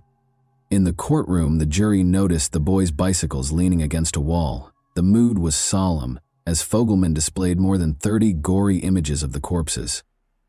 As more unsettling pictures were displayed, pathologists talked about the autopsy results. Jesse appeared extremely at ease throughout the lengthy interrogation, according to Inspector Gary Gitchell. The jury was silent when Fogelman played a recording of Jesse's 34-minute confession to support his argument. Jesse's statements showed significant inconsistencies during cross-examination. The evidence did not support his claims that the boys were bound with brown rope and that the killings occurred at noon.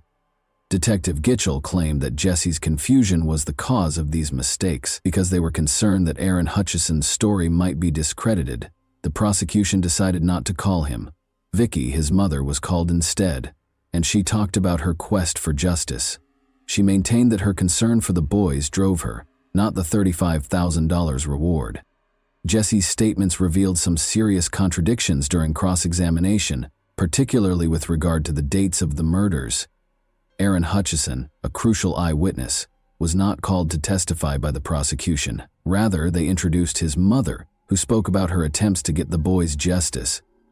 Regarding tangible proof, Jesse's involvement in the crime was not demonstrated by any signs. Regarding certain fibers discovered close to the bodies, a crime lab specialist testified. She subsequently explained, though, that those fibers might have originated from more than just Jesse.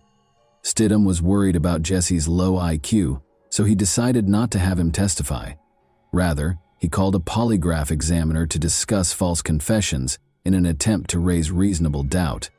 The judge permitted the examiner to describe the pressures that can cause someone to make a false confession, but he decided that the polygraph results could not be used. In his defense testimony, social psychologist Dr. Richard Offshee discussed how Jesse's confession was impacted by police pressure. He was permitted to explain, in spite of the prosecution's objections, that Jesse made a false statement as a result of the pressure he was under, particularly because he had low self-esteem. The prosecutor brought up the fact that Jesse had not been physically hurt by the police during cross-examination. This gave Stidham the opportunity to highlight how Jesse's confession was impacted by the type of questioning, and how psychological pressure played a significant role in what transpired. In his closing remarks, Fogelman referred to the defense's arguments as distractions and advised the jury to believe the detectives and disregard allegations of coercion. The prosecutor emphasized that Jesse's confession was unambiguous, but Stidham cautioned that it would be a grave error to execute an innocent person. The following day, Jesse lowered his head as he walked into the courtroom. He was devastated when the jury convicted him of first-degree murder. When the judge asked him if he had anything to say, he simply replied, "No." The trial brought up serious issues with the legal system, with many people thinking that an innocent person was punished. He was given a life sentence without the possibility of parole. The emphasis on coerced confessions sparked calls for improved questioning techniques and fresh data, which prompted a re-examination of Jesse's punishment. In Jonesboro, Arkansas, the trial for Damian Eccles and Jason Baldwin started 2 weeks after Jesse Miskelly Jr. was sentenced. Dan Stidham, the defense lawyer, declared that Jesse would not testify, leaving the prosecution with scant evidence. The prosecutors could claim that Eccles' apparent interest in witchcraft was connected to his involvement in the case because the judge prevented the two defendants from having separate trials. In essence, they could infer Baldwin's guilt from Eccles' background. John Fogelman, the prosecutor, asserted that they would demonstrate the defendant's guilt for killing the 3 boys. Eccles' lawyer contended that there was no proof of guilt, while Baldwin's lawyer highlighted his client's good character. To talk about the boys' final moments, the prosecution called the detectives and the victims' parents. The judge rejected the defense's request for a mistrial after detectives brought up Jesse's confession. Ridge further asserted that Damian implied he was engaged in supernatural activities by mentioning demonic forces. To bolster their argument, they displayed objects from Damian's house, including a dog skull and occult books.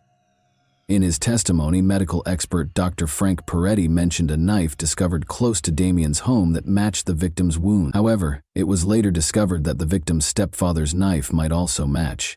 The defense sought to expose contradictions in the prosecution's claims and emphasize the paucity of credible evidence connecting Eccles and Baldwin to the crime.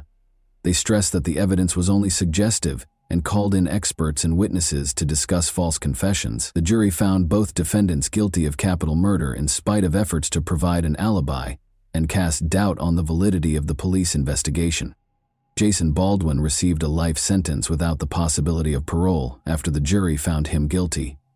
In contrast, Damien Echols was given the death penalty, more precisely a lethal injection.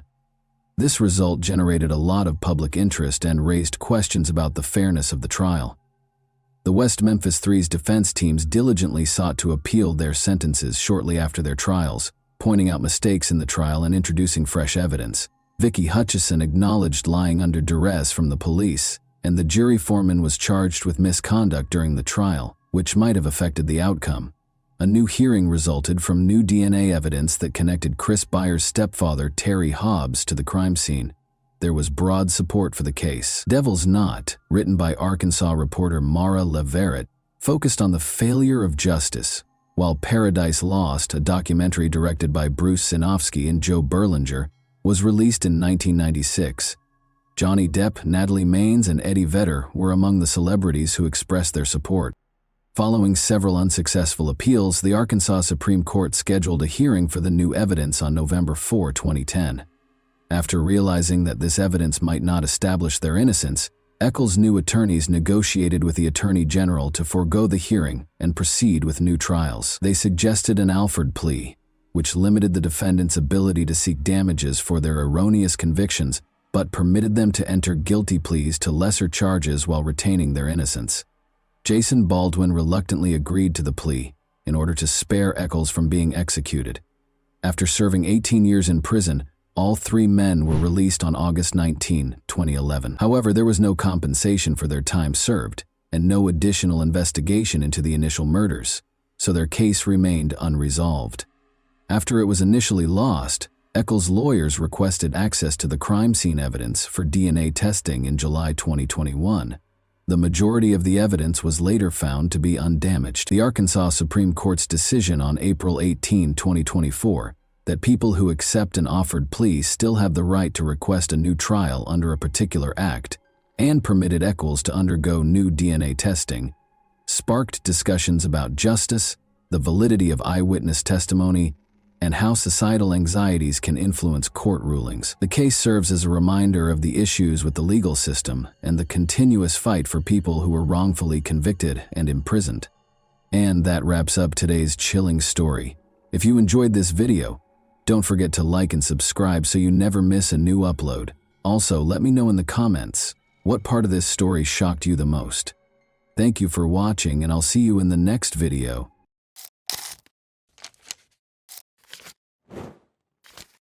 Hey guys, welcome to my channel, and today we're going to take a look at another horrible case with you.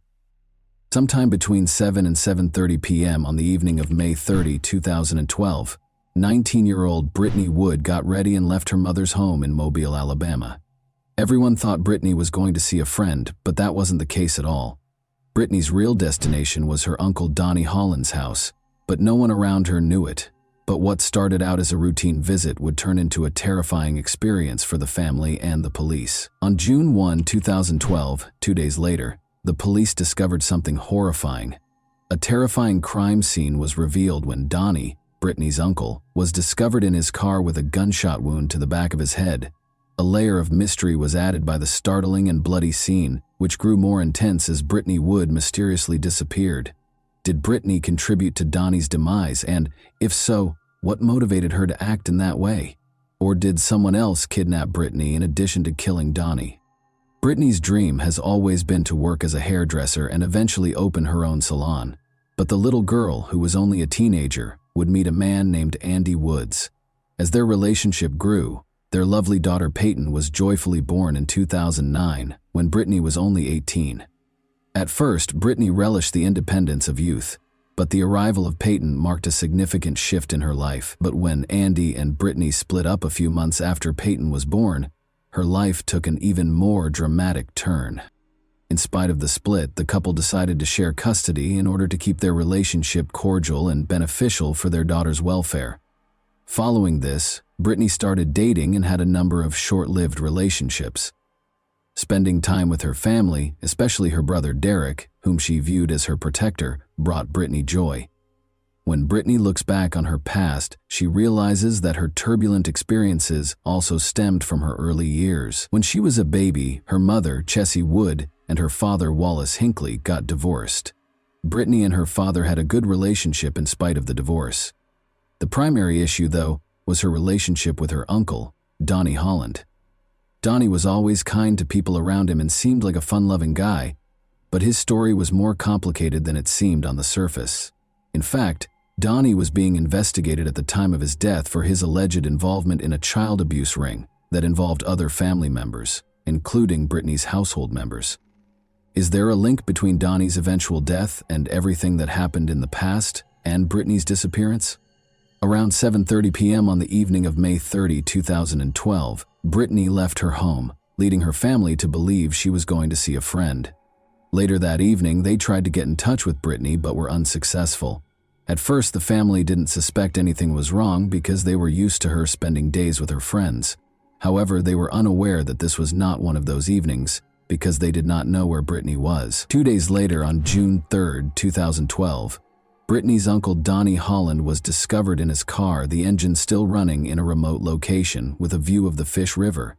The family was met with a terrifying discovery. He was shot behind his ear, at the back of his head.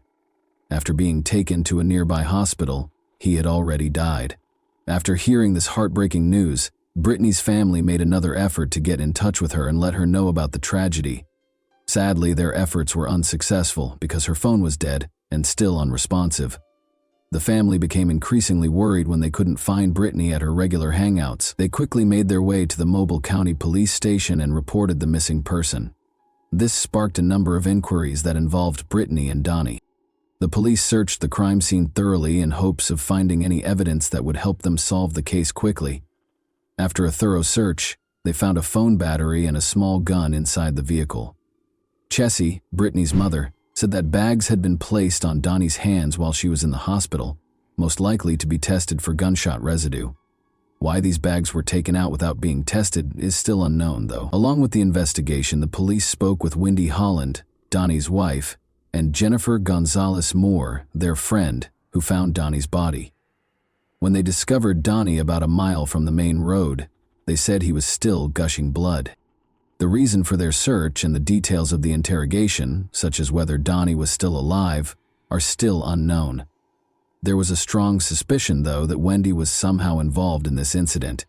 Presuming the gun was the one used to shoot Donnie, the police collected it along with the phone battery, but when Brittany's best friend, Tiffany Bailey, acknowledged that the gun was Brittany's, things took an unexpected turn. Tiffany disclosed that just before she vanished, Brittany had bought the gun for protection. Suspicions were running high and people started wondering if Brittany or Wendy and her friend were involved. But there was still another way to look at the story. Donnie was being investigated at the time of his death for allegedly being a part of a troubling child abuse ring that involved multiple members of his own family. He died from a gunshot wound while sitting in his car just half an hour before he was supposed to meet with the investigators to talk about these claims. According to former Baldwin County Sheriff's Office Detective Eric Winberg, Donnie probably expected to be arrested and killed himself just before the scheduled police meeting. The search for the truth started amid the assumptions and suspicions. Examining phone records was the first step in the investigation. The battery that was discovered in Donnie's vehicle turned out to be that of Brittany's cell phone. Additionally, it was verified by the call logs that Donnie and Brittany actually met on May 30, 2012, the day she vanished. According to the documents, Donnie had driven Brittany to the house near Styx River after picking her up at her mobile home. Brittany's text logs showed that she was messaging non-stop until 11:30 p.m., when she suddenly stopped. Early on May 31, they arrived back at Mobile, just as her phone died, ending the opportunity to gather any more information. As a result of these disclosures, the police force's investigation into Brittany took extreme action. Volunteers, the search and rescue team, helicopters, dogs, and boats were all mobilized in the ensuing extensive search. The Styx River Basin, the last place Brittany's phone had pinged, was within a 5-mile radius of the operation.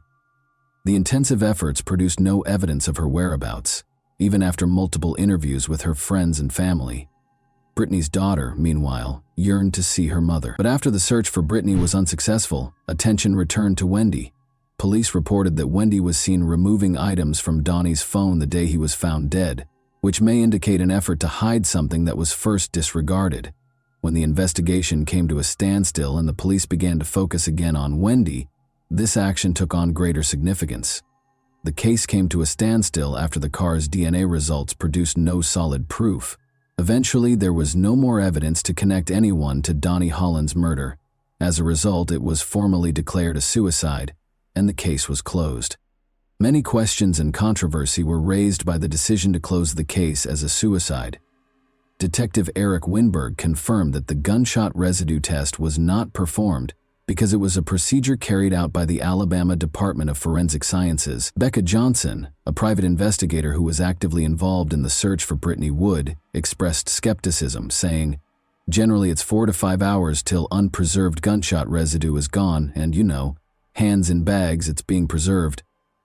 Cameron Busey, a firearms expert at the time, noted that if Donnie had shot himself, the bone fragments and brain matter would have probably lodged in his hands. To ascertain this aspect as well, no test was carried out. Furthermore, Busey emphasized that it would be extremely uncommon to hold the gun behind one's head.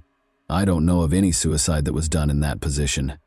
Nevertheless, in spite of numerous worries and observations, suicide was officially declared the cause of death, and no hard evidence surfaced to refute this finding. Even though Donnie's case ended in a surprising way, the investigation went further to understand its complexities by looking into the possibility that a family member was involved in the crime. The family had been concealing a troubling past for years, but the investigations revealed it.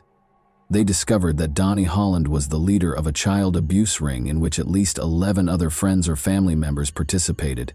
For decades, they had been mistreating and taking advantage of children, including their own. Further evidence connecting the family to these allegations was found by the police as they looked through Brittany's Facebook profile. 11 family members were arrested for their roles in the abuse ring, including Donnie's wife Wendy and Brittany's adored brother Derek. The fact that Brittany's mother, Chessie, was charged with child abuse despite claiming innocence only served to heighten the seriousness of the situation. One of the accusations against the mother was that she had assaulted another female relative who was underage. As the investigation went on, details from Brittany's friends, whom she had confided in, came to light. It was revealed that when Brittany was only 9 years old, she had also been abused by Donnie. Brittany's friends claimed that she intended to confront Donnie and report him to the police. An important question was brought up by the revelation. Did Brittany kill Donnie in retaliation? Although the hypothesis had an interesting history, it was only speculative because there was no hard evidence to support it. Given the backstory and her subsequent disappearance, particularly after her gun was discovered, the audience might have assumed in a simpler plot or motive that Brittany was the cause of Donnie's death. However, evidence is crucial in legal proceedings, and no additional inquiry into her involvement was conducted in the absence of adequate proof. In addition to the idea that Brittany was seeking retribution, another theory surfaced. Could a previous victim have killed Donnie in retaliation and then abducted Brittany? Although the reason behind Brittany's abduction was never revealed, her mysterious disappearance raised suspicions that she was still alive. Despite a number of theories, it was indisputable that Brittany's family was about to face legal repercussions. Still, Brittany's mother, Chessie, was upset that her daughter had not yet been found. A young victim testified against Wendy Holland, Donnie's wife, in court on December 9, 2014.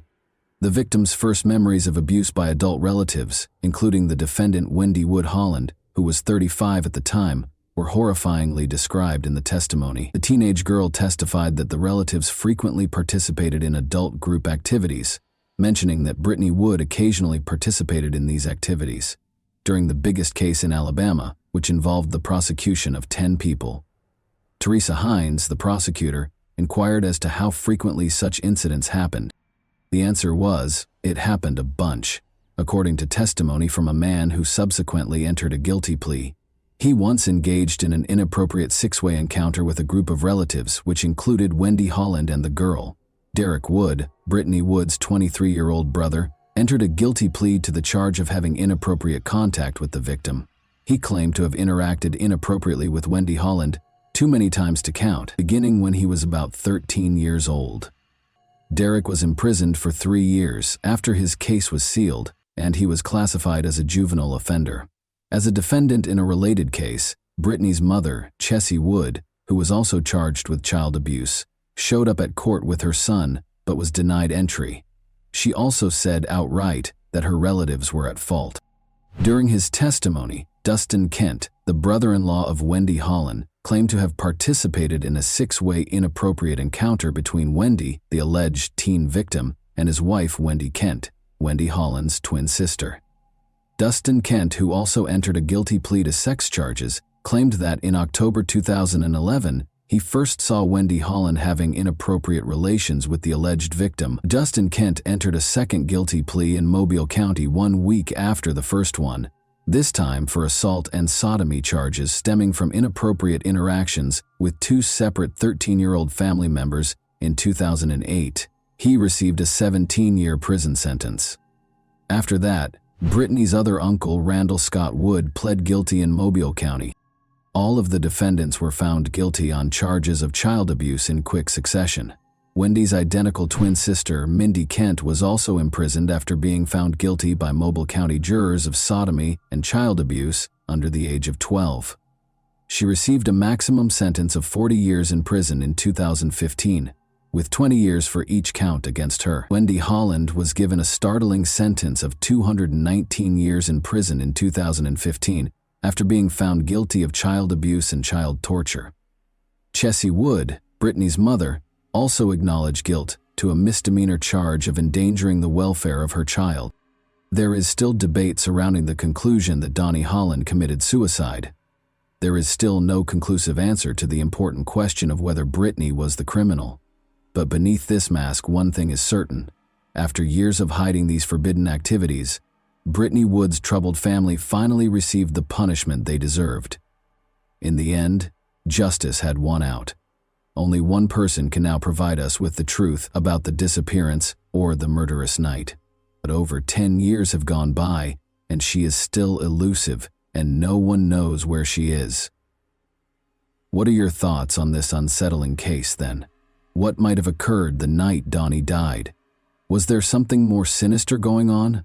Or was it truly a disappearance leading to suicide? And that wraps up today's chilling story. If you enjoyed this video, don't forget to like and subscribe so you never miss a new upload. Also, let me know in the comments, what part of this story shocked you the most? Thank you for watching, and I'll see you in the next video.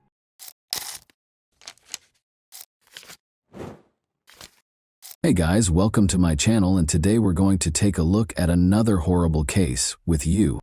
This video examines the events that occurred in the U.S. state of Washington in 2001. The mother of 8-year-old triplets, Dana Laskowski, 36, was discovered in her own home lying face down on a couch. It was a complicated mystery with multiple suspects for the police. Dana's ex-husband, her boyfriend, and other men were all investigated by detectives.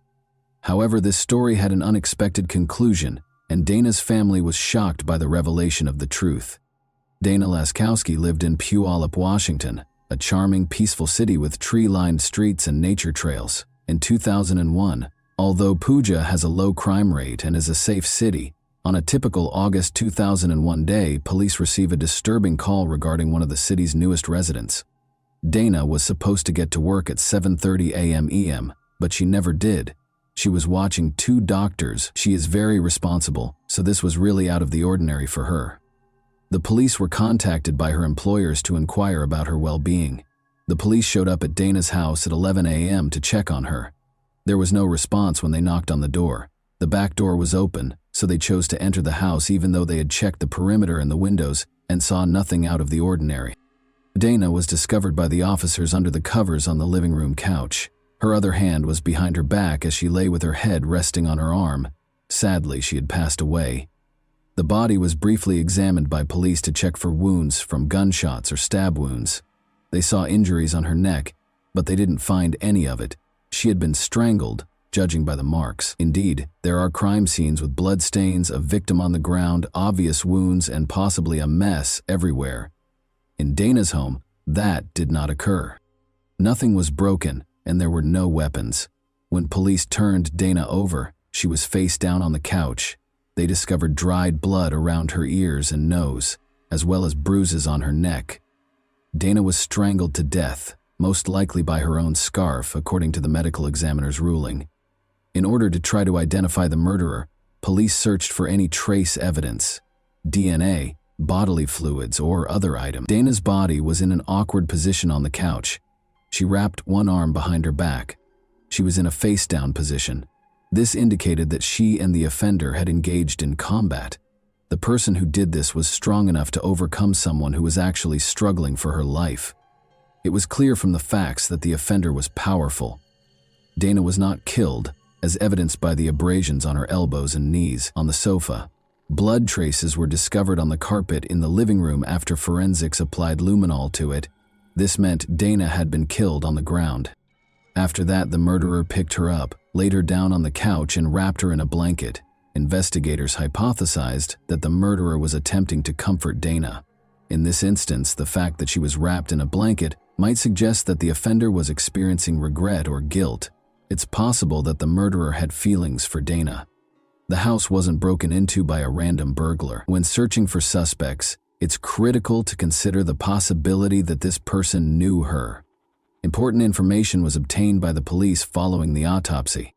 Detectives started interviewing neighbors, and one of them claimed to have heard a woman's screams coming from around 1 a.m. This gave police their first idea of the time frame. The medical examiner was able to estimate that Dana had been dead for a few hours before police arrived and had most likely died during the night or early morning hours of that day. Dana was probably dead by 7:30 a.m. because she had not shown up for work. Following the conclusion that Dana was murdered between 1 and 7:30 in the morning, the investigation probed further into her life in an effort to identify potential suspects. Dana was the mother of 8-year-old triplets who lived with their father, Steve, her spouse. The police learned that she had recently separated from him at the time of her death. There were more possible suspects among those Dana might have invited into her home because she had begun a new life and made new friends. The people Dana worked for as a nanny mentioned a man named Adam who started stalking her, so detectives contacted her employers to find out if any of the people she was dating had disturbed her. Adam, a cable company employee, was working at Dana's house after she recently moved. He asked Dana out on a date after finishing the work. He kept trying to spend the evening with her, but she refused. Adam refused to accept no from her, and his actions eventually started to terrify Dana. She mentioned gifts, flowers, and notes left on the door, as well as incessant messages from him that didn't stop. These behaviors suggested obsessive, domineering, and irate behavior that might make Adam think about committing a crime. Police discovered that Dana had threatened to hold Adam accountable if she were to suffer any harm. Adam became the main suspect and was in the spotlight. Despite everything, his actions and potential motivation appeared to be strong evidence of guilt. Adam denied any role in Dana's demise. The police conducted a thorough investigation of his surroundings while he was being questioned. They looked through his work locker and his car, but they didn't find anything unusual. When questioned about his whereabouts, Adam acted aggressively and insisted on his innocence. Adam stated that he stayed at home with friends the night of the murder. His statements were verified by a review of his phone records. As a result, he was placed lower on the investigation's list of suspects, forcing the police to focus on other individuals. A phone number written fluently in pen on Dana's hand was the tiny but crucial piece of evidence that investigators concentrated on. They looked up the number and found that it belonged to Julian, a 35-year-old man. The importance of the phone number to Dana was evident from the fact that it was written in pen on her hand. To learn why Julian's number was inscribed on Dana's hand, detectives located him and asked him to come in for interrogation. Their suspicions were aroused by his unwillingness to provide a cogent response, which led them to investigate his relationship with Dana further. Julian acknowledged under duress that he was close to Dana, despite the fact that she was seeing his best friend Matt. Detectives started to question whether Julian could have been the murderer after this discovery, but when his alibi was examined, it was discovered that witnesses and establishment employees had verified that he was at the bar from 10:30 p.m. to 1 a.m. on the night of the murder. Julian was thus disqualified as the murderer by his alibi. The detectives began to question whether Matt could have committed the crime after discovering that Dana was having an affair with his friend. Romantic relationships have the power to arouse our emotions, and although it may not be immediately apparent to everyone, out-of-control feelings are frequently the root cause of such crimes. Personal intimacy is frequently the cause of crimes of this kind. Matt, Dana's romantic partner, was immediately elevated to the level of suspicion as a result. Investigators examined Dana and Matt's relationship more thoroughly after receiving Julian's information. The asymmetry of feelings was clear. Dana believed she had allowed Matt into her life, but Matt was blazing with passion for her. Lacked such intense emotion. According to phone records, Dana and Matt were in constant contact the night of the murder, with calls taking place between 11:30 p.m. and midnight. As a biker who abused illegal substances and was able to confront multiple men at once, Matt was described by Dana's friends as being abrasive and rude, all of which made him an obvious suspect. Investigators found that Matt lived close to Vancouver, Canada. While looking into Dana Laskowski, however, this did not absolve him of suspicion. In a couple of hours, he could have driven from his house to Dana's. When asked, Matt claimed that he was not involved in the crime because he had intended to meet Dana but was stopped at the border due to issues with his documents. His alibi was confirmed. Investigators asked Matt for any information that could help solve Dana's murder after he was exonerated of any suspicion. According to Matt, he had called Dana the night of the murder and observed that she appeared uneasy during their chat, which may indicate that someone was present in the house with her. Matt surmised that the unidentified individual might have been Steve, Dana's ex-husband. Dana had spent a portion of her life with Steve, so it was obvious that she needed to talk to him. Her triplets were his children. Breaking up is a tough experience, and depending on the situation, it can cause anger that can turn into murder. Maybe Steve decided to commit a crime because he was so furious after Dana left him. He might have committed murder out of passion, jealousy, or rage, all of which needed to be taken into account. When investigators started looking into Steve's identity, they discovered that he had given Dana a life insurance policy, which expanded the pool of potential explanations for what transpired to include financial ones. When Steve was brought to the police station to be questioned about his relationship with Dana, he seemed unusually distant and withdrawn, seen in his feelings. His emotions seemed to have been smothered. Another suspicious detail was discovered by the detectives during the interview. Steve's knees were abrasive, just like Dana's elbows and knees. Investigators thought that on the night of the murder, there might have been a disagreement between the two. Steve explained that he had sustained the abrasions on his knees while playing baseball when detectives questioned him about them, but according to one of the detectives there, who was a real baseball expert, those kinds of injuries were not typical of the sport. Steve was even more anxious after that, but did he have a chance to murder Dana? Steve responded that he was at home, 5 hours away from Puyallup, when asked where he was on the night of the murder. The following morning, he said, he put the children to bed, filled up the gas tank, and drove to a nearby campground. His explanation was intriguing. The triplets' absence from Dana's home the night she passed away could have been a coincidence, but it could also indicate that Steve had prearranged the entire situation. It took 10 hours to travel back and forth between Steve's and Dana's homes. If Steve had gone to Dana's house, investigators realized, he would undoubtedly need to stop at a gas station, so they gave careful thought to the possibility that he could have put the kids to bed, driven to Puyallup, committed the crime, and driven back. They looked into locations where he might have refilled up with gas and went back his potential path. Investigators removed Steve as a suspect after reviewing surveillance footage and examining areas of the road where his car might have been spotted. They were unable to find any concrete proof that Steve had made the trip. The investigation hit an impenetrable wall after all suspects were ruled out, which caused great frustration. The fact that Dana's body was covered in blankets seemed particularly strange, a behavior that amply demonstrated the unusual nature of the perpetrator. The investigators had reached a point where they had no viable suspect or explanation for the nature of the crime. In light of this, the police made the decision to enlist the FBI in the inquiry. Because the local police lacked the requisite experience to identify such specific signs, the investigators sought the FBI specialist's assistance in creating a psychological profile of the potential offender. After carefully examining the case, the FBI concluded that the crime was likely committed impulsively and in a fit of rage, revealing a disordered personality. The person who was in Dana's home that fateful night, according to experts, had no intention of killing her. They probably knew one another, spoke, and then he attacked in a fit of rage. The search had to be expanded after the police had already looked at the ex-husband, the boyfriend, and even the stalker. This crime was committed by someone. It was unclear who made the decision to expand the search for suspects in the Dana Laskowski case in light of fresh FBI information. Police were now searching for someone who could have lost control if provoked. Detectives examined the video footage from Dana's funeral in an effort to find fresh evidence. Finding out who was there and how people acted on this day of mourning was essential. It was crucial to observe who attended Dana's funeral and who did not, both from a psychological perspective. Given that most murders are carried out by someone the victim knew, it is possible that the murderer was one of these individuals. It's possible that the murderer attended the funeral because it would have been suspicious to skip it. However, how did he respond to that circumstance? Did anything have the potential to reveal him?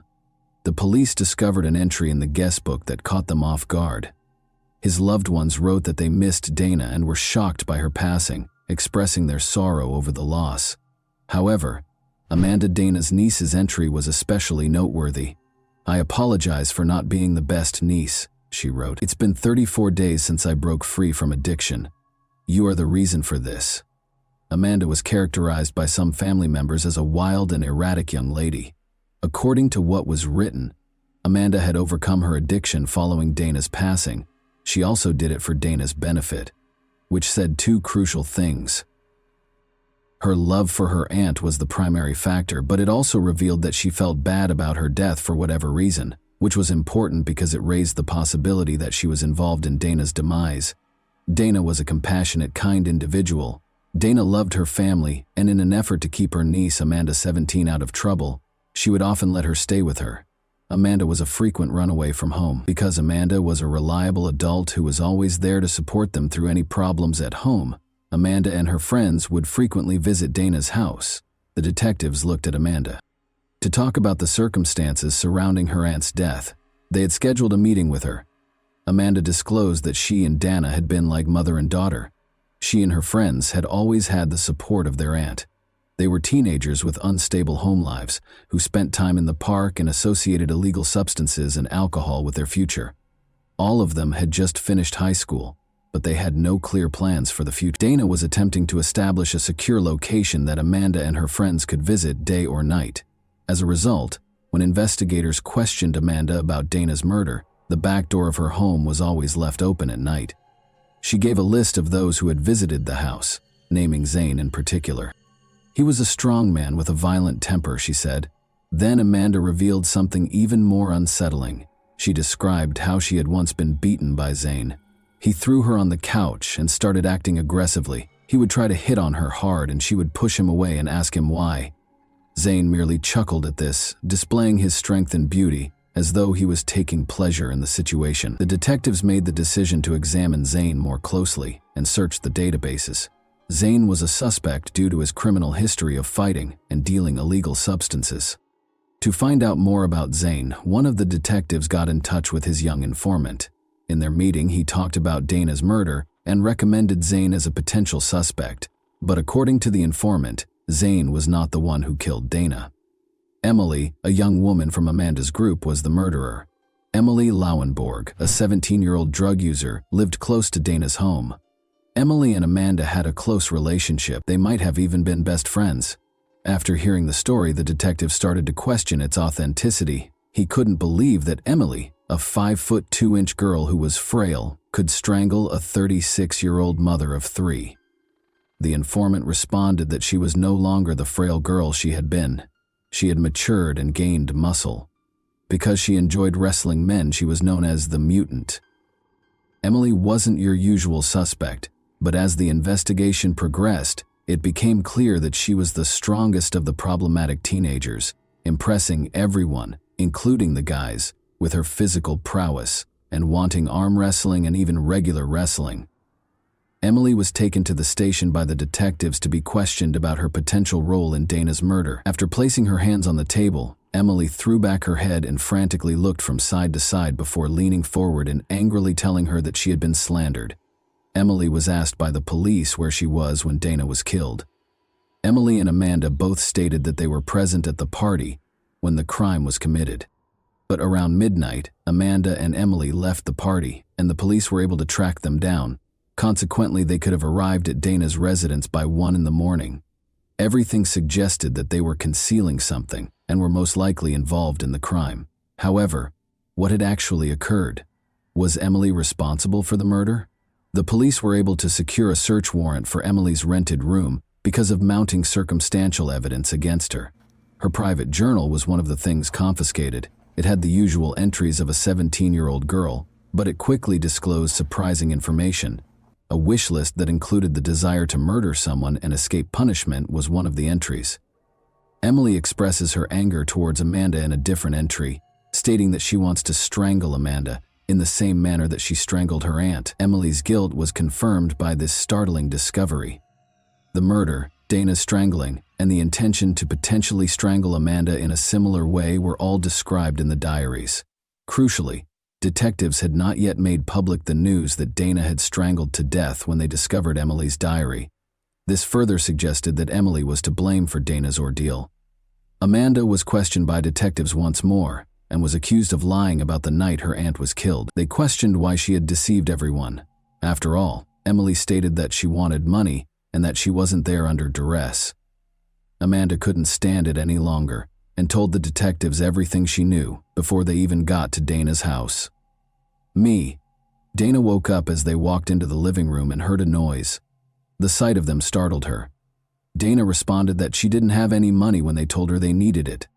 Emily, however, was not happy with that response and asked Dana for money once more. Emily was gently nudged in the direction of the exit when Dana asked them to leave. Emily didn't like it though, and she wasn't going to put up with it. In front of Amanda, she launched an attack on Dana and strangled her. Emily refused to listen to Amanda's cries for her to stop. The fact that Amanda did nothing but watch Emily kill her aunt suggests that she either feared Emily or that it happened so fast that she was likely unaware of what she was seeing. Amanda's scream, not Dana's, was heard by a neighbor at 1 in the morning when Dana was killed. Emily covered Dana's body with a blanket and placed it on the couch. Before they left, they took what little money Dana had. Emily took a brief break to get a black shirt out of Dana's closet. Emily wore that exact shirt when she attended Dana's funeral. It was her display of power and authority. Motive was the question that the investigators were struggling with. Emily had expressed her anger to her friends about Amanda's constant abandonment of her for her aunt. Given their close relationship, Emily might have killed Dana in order to fully control Amanda. However, Amanda was given a plea deal and would not be imprisoned for her involvement in Dana's murder. After much deliberation, investigators decided that Amanda was needed as a witness because she had witnessed the murder and would have the right to remain silent if she were charged with a crime. As a result, Amanda became a witness and gave information about what transpired that fateful night. It was the vital data that the authorities required. However, because of Emily's unremarkable size, prosecutors were unsure they could convince a jury of her guilt and allowed her to enter a guilty plea to the lesser charge of manslaughter. After being convicted and serving 5.5 years in prison, Emily Lollenborg was released in 2008. She later moved back to Puyallup, changed her name, got married, and had kids. Locals will undoubtedly be concerned about Emily's freedom to roam the streets. Like serial killers who wear mementos of their crimes, she was dressed in the victim's clothing, having already killed once and never regretting it at the funeral. And that wraps up today's chilling story. If you enjoyed this video, don't forget to like and subscribe so you never miss a new upload. Also, let me know in the comments what part of this story shocked you the most. Thank you for watching, and I'll see you in the next video.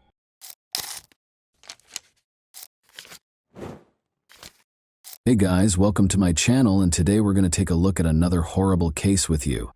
This video examines what happened in Tennessee, USA on September 2, 2022, when 34-year-old Eliza Fletcher, a mother of 2 children and kindergarten teacher, left her Memphis home to go for a morning jog.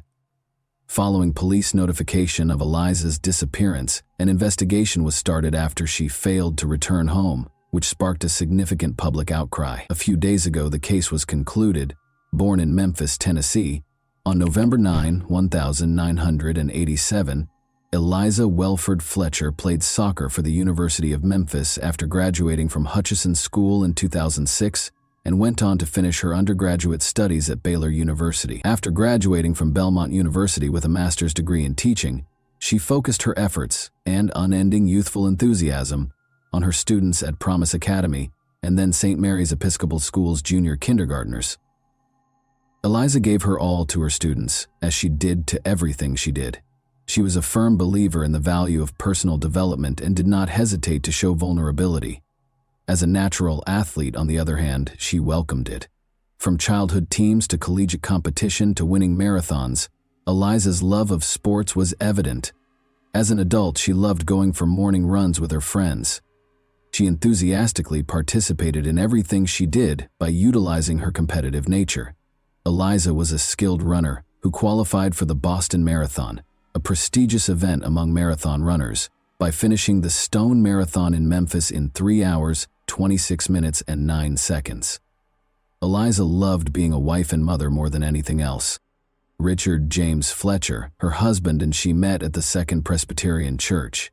On Friday, September 2, 2022, the couple welcomed 2 sons into the world after getting married on March 8, 2014. When Eliza did not return from her jog at the scheduled time, her family became concerned.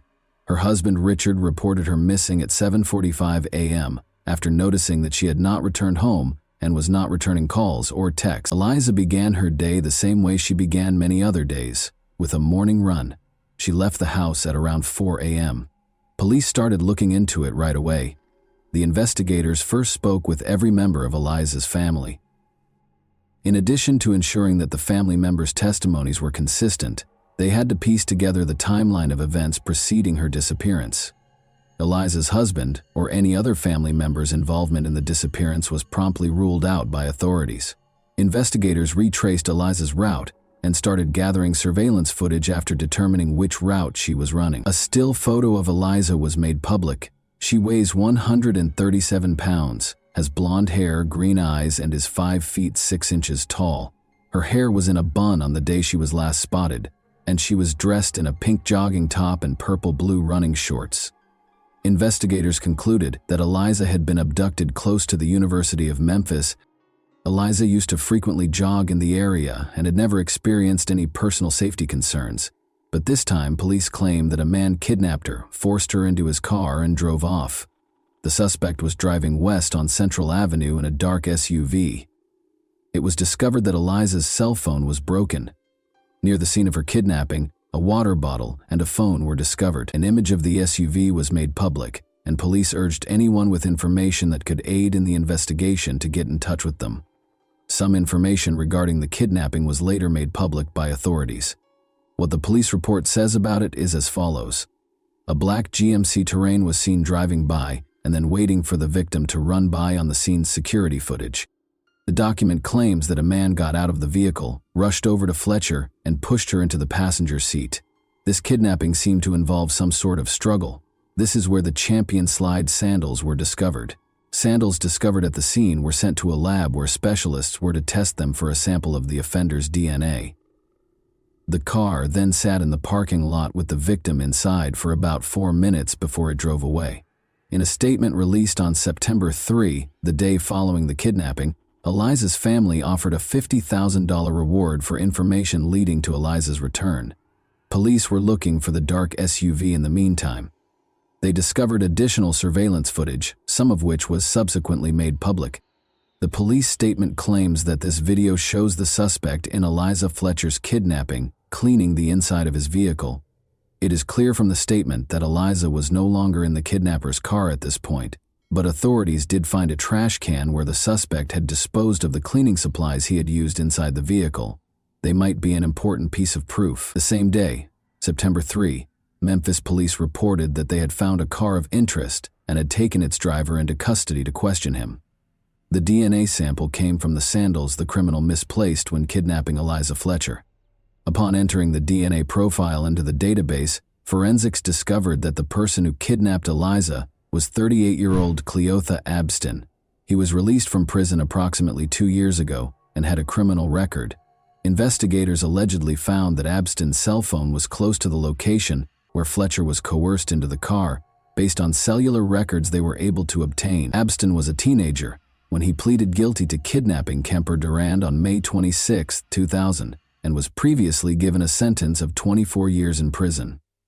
According to court records, Abston forced Durand into a car's trunk after kidnapping him at gunpoint. In a victim impact statement, Durand stated that he felt incredibly fortunate that I was able to escape from the custody of Cletty Abston. He then made Durand take money out of an ATM, from which he managed to escape when he caught the attention of a Memphis Housing Authority guard. He and his co-defendant had taken me from the trunk of my car, where they had kept me for several hours, and forced me to drive to the MAPCO station. I was supposed to get cash for Cleotha Abstain using my ATM card. We were extremely lucky that a Memphis Housing Authority guard in an armed uniform just so happened to enter the MAPCO station. It is very likely that I would have been killed if I hadn't escaped, he wrote in the statement. Durand, a criminal defense attorney who passed away in 2013, stated that he thought Abston had no remorse at all. Additionally, according to court records, Abston had a long criminal history beginning in 1995. The charges included rape, theft, aggravated assault, and evading arrest. Although the kidnapper was apprehended, Eliza Fletcher's whereabouts were unknown due to Abston's silence after his release from the Tennessee Department of Correction in November 2020. Regretfully, evidence discovered in his vehicle showed that Eliza had passed away. Forensics discovered traces of Eliza's blood in his SUV, despite the fact that Abstat had cleaned the interior thoroughly. Abston was accused of both evidence tampering and kidnapping. In addition, he was accused of unrelated crimes like credit card fraud, property theft, and identity theft. According to police, the judge set bail at $500,000 at the time of arraignment. A public defender was assigned after Abston informed the judge that he could not afford an attorney. Police were searching for Eliza in the meantime. On the morning of Friday, September 2, she was kidnapped. Authorities confirmed the worst fears of those concerned about Eliza Fletcher's fate at a press conference on Monday, September 5, 2022. The body of Eliza was discovered in the grass close to this deserted Victor Street home. The driveway contained tire tracks that matched those on Abston's vehicle. This is how this location appears on news reports, however, indicate that this abandoned house was encircled by tall grass at the time of the crime. The grass was as tall as a man in some places, making it an excellent place to conceal the crime's evidence. Journalists started asking locals if they had seen anything suspicious after Eliza's body was discovered here. According to some of the people the journalists spoke with, even before Eliza's body was discovered, they called City Hall several times to request that the grass be mowed. However, after Eliza's body was discovered, the city authorities did nothing. Abston was also charged with first-degree murder and first-degree murder in the commission of kidnapping, and the judge revoked the $500,000 bail that had been set when he was first charged. The judge also decided that Henderson would be accepted as the suspect's legal last name. Since his name is listed as Cleotha Abston in the prosecutor's reports as well, I will use that name going forward. Just to let you know, he is listed as Claretha Henderson in some sources. Following the proceedings, Shelby County District Attorney Steve Mulroy sidestepped a reporter's inquiry about the punishment he would seek in the event that Abston was found guilty. A conviction for first-degree murder carries a life sentence, with or without parole, or the death penalty. It is too soon for us to talk about the kind of punishment we will pursue. Outside the courtroom, Mulroy stated that Eliza's family and everyone who knew her were shocked by her untimely death. 5 days after the police announced the body's discovery, on September 10, 2022, hundreds of people attended the funeral service, which took place in the same church where Eliza had been married 8 years prior. Nobody is prepared for the loss of a loved one, but it is a terrible experience to learn that they were murdered after being kidnapped. People's mental health suffers as a result of their inability to accept the devastating reality. It's time to honor those who loved her so much, and to remember and celebrate how unique she was. We are grateful for all of the love and care that we have received. We are incredibly appreciative of the local, state, and federal law enforcement agencies' tireless efforts to locate Eliza and apprehend the perpetrator of this heinous crime. According to Eliza's family, this senseless loss has left us devastated and heartbroken. Family, friends, co-workers, students, parents, members of her Second Presbyterian Church congregation, and everyone else who knew her loved Eliza. According to the statement, the faculty and staff at St. Mary's Episcopal School lit candles in Eliza's honor as the day began in chapel. On September 9, 20th, 2000, 200 people came together to finish the marathon that Eliza had left unfinished, according to a Facebook post from the school. In remembrance of Eliza, who was kidnapped at around the same time, they began running at 4:20 a.m. We're just here today to run in honor of Eliza and to demonstrate that women in this city have the right to run at 4 in the morning or 10 at night, said event organizer Danielle Heineman. Any time of day or night, Eliza's supporters jogged, ran, and walked in her honor while dressed in vibrant hues. They held that women had the freedom to go out whenever they pleased and were not required to completely cover their bodies. The 34-year-old mother of two and teacher passed away from a single gunshot wound to the head, per the autopsy report. 2 semicircular skull defects are consistent with a single gunshot wound to the head, with the bullet moving from right to left, back to front, and posterior to anterior. According to the report, a shell casing was found close to where her body was found, despite the fact that no projectile was recovered from her body. Eliza sustained blunt force injuries, such as fractures to her jaw and bruises on her right thigh, in addition to the gunshot wound. Although there was no overt indication of an actual assault, these injuries were consistent with blunt force trauma. It was discovered that Cleotha Abston had abused another woman the year prior to his abduction of Eliza, as the authorities readied themselves for the trial. The attack on Eliza Fletcher might have been avoided if Abston had been taken into custody, but the system failed because of inadequate funding, and Abston was still at large. The incident in question took place on September 21, 2021. The woman, Alicia Franklin, went to the police and said that she and Abston had agreed to have dinner after meeting on a dating app in 2021. Alicia Franklin claims that although they had previously talked about trading love for money, they had no intention of having intimate contact that evening. Instead, he put a gun to her neck and dragged her into his car, where he made her comply with his wishes despite her objections. Alicia called the police after Abston released her. Despite the fact that samples of male DNA were discovered, police reports stated that she had no visible injuries. How much time did it take to analyze these DNA samples, in your opinion? The test results were released on September 5, 2022, nearly a year after the incident, which took place on September 21, 2021. When state leaders and victim advocates learned that Abston had been arrested for Eliza Fletcher's murder, they became indignant and demanded that officials change the way the state handles assault kits. There is still more to be done, but I am happy that we are able to take this extra step towards clearing this backlog. Tennessee Governor Bill Lee apologized and stated that authorities would expedite additional funds to hire 25 additional staff at the forensic lab to speed up the process of testing samples. According to Senate Speaker Randy McNally, we have to get these violent criminals off the streets and keep them off.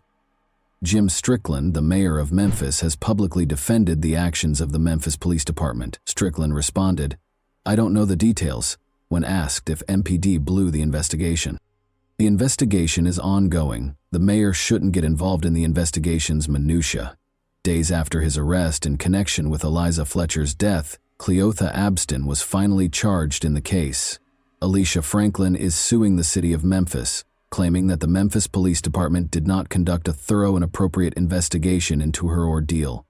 She claimed to have sustained emotional and physical harm that necessitated continuous medical and psychological care. She is requesting damages that are not specified.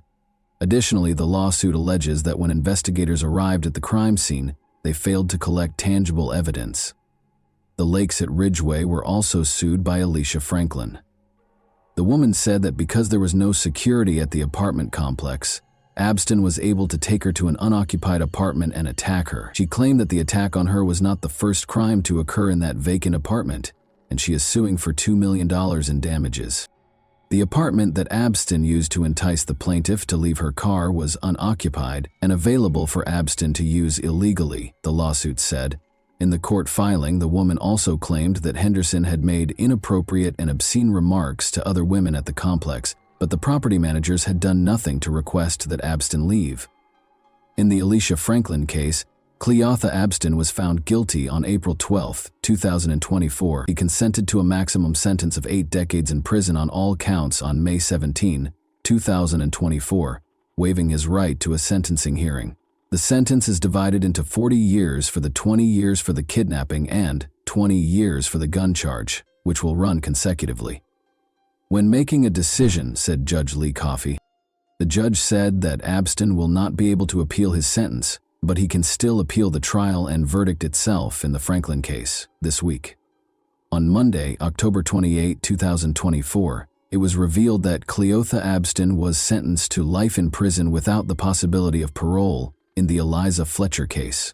He also noted that the sentence would run consecutively for the counts he considered, including his lengthy criminal history and multiple disciplinary incidents while he was in custody, including indecent exposures and possessing drugs and weapons. The man accused of the violent kidnapping and murder of Memphis schoolteacher and mother of 2, Eliza Fletcher, entered a guilty plea to several charges, including first-degree murder, aggravated kidnapping, and tampering with evidence, according to a statement issued today by the District Attorney's Office. The case that has rocked the community was officially ended when Cleotha Abston was given a life sentence without the possibility of parole. With the help of Mrs. Fletcher's family, the resolution was reached. The agreement reached today gives the family closure. In order to avoid years and decades of appeals, the defendant forfeits his right to appeal. The fact that this dangerous individual will never again walk our streets benefits the community as well. In prison, he will perish. Due to the overwhelming evidence against him, Abston's attorney, Uni Ganguly, told the New York Times that he advised Abston to accept the plea deal. A jury probably would have given Abston the death penalty, Ganguly told the Times. A statement from Fletcher's family that was sent directly to Abston was read by District Attorney Steve Mulroy. We don't know what happened to you, but whatever it was that made you feel the need to harm people doesn't justify or explain what you did. Nothing will ever be the same because of the permanent change you have brought about in our lives. What you did was wicked. There is no other way to put it. You killed Liza, despite the fact that she did nothing wrong and did not harm you. If you had needed assistance, she would have been the first to offer it. And that wraps up today's chilling story. If you enjoyed this video, don't forget to like and subscribe so you never miss a new upload. Also, let me know in the comments what part of this story shocked you the most. Thank you for watching, and I'll see you in the next video.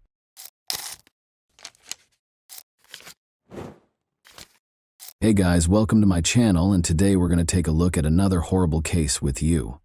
In December 2010, at St. Malachi's Church in Tyrone, Northern Ireland, it all began exactly where it ended. In front of more than 300 guests, beauty queen and educator Michaela Hardy and athlete John McArevey exchanged vows. But 3 weeks later, John came back with his young wife's body, buried in her immaculate wedding dress. What caused Michaela to pass away? Who could be so cold-blooded and cunning as to murder a woman who had just recently started to enjoy her wedded life with her beloved? And will international cooperation aid in the investigation of one of the most horrific and unforgettable crimes of the past several years? In 2005, John McArevey, the captain of the Irish football team, and Michaela Hardy, the daughter of one of the nation's best football managers, met in university. The young couple fell in love at first sight and had never been apart since. Michaela gladly accepted John's proposal while on vacation in Paris. On New Year's Eve, which was also Michaela's 27th birthday, they scheduled their wedding. Following the formal wedding, the newlyweds flew out on their 3-week honeymoon. Before the most anticipated portion of their trip, 2 weeks at the 5-star Legends Hotel, situated in the fishing village of Grand Gabe on the northeast coast of Mauritius, began, they spent the first week in Dubai. Michaela thoroughly investigated local hotels before deciding on Mauritius as their idyllic honeymoon destination. They chose the Legends Hotel because it has a lot of good evaluations and is well liked by Irish travelers. They asked the hotel's receptionist if they could be assigned to one of the better rooms when they first arrived. They were told that room 1025 in the premium block was available. On January 10, 2011, after having breakfast together, John opted to play golf while Michaela sunbathed. They had lunch together once more. After lunch, Michaela usually looked forward to tea with something tasty.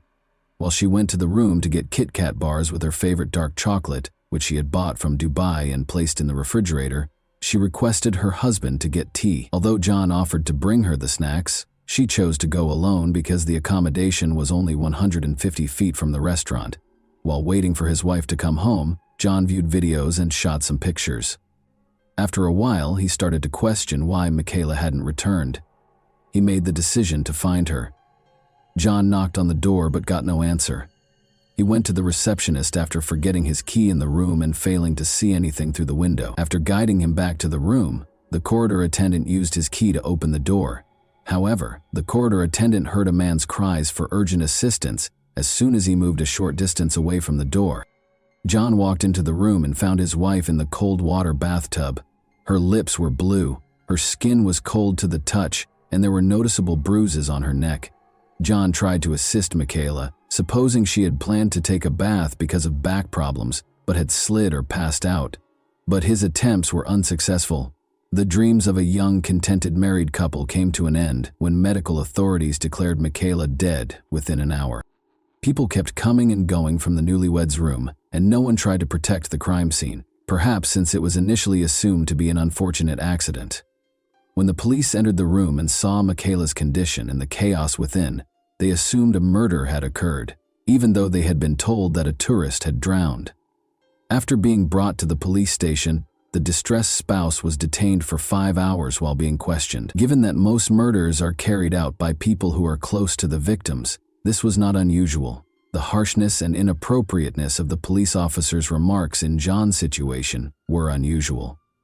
John was obviously overcome with grief by Michaela's passing. He found his wife's lifeless body in the bathtub, while only 30 minutes before he had seen her joyfully making her way to their room. But when a policeman noticed that he was crying, he may have tried to comfort him by saying, "Why are you crying? You're still young, you'll find yourself a new wife." If the hotel manager hadn't stepped in, it's unclear how long they would have held John at the station. The management reported to the police that a master key that was taken and fit all the locks had been used to open the door of room 1025. It became clear that a member of the hotel staff was responsible for the murder. Most likely, it was an accidental killing.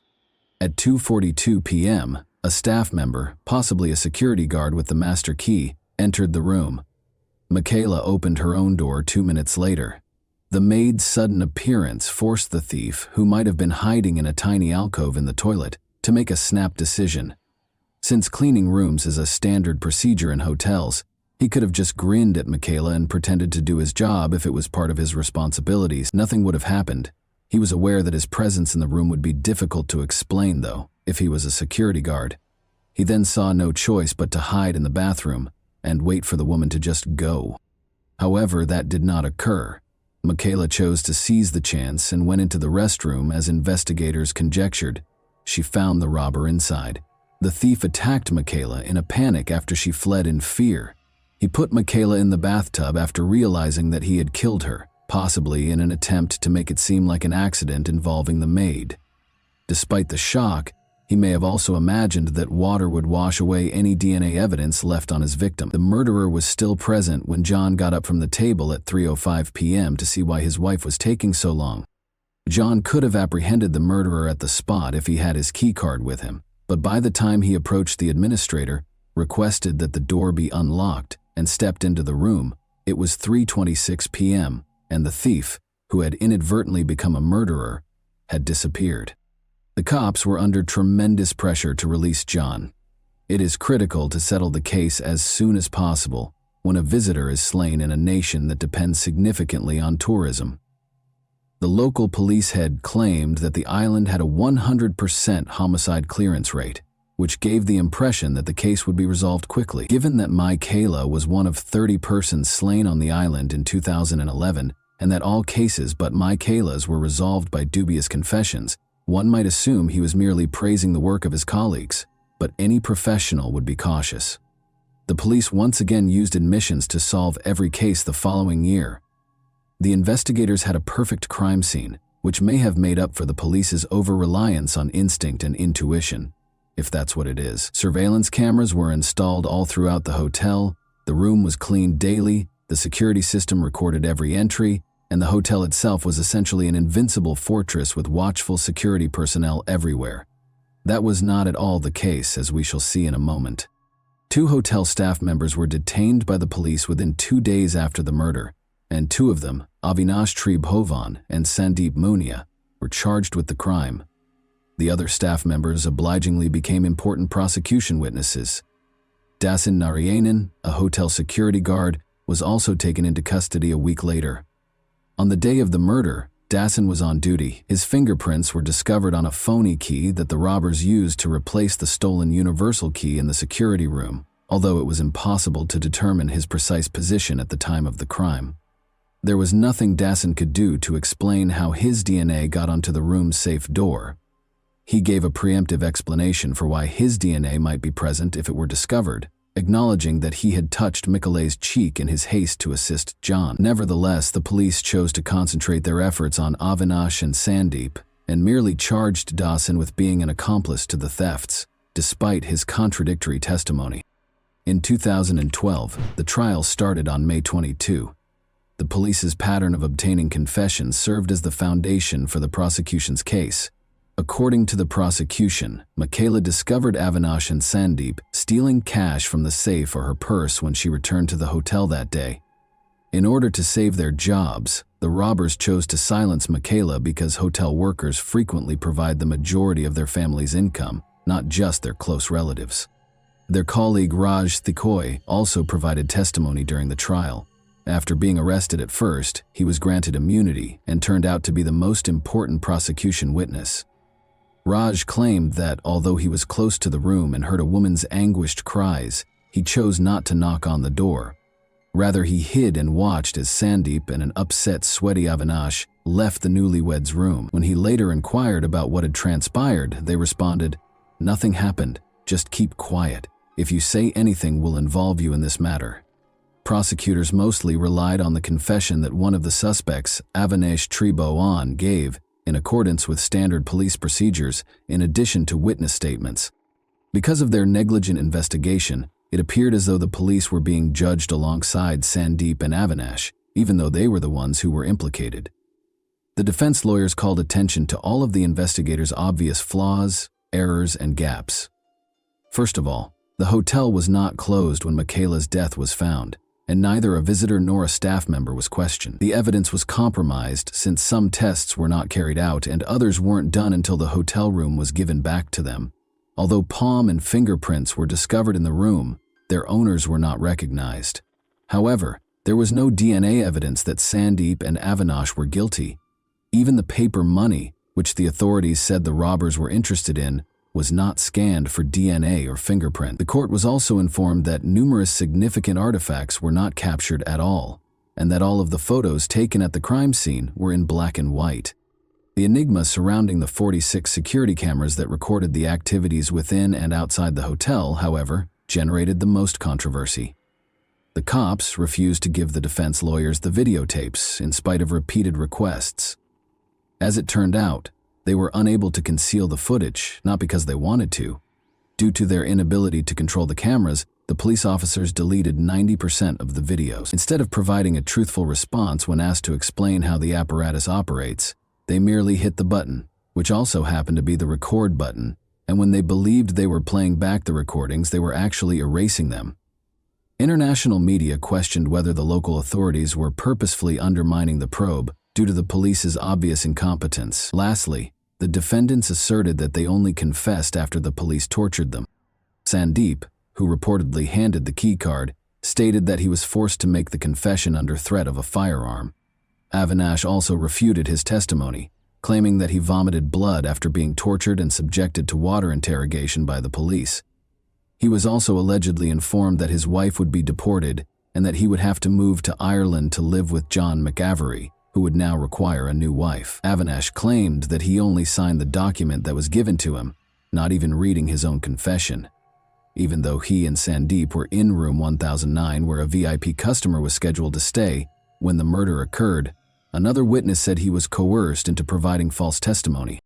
Sandeep demanded that his subordinate keep the space spotless at all times. He even picked up the mop personally at one point to show how the floors should be cleaned. Telecommunications data also supported Sandeep's assertion that he was speaking on the phone with his sister in Britain at the time of the incident. Lastly, it was verified by the retained security camera film that he was in a separate area of the hotel when the murder occurred. The court case took over 8 weeks to complete, even though it was only supposed to take 2 weeks. This was mostly because the defense lawyers went beyond the bounds of decency and made the trial into a spectacle. They frequently cracked jokes and caused the board, spectators, and law students in the courtroom to erupt in laughter. The defense brought up the possibility of a sexual motive for the crime, implying that Michaela's husband was involved. They implied potential wrongdoing between John and his wife and mentioned an intimate aid they discovered in the hotel room, but it was actually a straightforward insert from Cosmopolitan, a women's magazine Michaela had bought at the airport. Then, using a purportedly verified video, they tried to demonstrate that John and Michaela had a heated argument, but the people in the video weren't Michaela and John. Rather, they were 2 Germans who looked like them. In order to verify that he was the man in the video, John had to reach out to him on Facebook and ask him to give a statement at a German police station. All things considered, the sensationalism surrounding Michaela's murder case caused great distress to her family. Specifically, John was ranked highly on the list of readers' choices in a survey called Who Killed Michaela that was published by a local newspaper. In addition, the police released pictures of Michaela's battered and nude body to the Mauritius newspaper, which caused her family unimaginable distress. But these 8 weeks were over, and the jury members had to decide what to do. After a guilty conviction, Michaela's family thought the accused would have the right to request a review of the case because the judge gave a clear summary of the case and highlighted the suspect's culpability. They were certain that the verdict would be just what they had expected. The court also firmly asked the jurors to make the appropriate choice from their point of view, rather than to think about how this case would affect the nation's reputation. And the jury found Avinash and Sandeep not guilty, after 2 months of trial and just 2 hours of deliberation. After the acquittal verdict, John and Michaela's families were incredibly disappointed. They endured all the agony of the process, inappropriate remarks from attorneys and police, tolerated laughter in the courtroom, and even faced aggressive behavior from the locals, because they were confident that the guilty parties would be punished for the murder. They were certain of Avinash and Sandeep's guilt, and believed that they were acquitted because the case received global media attention, and the jurors did not want the murder case to reflect negatively on Mauritius' image.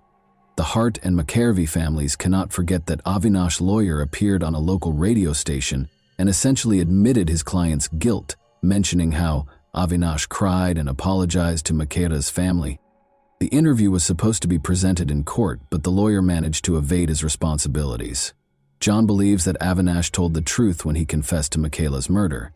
He is why, when everyone hears about death by strangling, they image the killer suffocating the victim, ripping their neck with 2 hands. But Avinash recalled that when they were in the honeymoon suite, Michaela walked in and spotted him clutching a pocketbook. She asked what he was doing. She couldn't have known that Sandeep was in the bathroom. When the girl tried to prevent Avinash from leaving the room, standing in his path, Sandeep approached her from behind and put one hand around her neck. The truth is, the autopsy report was prepared much later, and it confirmed that everything happened exactly as Avinash claimed. If Avinash wasn't certain, how could he have created such a strangulation technique? Avinash added that when Michaela fell, she struck her head on the ground.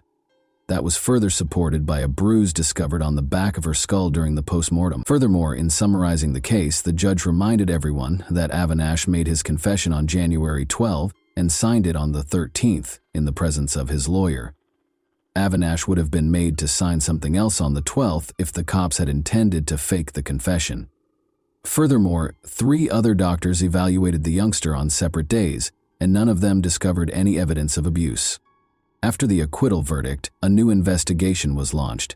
The key card that the murderer and thief used to enter the room was the main piece of evidence that the police concentrated on. Even these locks' mechanism, though, is unreliable.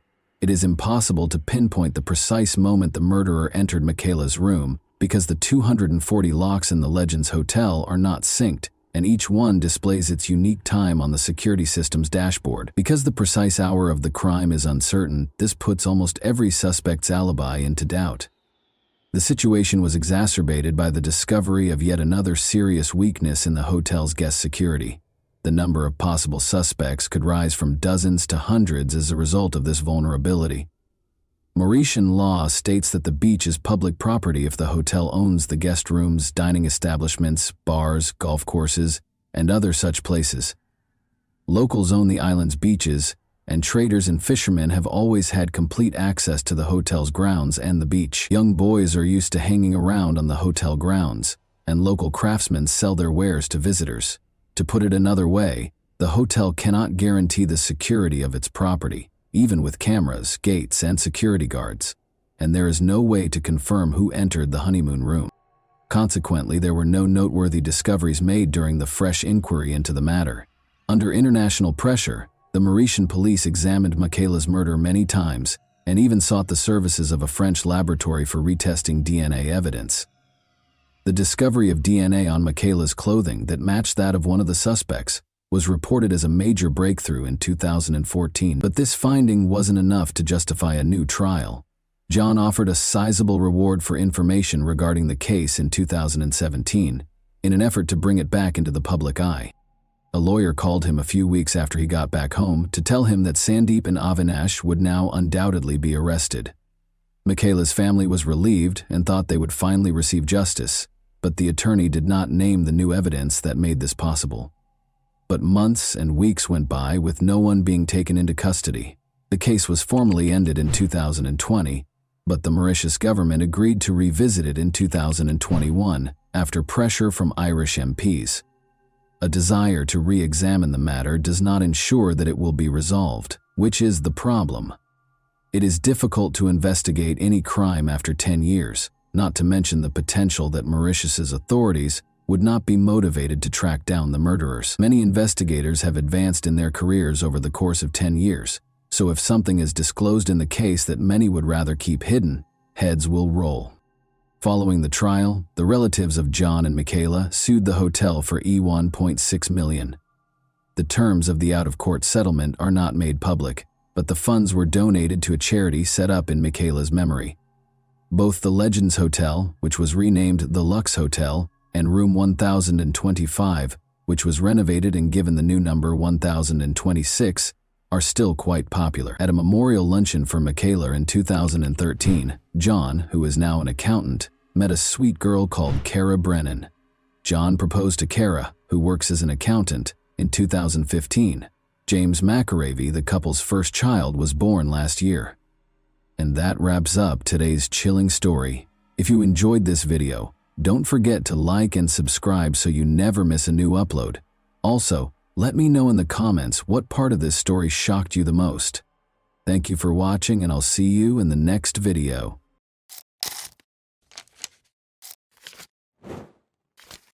Hey guys, welcome to my channel, and today we're going to take a look at another horrible case with you. Today, we'll examine what happened in Norris City, Illinois. Jacob Wheeler, 22, and his girlfriend Jessica Evans, 17, went fishing in the small Wabash River. Their families have been unable to get in touch with them, and they have not gone back home. All residents of Norris City followed the investigation after police were alerted to the couple's disappearance that same day, but sadly, there was no happy ending to the tale. All the locals were shocked by what transpired. Southern Illinois is a patchwork of fertile farmland and thick forests that stretches between Kentucky and Missouri. With a population of just over 1,000, the area is dotted with small villages like White County and Norris City, which make it an excellent place to raise children due to its small size. Hunting and other outdoor pursuits are popular. There are many locations where fishing is popular. Before summer break at school began in 2017, Jessica Evans, then 22 years old, met Jacob Wheeler, who had just moved across the street to live at his brother's house. Jessica and her mother, Chris, lived in a comfortable home. After meeting at a party and striking up a conversation, they fell in love. After 3 years of service in Iraq, Jacob was a quiet country boy trying to rebuild his life. Chris, Jessica's mother, wasn't overly concerned about the fact that Jacob was 5 years older than Jessica. She had faith in him. Jessica requested permission from her mother on August 26, 2012, to take Jacob fishing at night in a popular location on the small Wabash River. At first, Chris was opposed to the idea, but after Jessica persuaded her, he agreed. She warned her daughter not to spend too much time out. On a nearby street lived Megan, Jessica's older sister, and her son Miles. Jessica had to watch her son at 5 a.m. the following day, while Megan had to leave for work. Chris, Jessica's mother, reminded her that she needed to return home by 5 a.m. before Jessica left to go fishing. Although Jessica had no way of knowing that this fishing trip would be her final one, she responded that she remembered that and would be at her sister's house by then. Jessica was heading to bed when Chris called her just before midnight to check on her. At 5 o'clock the following morning, Chris discovers that her youngest daughter has not returned home, despite Jessica's assurances that she was all right and that she and Jacob were nearly finished fishing and would be home shortly. Jessica was not known for being late, especially when she knew she had to watch her nephew. Jessica didn't answer when Chris picked up her cell phone and began calling her daughter. Chris's text messages also went unanswered. Chris knew right away that something wasn't right. She was certain that she would have alerted Jessica if her plans had changed. When Chris arrived at Jacob's house, his brother Jeremy informed him that Jacob had also not returned home. By 9 in the morning, Jessica's family was starting to worry, but Jeremy wasn't concerned because he knew Jacob could take care of himself. Chris feared they were stranded somewhere or that Jacob's pickup had broken down. Chris finally called the White County Sheriff's Office after the couple had not been seen for 12 hours. Sheriff Doug Mayer wasn't overly worried when he got the call about the missing couple on Sunday night while he was lounging around his house. Maybe Jacob and Jessica had escaped, he thought. He needed to know where they had disappeared to, but he assumed they were safe. In order for the phone company to track down Jessica's cell phone, the sheriff chose to execute a warrant to search it, which could take hours. Meanwhile, as instructed by the family, the sheriff's deputies went to the fishing spot where Jessica and Jacob were expected to be. There were only gravel roads leading to the remote location. A 50-foot overgrown trail led the deputies to a popular fishing location. There were clear indications that someone had visited. Although there were a few packages, there were no indications of any criminal activity or problems. Although the campfire had been extinguished, the area was extremely clean. Jacob had left his pickup truck behind. The sheriff had trusted his instincts about the young couple thus far. He didn't initially think that something negative had occurred. He did believe that they had most likely traveled somewhere voluntarily. Ultimately, Jessica's cell phone carrier provided the records to the sheriff's deputies. Attempting to track the phone and determine which tower it was closest to was a great way to locate them. They discovered that a tower in the campground area was the source of the signal. That was the implication. Jessica was somewhere close to where she and Jacob had gone fishing, and her phone was still on. The sheriff was not prepared for it at all. If Jessica and Jacob are still alive, why aren't they returning their calls if the couple had just fled? The news that Jessica and Jacob were missing spread swiftly throughout Norris City, raising concerns among the locals as investigators started to worry that the two were stranded somewhere, gravely hurt, or worse. When the sheriff's office discovered that Jessica's cell phone was still in the area where the couple had gone night fishing, they became concerned that something horrible had happened.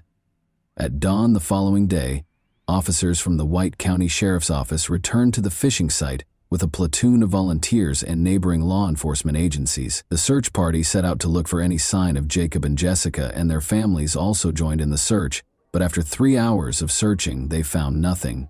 Jessica, Jacob, and the pickup truck were nowhere to be seen.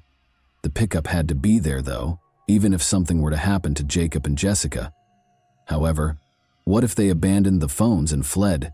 They would eventually leave an electronic trail if they did flee together. While the bank statements showed nothing noteworthy, the police checked their bank cards to see if there had been any payments. However, one clue was found in Jessica's phone records. Investigators were able to identify the number's owner after Jessica reportedly had another phone conversation shortly after the midnight call from her mother, which occurred at around 12:30 a.m. on Sunday night. Jessica was conversing with Ron Woodison, a young man. The police knew that name because Ron had previously run afoul of the law. This in and of itself raised suspicions that he might have been involved, so they decided to speak with Ron and find out the specifics of that conversation. When he met with the sheriff's deputies, they asked him to describe the last time he had spoken to Jessica. Eventually, he acknowledged that he had called her in the middle of the night. He mentioned that he had attended the party and that some other people had also been present. Ron stated that he had attempted to invite Jessica to the party by calling her. Ron was just informed by Jessica that she was occupied with fishing.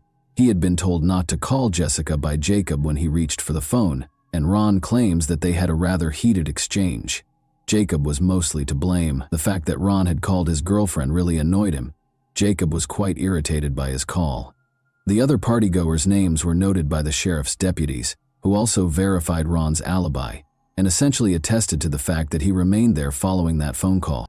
As the weary search team members were ready to head home at the end of the day without discovering anything, one of Jacob's friends, using his ATV, discovered a pickup truck in the woods. Jacob and Jessica were fishing 2 miles away from the pickup, which was parked in the woods behind an old deserted farmhouse. Jacob had the pickup. It was obvious that a horrible event had occurred. A woman's body was in the back of the truck. Her head had been shot twice. Her condition was another reason to be concerned. She had some clothes on. Investigators were immediately convinced that there had been more than a murder when they discovered some of her clothing on the ground near the car. In a community like this one, it wasn't necessary for the victim to have identification because some of the investigators had known Jessica for their entire lives, and they had just discovered her.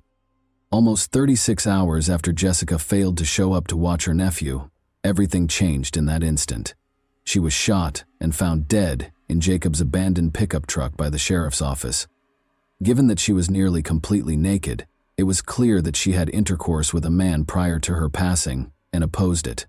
Authorities hoped the coroner would be able to apprehend the offenders if that was the case. While police searched the area surrounding the pickup truck for evidence, they were fortunate to find DNA. It is clear that Jessica's 2 head wounds were consistent with the .222 caliber shell casings. It was clear that Jessica had been shot where the pickup truck was parked, because the 2 shell casings were discovered on the right side of the vehicle, next to a sizable blood stain. Investigators started looking into Jacob's pickup. The oddest thing was that Jacob wasn't there, even though it was packed with personal belongings and fishing equipment. When the police searched, they found a clue. They discovered blood inside the pickup truck's driver's side cab. Samples of blood were sent for DNA analysis. They had to find Jacob, and they had to determine who owned it. The police couldn't help but wonder if Jacob was the person who had shot Jessica, or if he was just another victim. In an attempt to locate Jacob, police kept searching the area. They had to think of him more as a suspect at the time. Doubts weren't limited to the investigators. There were some members of the community who thought Jacob was involved in Jessica's situation. Many conjectured that Jacob had been trained to kill after years of service in the army. Maybe it was Ron's late-night phone call that triggered Jacob. When Jacob believed he was going to lose Jessica, investigators started to wonder what kind of mood he might have been in. The police secured a search warrant for Jacob's brother's home the day after Jessica's body was found. They made a significant discovery, but they were unable to locate Jacob, who they assumed was hiding in the house. One of the firearms was absent from his collection, which investigators discovered. The brother of Jeremy Jacob clarified that there was no reason to be alarmed. All his brother was doing was getting ready for a fishing trip. It was nothing out of the ordinary. When investigators learned that the missing firearm was a .22 caliber, which matched the shell casings discovered at the crime scene, they became concerned. Jacob's family, however, thought he had nothing to do with the crime. They had no doubt that if Jessica had been in danger, Jacob would have given his life to save her. The hunt for Jacob Wheeler became a massive operation as the week went on. Search teams were assembled by police officers from multiple counties, and every effort was made to locate him. The search was conducted using canine services, and an aircraft was launched for surveillance. A $2,000 reward was offered by the White County Crime Suppression Unit for information that would result in Jacob's apprehension and arrest. There was some interest in the cash reward, and tips started coming in to the sheriff's office. Out of all the tips, one particularly noteworthy one claimed that Jacob had been spotted at a gas station. According to a worker at the gas station 12 miles from the scene of Jessica's death, he thought Jacob had purchased a pack of cigarettes. He was wearing a camouflage hooded sweatshirt on Sunday night, approximately 1 day after he and Jessica vanished. The gas station employee recalled that when the man took money out of his wallet, he also found an ID card inside, which he thought was in Jacob Wheeler's name. Because of this, Jacob was clearly the most likely suspect in Jessica's incident, and the likelihood that he was evading capture increased over time. The gas station where Jacob was allegedly spotted was visited by investigators. They noticed a suspicious man in the surveillance footage. He avoided looking at the camera and wore a hooded sweatshirt that covered his face. Although it was suspicious and the night was too hot for a warm jacket, it was difficult to confirm that it was Jacob. The man hurried off to buy cigarettes. The man's face was not visible in the gas station's surveillance footage, but a second camera outside captured him boarding a female driver's vehicle. One of the sheriff's deputies recognized the woman, and they drove right to her home. While speaking with investigators, they noticed that the vehicle seen on the gas station's CCTV footage was parked close to the residence. Although the woman acknowledged that she had driven the man to the gas station, she denied that it was Jacob Wheeler. It was her boyfriend, she claimed. They were extremely disappointed when they first saw her boyfriend. It was someone who resembled Jacob Wheeler, but it wasn't him. In the video, the unidentified man is a dead end. Jacob was still the center of the police's attention. The detectives suspected that his brother Jeremy was hiding him and were certain he was still alive. His brother and father were certain that Jacob couldn't have killed Jessica, so they searched his house at night in an attempt to catch him off guard. But even after a second search, they couldn't find any evidence that he was home. Wheeler wanted his son's name cleared. It was difficult because he was certain that he was searching for Jacob's body rather than his own. Harold, Jacob's father, called Sheriff Meyer 6 days after the disappearance to inform him that he had found something that everyone else had missed. Just a quarter-mile from Jacob and Jessica's campsite, he claimed to have spotted what appeared to be auto parts in a wooded area. When investigators looked into this information, they did discover some auto parts. These were components that were fastened to the pickup's fenders. It was definitely not Jacob Wheeler's pickup truck, but there was damage to the trees in the area where they found these parts, indicating that someone had driven the pickup into the woods and between the trees, damaging the vehicle. The investigators had no other leads and were unsure if the find was related to the crime, but it was unquestionably of interest. There was a serial number on one of the parts. The police were able to identify the exact type of pickup truck by looking it up online. Once more, locating this truck in a small city cannot be difficult. A man who drives a car like this was known to one of the sheriff's deputies. It was White County native Danny Costin, a 36-year-old electrician. Could he have been a part of such a violent crime, though? Danny was never one to cause trouble. His criminal history was clean. He lived in White County and was easily located. Investigators made the decision to speak with Danny at his place of employment. In the parking lot was his pickup truck. The parts discovered in the woods matched the truck's extensive damage. Sheriff Meyer questioned Danny while the investigator examined the pickup truck. He inquired about his pickup truck's damage. Danny clarified that he had attempted to fish on the small Wabash River but struggled to get the boat started due to his extreme drunkenness. He remembered the date, but not much else about the evening. It was around 1 in the morning on the night that Jacob and Jessica went fishing, and he reported that during his entire stay in that section of the river, he never saw anyone else. In the meantime, researchers made a significant finding. In the rear of Danny's pickup truck, they discovered a significant amount of blood. When they told him about it, he appeared taken aback. The sheriff advised Danny that this would be a good time to tell him anything he wanted to.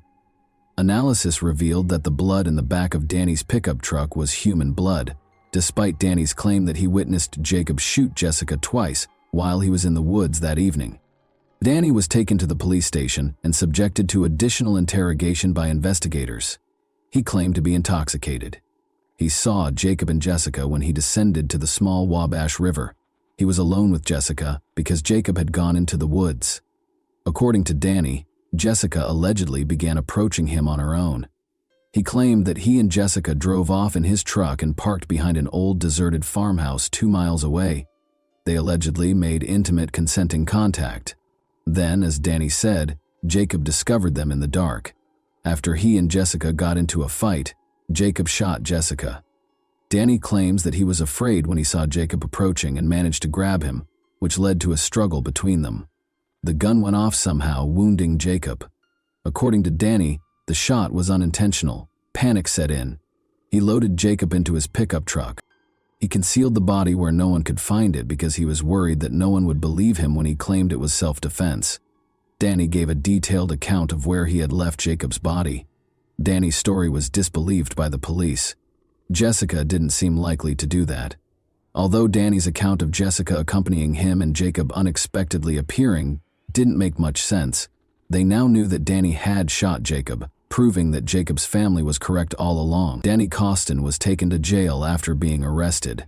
The investigators then proceeded to the location where Danny claimed to have left Jacob's body. They had to venture a bit farther into the woods because it was a dirt road. They searched for 6 days before locating Jacob, who had been shot in the head. The evidence they discovered did not support Danny Costin's account of what transpired that evening. The driver's seat and the door of Jacob's pickup were covered in blood, and it was Jacob's blood. Danny's story simply didn't fit it. He claimed that after Jacob killed Jessica, they got into a fight in the woods, and Jacob was accidentally shot and killed. According to what Danny had previously said, he loaded the body into the back of his own pickup truck and drove it to a faraway place. So where did Jacob's pickup truck's interior contain blood? After being re-interrogated, Danny Costin agreed to tell the truth after being made aware of discrepancies in his testimony. He claims that the woods were too dense when he attempted to drive his truck to the water that evening in order to launch the boat. He was also inebriated. He attempted to enlist the aid of Jacob and Jessica. When Jacob realized he was intoxicated, he advised against it. Then Danny requested assistance from the couple to get home. Jacob concurred. Danny climbed into the back of Jacob's pickup truck after he and Jessica got inside. For some reason, he chose to use his .22 caliber pistol. He got out of the truck's back and left. Through the downed window, the driver shot Jacob in the head. Everything took place in front of Jessica. She began to scream out of terror. Then he pulled Jacob out of the truck, Danny said. He swore under interrogation that he had no idea why he killed Jacob or what he was doing. Danny was then informed by Jessica that she would stop at nothing to prevent him from killing her. Danny Costin was questioned by the sheriff about whether Jessica had promised to have sex with him in return for his allowing her to live. Costin answered, "She promised to follow my instructions." He went to a remote location. He basically took Jessica's attempt to protect herself as an invitation to have a personal relationship with him. He did it in Jacob's pickup truck's back. Then he pulled out a gun and shot Jessica, even though she begged for her life. "I don't know why I did it," Costin said. He threw both his and Jacob's guns out the window after loading Jessica's body into the back of Jacob's pickup truck and driving his own vehicle to Wayne County to conceal Jacob's body. Neither gun was ever found by the police. Danny Costin entered a not guilty plea when he appeared in court on September 4, 2012.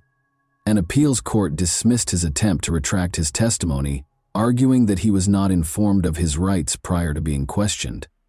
Police had ample evidence to support Danny Costin's confession, and video recordings of the interrogation verified that Danny was informed of his rights.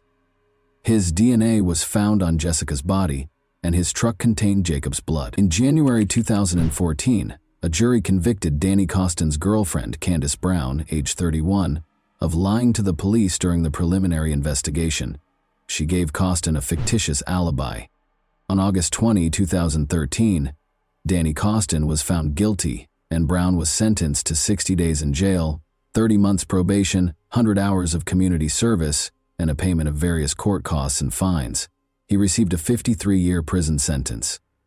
Judge Tom Foster felt that Costin should have received a more severe sentence, but he acknowledged that he was constrained by the state and defense's agreement. According to the court, "You killed these two individuals. There is no pardon or justification for that, not in this world or any other." According to the judge, Costin consented to forgo a jury trial in return for fewer charges and a lighter sentence in the event of a conviction. Harold Wheeler, Jacob's father, stated that he never thought his son, who was named by law enforcement as a person of interest in Jessica Evans' death, was capable of committing such a crime. Foster claimed that the court only accepted the agreement because the victims' families had agreed to it following the hearing. "I was certain that he would never act in this manner. On Sunday, I began searching for him and I never gave up." He claimed that Costin was an acquaintance who lived approximately a quarter-mile away from the Wheeler home and that it was surprising that he was arrested for the killings. "I've had a beer with him while we were sitting at his campsite." Harold Wheeler, clearly in pain, remarked of Costin, "He's been in my house." And that wraps up today's chilling story. If you enjoyed this video, Don't forget to like and subscribe so you never miss a new upload. Also, let me know in the comments what part of this story shocked you the most. Thank you for watching, and I'll see you in the next video.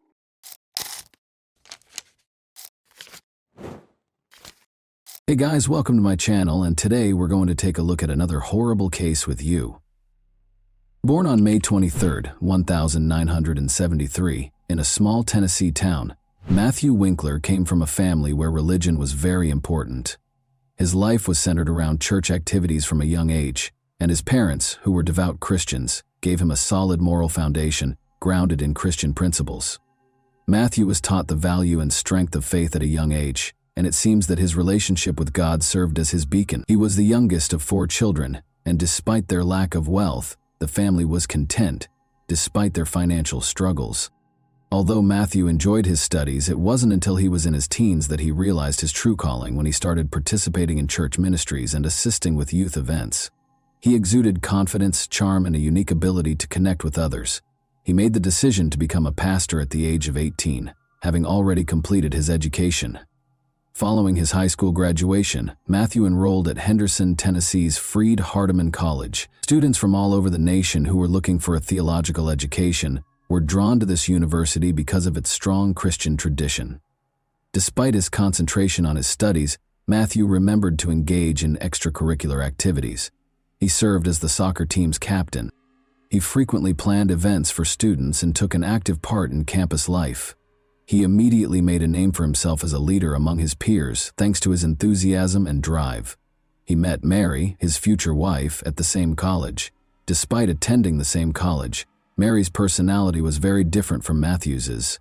She was quiet and unassuming, and even though their paths crossed at different occasions, she did not receive the same level of attention as he did. Born in Tennessee, Mary came from a traditional family. Her family always upheld modest values, and she had a mild upbringing. She was more concerned with building a family hearth than she was with ambition, unlike Matthew. However, they were united by their shared religious convictions and a desire to serve God. Matthew first became acquainted with Mary while she was volunteering for student council-organized projects on campus. Her kindness and gentleness of heart impressed him. Mary wasn't looking for attention. She was not overlooked. He started their friendship, which swiftly developed into a more committed partnership for someone with Matthew's charm. Surprisingly, Matthew's vivacious personality was ideally matched by Mary's serene and prudent disposition. They were soon inseparable. The couple started assisting the underprivileged, volunteering at community events, and working together on church projects. In addition to being his wife, Matthew viewed Mary as a ministry partner who shared his philosophy of life. Mary, however, believed she had found a man who shared her beliefs and was supportive. After graduating from college, they got married and relocated to Selmer, where Matthew accepted a position as a pastor at the nearby Church of Christ. There was more to the Church of Christ in Selmer than just worship. It served as the town's most significant hub for activity. It was situated on a hill with a lovely garden all around, and the congregation always congregated there. The entire town seemed to have assembled for prayer. Matthew immediately won over the locals with his innate charm and talent for communication. He planned a lot of charity concerts, youth classes, and events to aid the underprivileged. Everyone was talking about him, and he rose to prominence in the community. Mary actively assisted him in this ministry in spite of her modesty. She was present when Matthew took care of the house, assisted with event planning, and delivered significant announcements to the congregation. She stayed in the background, unlike her husband, but everyone could always see how much she loved and cared for her family. The Winklers seemed to be the ideal family. Patricia, Mary, Alice, and Brianna are the 3 daughters that Matthew and Mary raised. You could frequently hear the children's laughter reverberating throughout the house because they were energetic and full of fun. The sisters were close and, even though they were young, already exhibited the same Christian values as their parents, but there was a very bad life going on behind the closed doors of their home. The tension between Matthew and Mary was occasionally apparent to those who knew the family a little better. Although some claimed that Matthew was an overly strict man, the rumors never spread beyond a small circle. Matthew was a man of strong character. In a small town, people hardly ever talked about such things openly, but their children, who were always happy and gregarious, showed no signs of trouble for most of them. The Winklers were still a role model. It started out as a typical spring morning on March 22. As the Christchurch congregation started to assemble for services, the town was just starting to awaken. The air was filled with the aroma of freshly cut grass and coffee poured into thermoses that residents frequently brought to meetings. But soon after, the unsettling news that Pastor Matthew had failed to arrive at church broke the stillness of that morning. He never skipped Sunday services, so this was out of the ordinary. After unsuccessful attempts to contact him, a number of parishioners visited his home to check on him. They saw that the door was unlocked and the windows were draped as they got closer to the house. Given how strict the Winkler family had always been about security, this seemed strange. They knew something had gone wrong as soon as they were inside. It was too quiet in the house. A distressing call was placed to emergency number 91 at 9 a.m. Matthew Winkler was the pastor of the Church of Christ, where James Barker, the caller, was a parishioner. Barker stated that because Matthew had not shown up for the morning service, he and a few other churchgoers who were worried about the pastor had made the decision to pay him a visit at his house. A few minutes after the call, Barker found Matthew's body in his bedroom, and police officers quickly arrived on the scene. In order to avoid interfering with the investigation, Barker and other parishioners had already left the house. The house appeared to be in good condition upon first inspection, but the atmosphere was strange. The only evidence of violence or damage in the house was the fight in the bedroom. There was no sign of the family's presence, as if they had just left the house. The police officers were astounded by the house's unremarkable appearance as soon as they entered it. There was an incomplete breakfast in the kitchen, toys on the floor, and cups of leftover coffee on the table in the living room. However, the initially seemingly normal atmosphere did not match what the police officers soon learned when they entered the bedroom.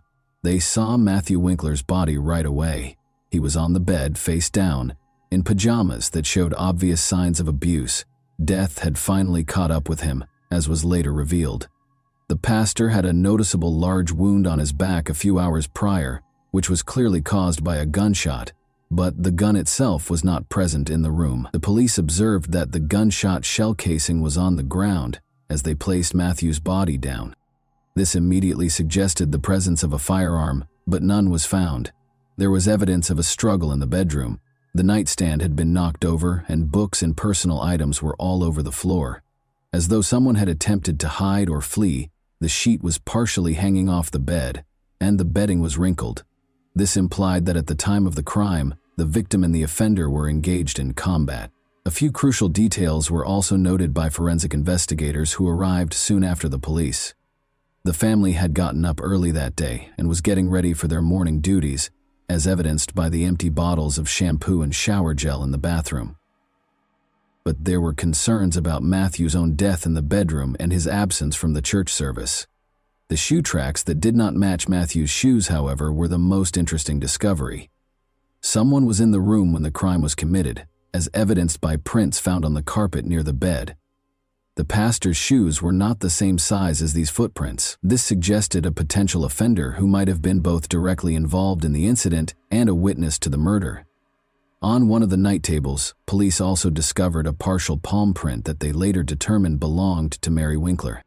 Her whereabouts were unknown at the time of the murder, but the print provided unmistakable proof that she was present at the scene, making this fact contentious. A child's note was left on the kitchen refrigerator by the family's eldest daughter. The paper said, "Daddy, you are loved."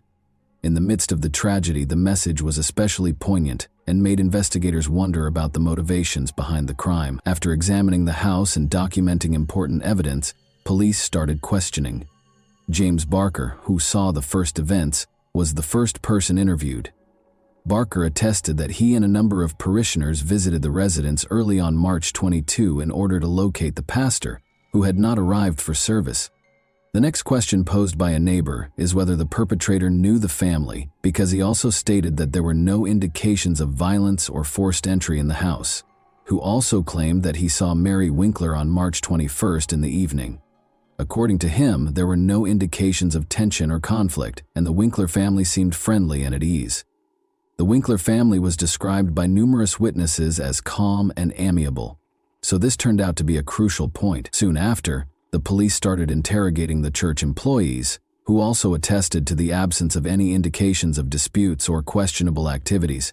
but it soon became apparent that nobody had any clue as to where Mary and the kids might have gone. The main thing that caught people's attention right away was that Mary and the Winkler kids were nowhere to be found. The family may have been kidnapped or on the run because their car was out of place. This turned into the primary query that investigators were attempting to address. Following the discovery of Matthew's body, a massive search was launched for the Winkler's vehicle, and hotels and gas stations were inspected for possible routes Mary might have taken. When police learned that the Nissan Quest minivan had vanished, they immediately began a manhunt for it. Every patrol team within a few hundred kilometers was told to keep an eye out for vehicles that fit the description. Investigators also asked for surveillance footage from gas stations and major highways. Because Selmer is a small town, there were few options for escape routes, which gave police hope that the missing men would be found soon. The car was seen on a surveillance camera at a gas station in northern Alabama, roughly 200 kilometers from the crime scene, a few hours after the search started. 3 kids were in the backseat of the car, and the driver was a woman, according to the video. Although her motivations were still unknown, this discovery was the first concrete indication that Mary had left the state with the kids. Police started looking through Mary's cell phone's messages and calls while they searched for the car. Cellular carriers' information indicated that her phone was in operation in the Jackson, Alabama area. During the time that the car was spotted, Mary made a number of brief phone calls, none of which were to friends or family. This demonstrated her prudence and desire to avoid leaving an overt trace. Calls made the day before the murder were also examined by investigators. One significant discovery was that Mary had spoken with the bank where the family had a loan about their financial troubles. Based on this information, police theorized that strange financial relationships might have been the driving force behind the crime. Examining Mary's financial activity was another crucial area of attention. The family booked accommodations at a small Jackson motel using their credit card. Police were able to further focus their search as a result, and on March 23, 2006, just over 24 hours after Matthew Winkler's body was found, they went straight to the address that was provided. Mary Winkler and her 3 kids were discovered by police in a motel in Jackson. A tiny room with 2 beds was occupied by the family. Mary opened the door almost instantly when the officers knocked. She didn't appear panicked, but she did look exhausted. She later discovered that she had purchased the toys her 3 daughters were playing with on the way in. There was no opposition to Mary's arrest. After giving him a hug, the woman calmly climbed into the police car. The investigators were taken aback by her actions. She didn't try to escape or defend herself. She merely said, "I knew you would find us." This was a crucial detail because it showed that she was aware that she was going to be arrested. The kids were treated by psychologists at a nearby social assistance center. They looked healthy at first glance, but they were confused and didn't know what was going on. Patricia, the oldest daughter, informed center employees that her mother had asked them to be obedient while they were on a brief vacation. Investigators also spoke with people who knew the Winklers, including Mary. While neighbors characterized the family as amiable and successful, others noted that Mary had recently appeared to be depressed.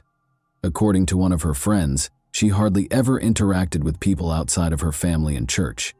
According to Matthew's church colleagues, he was a strict man, particularly when it came to family matters. This was inconsistent with the public portrayal of their happy marriage. The Winklers had substantial debts, according to officials at the bank where the family's loan was arranged, and a member of the congregation remembered that Mary had appeared distracted and depressed the day before.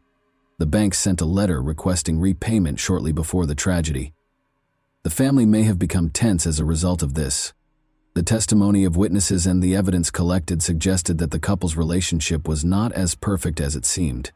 According to Mary, Matthew was emotionally harsh and frequently chastised her, but at the time following Mary's wink, there was no proof of physical abuse. Was taken into custody by police at a motel in Jackson Township. Investigators sought to ascertain her involvement in her husband's murder, and she consented to an interview. Despite appearing exhausted and depressed, the woman maintained her composure. She maintained that what happened was an accident, but her confession became the main focus of the case. Mary made it clear right away during her initial interrogation that she had no intention of concealing her role in the incidents. "It was an accident, but I did it." Her voice trembled as she told investigators about Matthew's death, but she responded to inquiries promptly and clearly. Although she acknowledged that she had picked up a shotgun the night of the murder, she maintained that she had no plans to kill her husband. Mary said it was a tense night. She claimed that she and Matthew had argued about money issues that had been accumulating for months. She claimed that Matthew had accused her of mishandling their finances and of keeping bank correspondence about their debt hidden from him. Mary remembered him telling her that I had ruined everything. Following her husband's remarks that evening, Mary disclosed that she felt depressed and humiliated. According to her, Matthew was frequently severe and insisted on complete order in the home. However, his criticism had gotten especially harsh in the last few months. He allegedly discussed that evening how her behavior had put the family in danger of going bankrupt. Following that altercation, Mary acknowledged that she felt confined. She said that in order to get her husband to listen, she took a shotgun. She claims that she only wanted him to stop yelling and had no intention of hurting him. He was standing by the bed when she came up to him, explaining that she had taken the weapon from a closet in the bedroom. I wanted him to see me in a new light. I wished he would stop yelling. I said, she said. Mary said she had no idea how the weapon operated. She claimed she didn't have time to realize anything because it happened so fast. All I can recall is the sound. It was really noisy. She recalled realizing what had happened when she watched Matthew fall onto the bed following the shooting. Mary recalled that she first froze in place after the shooting because she was in shock and unsure of what to do next. She couldn't get close to her husband to check on him. Instead, she hurried to the children's rooms, where they were already asleep, woke them up, hurriedly packed her things, and walked out of the house. Mary claimed she was in total shock and was worried that no one would comprehend her when investigators questioned her about why she didn't call the police or an ambulance. With no specific objective in mind, she simply wanted to get as far away as she could, so she climbed into the family minivan and drove off, taking her kids with her. According to her, Mary denied that she was attempting to conceal or get away with it. She claims that she chose to simply leave because she was unsure of what to do. She added that protecting her kids was her first priority. Mary's confession raised a lot of questions, but also provided investigators with a foundation for prosecution. The shotgun needed a lot of force to pull the trigger and remove the safety, according to forensic specialists who examined the weapon. The fact that Mary brought the gun with her raised suspicions among the police, who began to wonder if the shooting was really an accident. Investigators suspected this was a deliberate choice or an attempt to conceal evidence after the murder. Despite being emotional, Mary's own confession did not rule out a premeditated crime. In an interview with psychologists, Patricia, the family's eldest daughter, claimed to have heard her parents talking loudly the night before the trip. The girl remembered that her mother had later entered the room, woken her up, and informed her that they were leaving, but she did not understand what was being said. Mary's claim that she left the house right away after the murder was supported by this testimony. To prevent traumatizing the children, the investigation used their testimony with caution.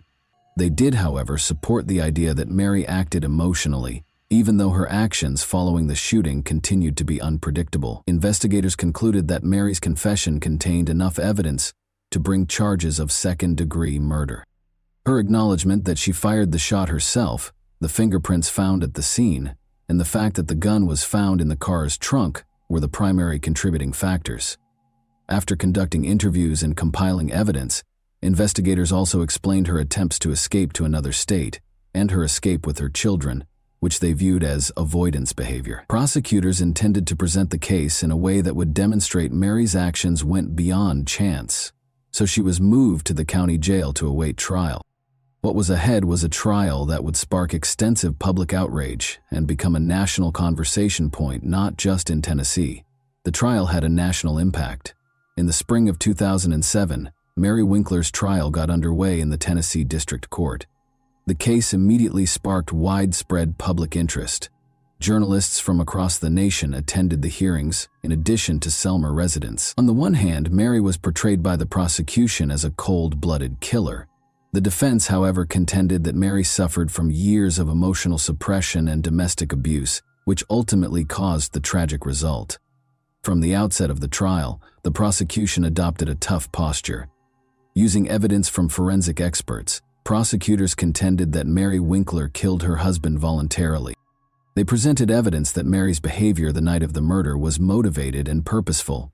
The necessity of removing the safety and purposefully pulling the trigger on the weapon that fired the shot was one of the main points of contention.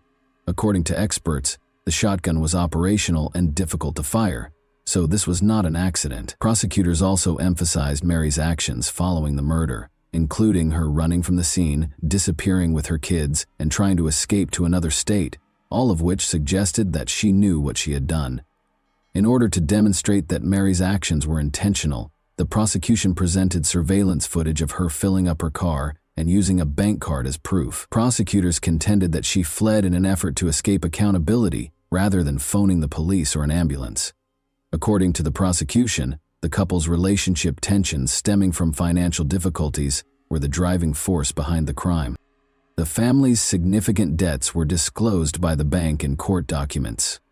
The prosecution claims that Mary concealed letters from creditors, which sparked a dispute the night of the murder.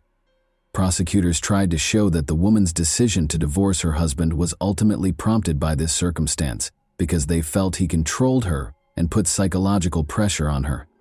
Mary's choice to hide the weapon in the car trunk following the murder caught the attention of the prosecution. Prosecutors emphasized throughout the trial that a person who unintentionally fired a shot would not have taken such actions, and that this was not only an attempt to conceal evidence, but also another sign that her actions were conscious. In contrast, Mary's defense centered on her emotional state and the aspects of her family life that might have contributed to the tragedy. Mary acted rashly under intense stress and fear, according to the defense lawyers. They attempted to demonstrate that the flight was the product of shock and panic, and that the shooting was an accident. The assertion that Mary had been experiencing emotional and psychological distress served as the primary defense. She told the court for years that her husband dominated every part of her life, frequently criticized her, and made decisions for the whole family. Mary's lawyers claimed that these situations made her feel scared and powerless, which ultimately caused her to lose it during her testimony. Mary stated that she took the shotgun that evening to persuade her husband to listen to her and cease the abuse, not to murder him. She maintained that the shooting was unintentional. Mary could have acted under the influence of stress and emotional distress, according to a psychologist the defense brought to the trial. The expert pointed out that people frequently do things they wouldn't normally do when they're depressed and afraid. Her actions following the murder were another area of focus for the attorneys. They maintained that she did not intentionally try to hide the crime when she fled. Mary's instinctive defense was to leave the scene of the tragedy with her children because she was afraid that no one would understand her. Mary appeared depressed long before the tragedy, according to defense witnesses, some of whom were close friends of Mary. They recalled that she seldom expressed her emotions, but occasionally brought up the fact that her husband could be too strict. These testimonies enhanced the overall picture of the family's relationship, even though they were insufficient to prove abuse. The jury deliberated for several hours before rendering a decision. Mary Winkler's manslaughter conviction was upheld, although her behavior following the shooting suggested responsibility for what transpired. The court believed there was not enough evidence to consider her actions fully conscious. Due to a scheduling conflict with one of the attorneys on June 8, 2007, the sentencing phase was postponed from its original start date of May 18, 2007. A judge in Tennessee sent a yeas on the manslaughter charge. Mary Winkler received a sentence of 210 days in prison. According to her record, she had already completed 5 months of that time, and the judge permitted her to spend up to 60 days in a Tennessee mental health facility. And that wraps up today's chilling story. If you enjoyed this video, don't forget to like and subscribe so you never miss a new upload.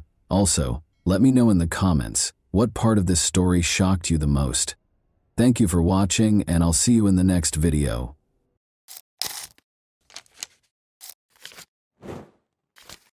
Hey guys, welcome to my channel, and today we're going to take a look at another horrible case with you. Even if the opposite of goodness might occasionally have irreversible effects, people nonetheless carry out nice deeds without waiting for gratitude in return.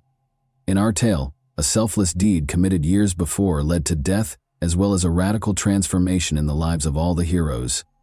On March 2, 2018, at 4:45 a.m. a woman called Travis County, Texas police officers to ask for assistance. She claimed that the likely shooter was still inside the house when she heard multiple gunshots while hiding in a closet. The dispatcher instructed the woman to wait for police officers who were en route to the house and not to come out of hiding during the phone call. Police had already roped off the residence a few minutes later, and the woman in the closet was identified as Corey Shaughnessy, a local.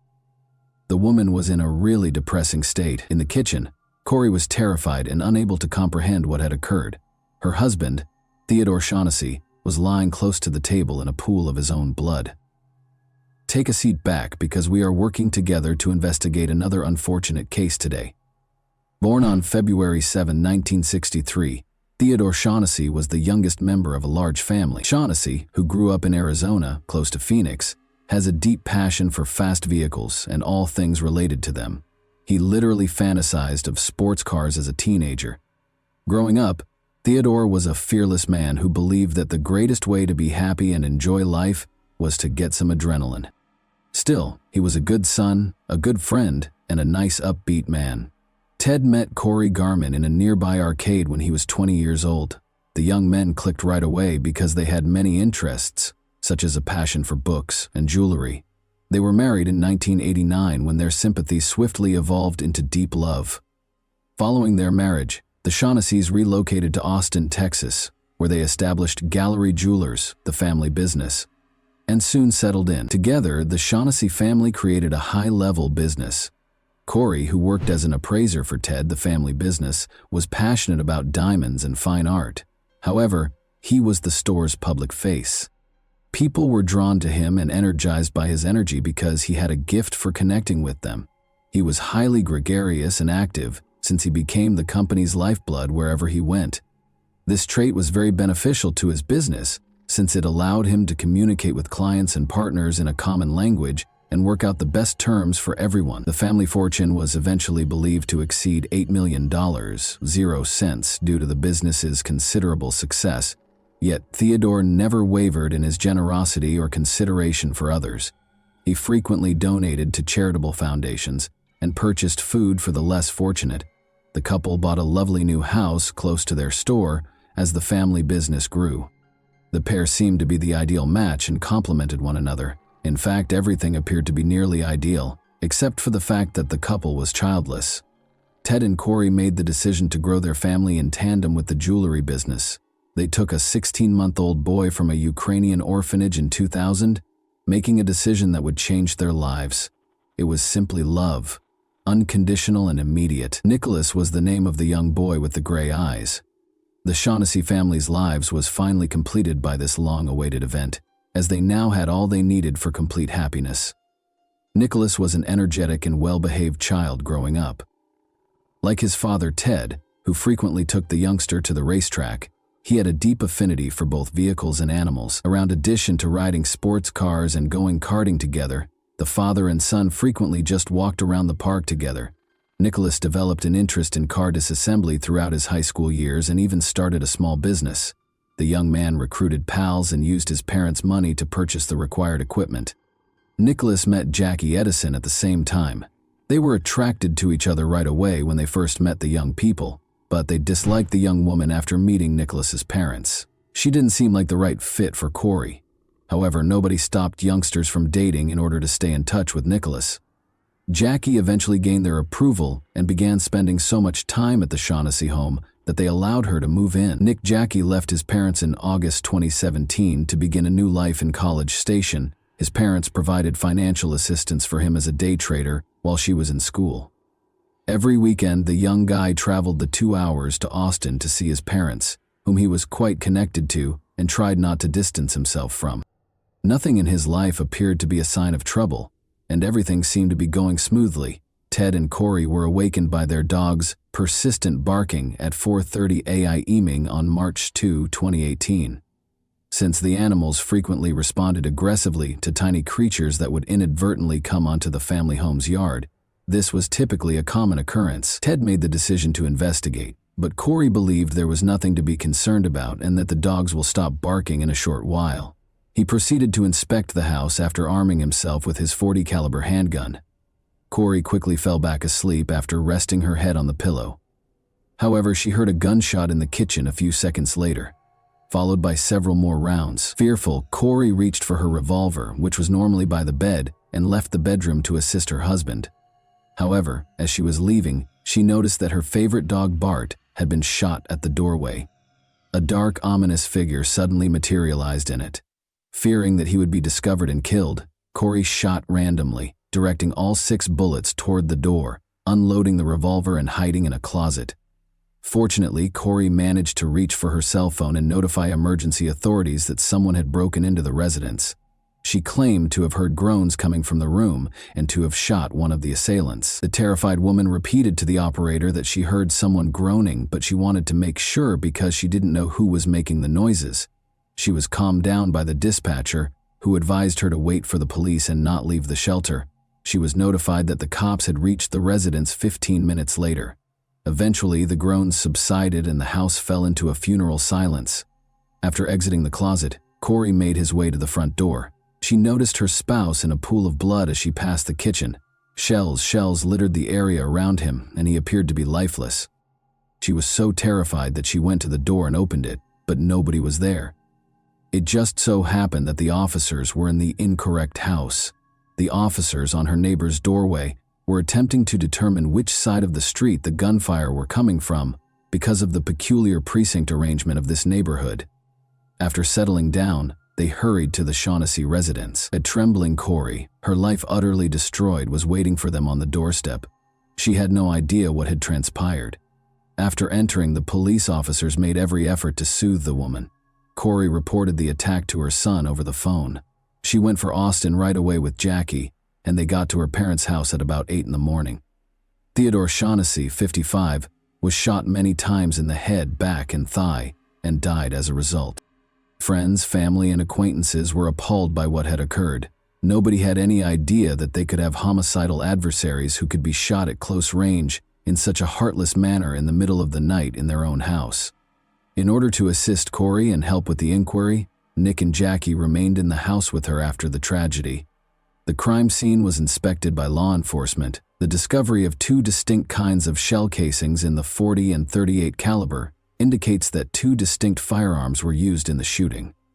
Although there were no indications of forced entry, the offenders must have entered through the far bedroom's open window, which caught attention when the safety netting was taken down.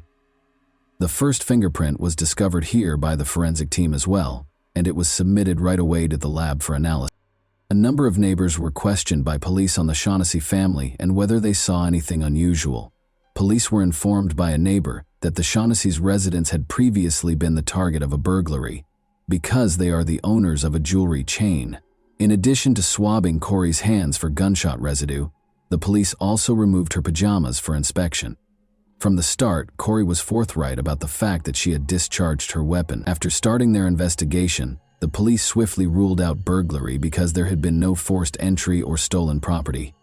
They turned their focus to the murder inquiry and discovered that, with the exception of the door leading to Nicholas Shaughnessy's room, every door in the home was still in place. The door had been opened, and a search of the room showed that a .40 caliber pistol drawer on a dresser was missing a firearm. Detectives concluded it was the gun used to kill since it was the only missing item from the residence, and its caliber matched one of the guns used in the massacre. Corey, Jackie, and head Nick all agreed to lend their support to the investigation in any way they could. Nick claimed he hadn't been in Austin for around a month, but he and Jackie also consented to the police searching Corey's cell phone. Additionally, all 3 consented to respond to inquiries at the station. Simply put, the police wanted to learn as much as they could about the family and the day's events in order to pursue the criminals. It was still unclear to investigators whether the murder was a targeted crime, a random attack, or a poorly executed heist.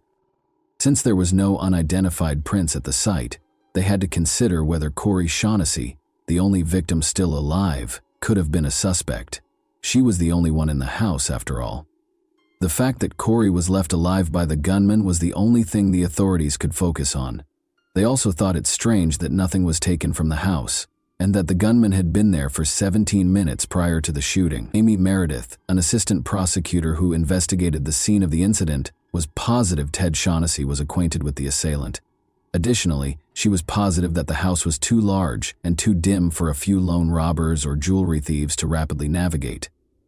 Because detectives thought she had a motive, Corey Shaughnessy was being questioned more and more. Officers discovered that Ted's $1 million 0-cents policy had Corey as its beneficiary. There was no proof against Corey, but their house and business were also quite valuable. However, Corey wasn't the only member of the family that raised questions. Suspicions were also raised against Shaughnessy's son, Nicholas, who was almost 100 miles away from the tragic scene at the time of the crime. He was agitated on the morning of the disaster, and investigators saw one significant point. He questioned him, and then proceeded straight to a first-floor side window that was wide open. It was his room's window. In order to examine that window in detail, which was not visible from the front of the home alone, he proceeded to that side of the house. The crooks entered through that identical window. However, Nick had not heard anything from the investigators regarding the thieves using that window at that time. Ultimately, if he was not involved in its creation, how would he know the point of entry? When investigators looked more closely into Nicholas's financial background, they found that he had been having financial difficulties for a while before the crime. One significant discovery was that Nicholas had borrowed $30,000, 0 cents for the firm, from his mother, who had just sent him a note asking him to pay back the debt. He also owed $20,600, 0 cents to a neighbor. One possible reason to conduct the crime was these financial pressures. But when it was revealed that Nicholas was the only recipient of a $2 million 0 cents insurance claim in the event that his parents did not die, the probe took a more significant turn. Nick became a prime suspect in the eyes of the police as a result of this detail, which increased their level of inspection. The investigator also noticed an app on Nicholas's phone that allowed him to access his parents' home alarm system. Corey informed them that, although the system was turned off that evening and the family frequently opted not to arm it, police discovered something in the account's history. According to Corey, they only activated the alarm when they weren't at home. Nevertheless, the system identified that around 4:27 a.m., there was an activity to open a window. The system discovered shattered glass about 17 minutes later. The marriage certificate between Nicholas and Jackie was another unexpected discovery during the house search. The more closely the police investigated, the more embarrassing evidence they discovered that Nick and Jackie were, in fact, preparing to kill Shaughnessy's parents. It turned out that they were secretly married in August 2017 and didn't reveal their marriage until after the murder. Phone records revealed that Nick was lying when he claimed to have been out of Austin for a month, even though he recalled that he was more than 100 miles away at the time of the crime. Ted's cell phone use was captured in Austin on February 28, 2 days prior to his murder. Investigators questioned whether he had been in town for last-minute planning. The phones of Jackie and Nicholas were inspected. A number of text messages that had been synced with Nicholas's computer were erased. When Nick texted Jackie on February 24 to let her know he was working on it, Jackie replied, "Do they want $50K or not? Paying half that early is beyond our means." Nicholas and Jackie's flat was searched by the police. The number of cameras placed throughout the apartment astounded everyone. The cameras demonstrated this. On the morning of the crime, they were at home. The safe included firearms, ammo, and valuables. The make and caliber of one of the murder weapons and one of the ammunition boxes were identical. It was a .38 caliber handgun with 6 bullets missing. Nick requested that Jackie take money out of the account. In other letters, Jackie had taken out $1,000 0 cents from the bank a few days prior to the crime, so if this occurs, she will have cash on hand. Officials believed it was no accident. Investigators got in touch with Nick's high school friend Spencer Patterson, who officiated Nick and Jackie's wedding during the course of the inquiry. Even though it was quite challenging to get in touch with him, the information that was gathered was crucial in establishing Nicholas' guilt. It turned out that the fingerprint from Nicholas's bedroom window was a dead end. The window belonged to the individual who installed it, but when Nicholas lived there, authorities discovered that he had used it to enter and exit the property covertly. Spencer, his best friend, was also aware of it. Police interviewed Spencer. Additionally, he was aware of Ted and Corey's home safe location. Spencer's house, vehicle, and cell phone were searched by police. Police discovered a .38 caliber handgun in the vehicle. Although it wasn't one of the murder weapons, it was sent for forensic analysis. Additionally, Spencer was at home on the morning of the incident, according to his cell phone. Although Spencer was not considered a suspect, he did contribute to the suspicions against Nicholas that was disclosed by Spencer just prior to the crime. After Ted and Corey left, Nick mentioned obtaining $8 million, 0 cents. Spencer attempted to hire Nicholas Shaughnessy to murder the family and take all of their belongings. The disguise was unnecessary because they would all perish, according to their communication. Nicholas Shaughnessy and Jackie Edison were arrested by police on May 29, 2018, for criminal solicitation, Nick wrote. Corey was incredulous. By that time, her son was working in the jewelry store in his father's place, and the widow thought the authorities were attempting to frame him. Corey continued to think it was an error. She stated that she required concrete evidence of their involvement. Jackie was freed on bail 2 weeks after the arrest. After the catastrophe, Corey found her son the best lawyer she could find. "You could have told me that aliens landed in the front yard, and I would have believed that instead of believing that Nicholas and Jackie were planning to kill us," Corey Shaughnessy stated in an interview. Corey has been Nick's companion for months. She genuinely thought that either there was something odd with illegal substances, or perhaps the children were involved in something in College Station where Nicholas owed someone money. Or perhaps he misrepresented his parents' jewelry-making profession. The mom was prepared to accept anything other than her son's murderous plot. However, the authorities were positive that the attack was carried out by Nick and Jackie. There was still the difficult chore of identifying Ted Shaughnessy's shooter. After all, the investigation has come to a standstill, and the traces and evidence have run their course. Detective James Moore made the decision to watch the security footage from Nick and Jackie's porch, which had been taken just 2 days prior to the attack, 4 months after the crime.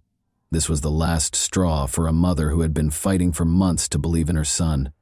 Too much had transpired to suggest that Jackie and Nicholas were involved, and Corey was horrified to learn that she had harbored the same individuals who had plotted Ted's and her murder that night for months. The case took a significant turn when surveillance footage from the house's front porch was discovered.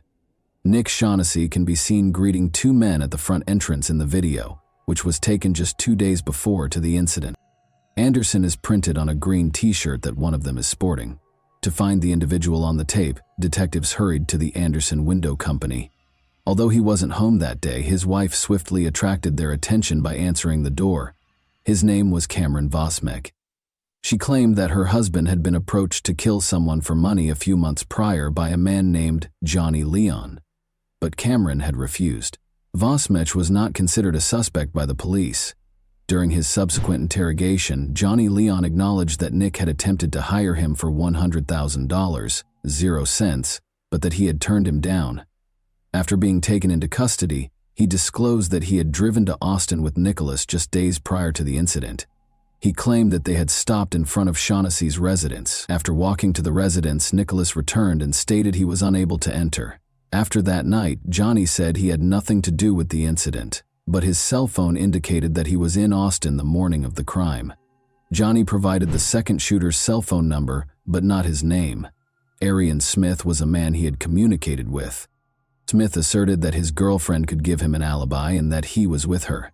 According to his lover, Arian abandoned her in a motel room early on the morning of the crime. She called him multiple times after he departed in her car, but the boyfriend did not pick up. After the crime, Arian's girlfriend informed authorities that he had been carrying a .40 caliber handgun for a few days. The firearm was found in Smith's family. Arian Smith was taken into custody. Additionally, police found that both guys had prior arrests. Actually, they had previously been arrested together for illegal narcotic trafficking. Capital murder charges were brought against Nick Shaughnessy and the 2 suspected murderers. The new district attorney, Jose Garza, took over as assistant district attorney in the spring of 2021 after Amy Meredith resigned. His office offered the criminals a chance to avoid a potential death sentence by entering a guilty plea to a lesser charge of murder and serving 35 years with the possibility of parole. Smith and Leon concurred. Corey offered to accept the plea deal in a letter to Nicholas.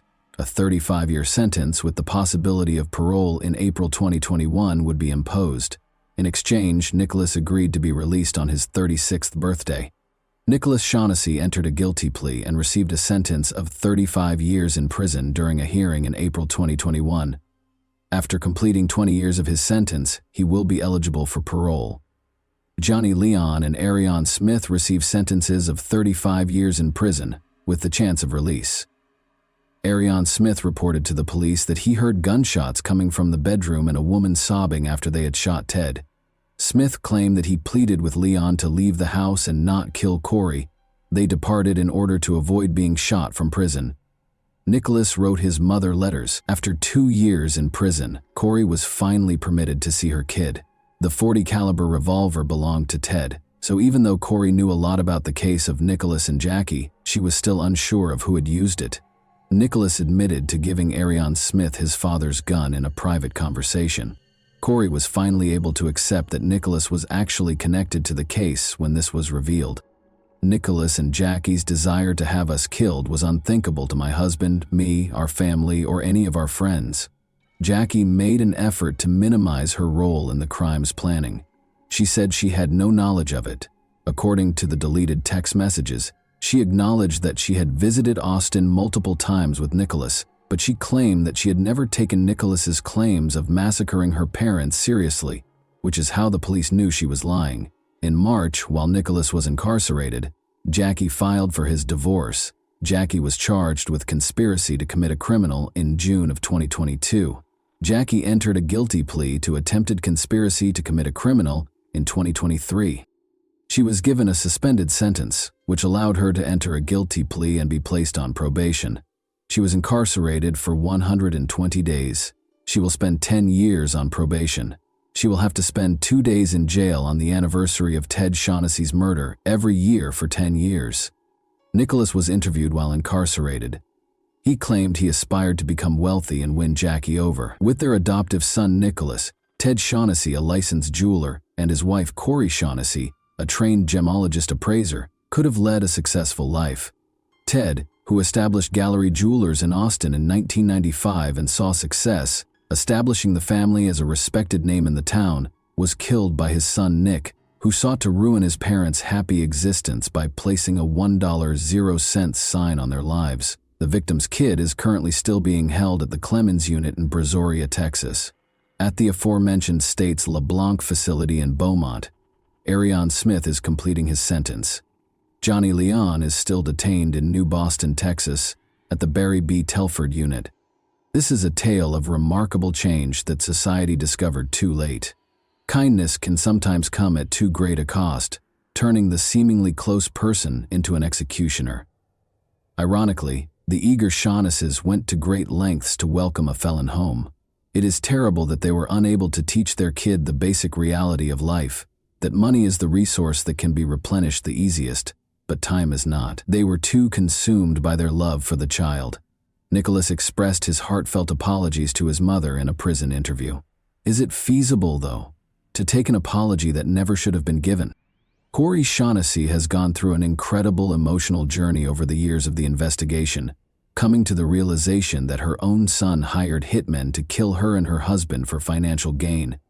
She still loves her son, the same 8-year-old boy who hugs her affectionately in pictures and races cars with his father, but the life that Corey and Ted attempted to build around him is gone forever. Presently residing in a different location under a false identity, Corey Shaughnessy makes an effort to regain faith in those around her every day. Indeed, a terrifying concept haunts us throughout our story. Many people are far from what they seem at first glance. You lived in your own house with the 2 individuals who attempted to murder you? And that wraps up today's chilling story. If you enjoyed this video, don't forget to like and subscribe so you never miss a new upload. Also, let me know in the comments, what part of this story shocked you the most? Thank you for watching, and I'll see you in the next video.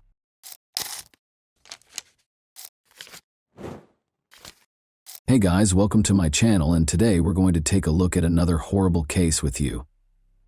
Lynette Dawson's seemingly ideal life was upended in January 1982 when she vanished without a trace in the quiet suburb of Bayview on Sydney's northern beaches.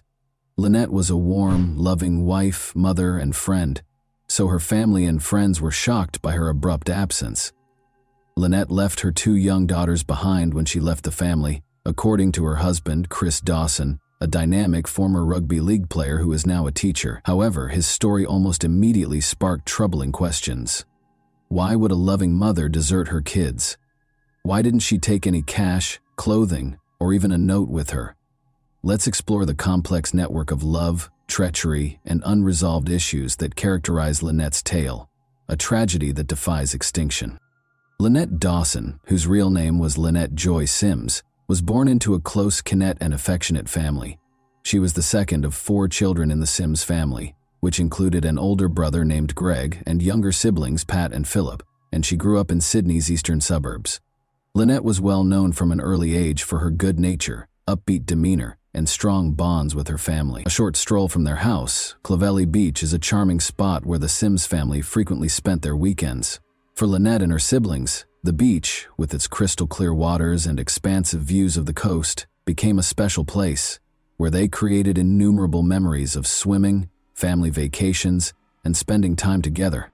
Lynette married Chris Dawson, a dynamic and athletic man who had gained early notoriety as a rugby league player for the Newtown Jets, in March 2970 when she was just 19 years old. The pair appeared to have a dreamlike romance, and Chris was well known for his athletic ability and attractive appearance.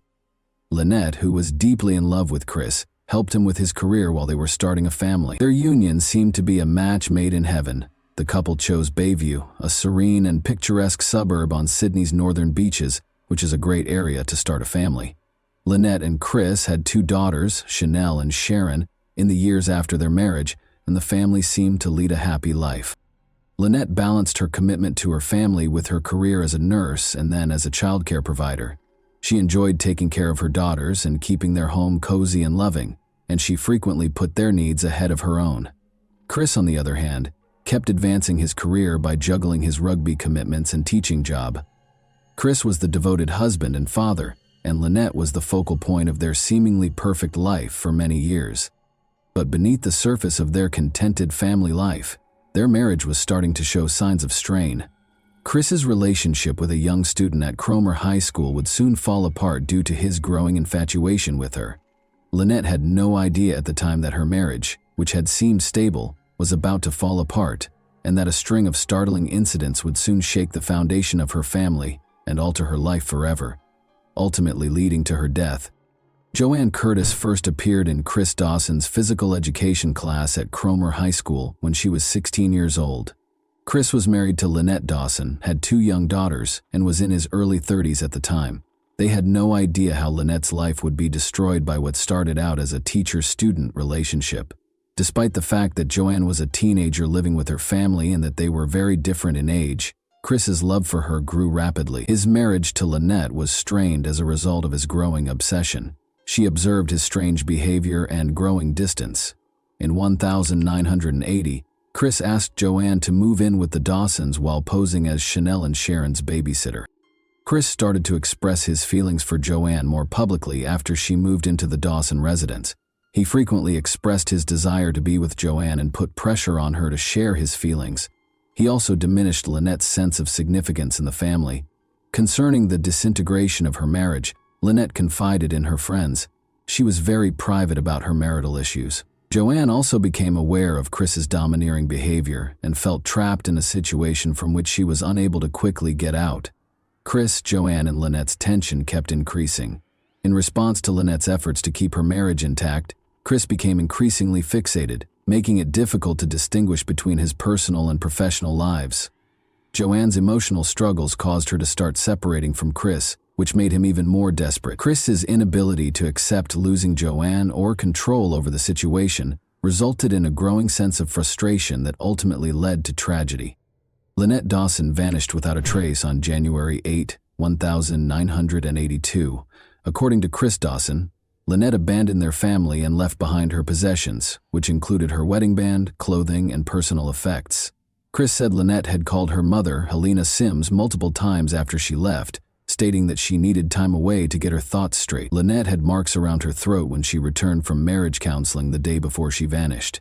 Lynette explained that Chris had wrapped his hands around her neck in the elevator on the way to counseling when her sister Annette asked her about it. Chris claimed that Lynette left voluntarily, raising the possibility that she did so in order to get away from the demands of family life. Helena Sims was taken aback by the news at first, but she did not immediately doubt her son-in-law's justification. Lynette had always been a family-oriented woman and had been a loving mother to their two young daughters, Chanel and Sharon. Even so, her mother, who had only spoken to Lynette a few days prior to her disappearance, struggled to believe that Lynette would abruptly leave her family. Helena was worried at first, but she had no reason to believe that something darker had happened. Tragically, she accepted Chris's story, which turned out to be untrue. At first, Chris's account of what happened to Lynette's family and the police seemed credible. Lynette had told him she was going to spend some time with friends and would come back when she was ready, he said. However, there were a number of obvious contradictions in his story that were overlooked. First of all, it would have been unusual for Lynette to have taken any cash, credit cards, or identification with her. In addition, if Lynette had really intended to leave, she would have made plans for the care of her kids, but she hadn't. Chris Dawson appeared remarkably unconcerned in the days following Lynette's disappearance, even acting as if nothing had happened. However, Chris Dawson's quick response to Lynette's disappearance was what alarmed her family and friends. He moved Joanne into their bedroom a few weeks after Lynette disappeared. A burgeoning scandal centered on Joanne. Chris had started an affair with Lynette in the months before she vanished. It was an inappropriate relationship that was hard for anyone to overlook. Joanne was living with the Dawsons at the time, and Lynette's family and friends were taken aback by her presence in the house following Lynette's abrupt departure. Those who knew the Dawsons found it unsettling that this move was made so soon after Lynette was reported missing. It seemed less like the acts of a man lamenting the loss of his wife and more like a quick replacement. This development horrified Lynette's family, especially her brother Greg Sims. They found it incomprehensible that Chris could move on so fast, especially in such dubious conditions. Greg remembered being extremely uneasy as he watched what was happening. He and the rest of the family started to suspect that Chris was concealing something. Initially dismissed as a straightforward case of a wife abandoning her family, Lynette's disappearance started to take on a much darker appearance. Serious questions were raised by Chris Dawson's actions, particularly his inability to give consistent explanations for his wife's disappearance. Although he was adamant that Lynette had left on her own volition, his actions gave the impression that she had not. Furthermore, the fact that Lynette had always been a responsible mother who would never abandon her kids without a trace added to the family's growing suspicions. Lynette's family rejected Chris Dawson's story as time went on, and no new information surfaced. They started their own investigation because they thought something was amiss and wanted to find out the truth. They had no idea that the investigation into Lynette Dawson's disappearance would take decades, during which time Chris Dawson would continue to claim innocence, while details of his role in her demise would eventually surface. Lynette's family battled to learn the truth about her disappearance over the years. They were left heartbroken and perplexed at the time, but their quest for answers would ultimately result in a trial and a conviction. They clung to hope while pondering countless questions as they attempted to make sense of the bizarre and unsettling circumstances surrounding Lynette's abrupt disappearance. Lynette Dawson's disappearance was initially handled like any other missing persons case. When Lynette's friends and family started to voice their concerns, the police dismissed them, claiming that Lynette was an adult and could leave if she so desired. The investigation's initial dismissiveness and lack of urgency irritated Lynette's family, who knew her well and thought there might be more to the story. Chris Dawson's story went mostly uncontested, leaving them to deal with their mounting misgivings and anxieties. Chris's 1984 marriage to Joanne heightened suspicions that he was responsible for Lynette's disappearance. However, the toxic and domineering nature of their relationship was a major factor in their 1990 divorce. In subsequent interviews, Joanne talked about how she felt trapped and controlled by Dawson during their time together, particularly after Lynette vanished. Chris, however, insisted that Lynette had left willingly, and even said she had joined a religious commune. However, his actions seemed inconsistent with his story, as he quickly rebuilt his life with Joanne and filed for divorce a year after she vanished. This time was especially difficult for Chanel and Sharon, Lynette's daughters. In her memoir, My Mother's Eyes, Chanel, who was only 4 when her mother disappeared, later talked about feeling abandoned and unloved by Joanne. This complicated family dynamics and left long-lasting emotional scars. Time and a dearth of hard evidence caused Lynette's case to essentially stagnate between 1984 and 2001. Notwithstanding the disturbing allegations of Chris Dawson's domineering and violent conduct, the inquiry was unsuccessful.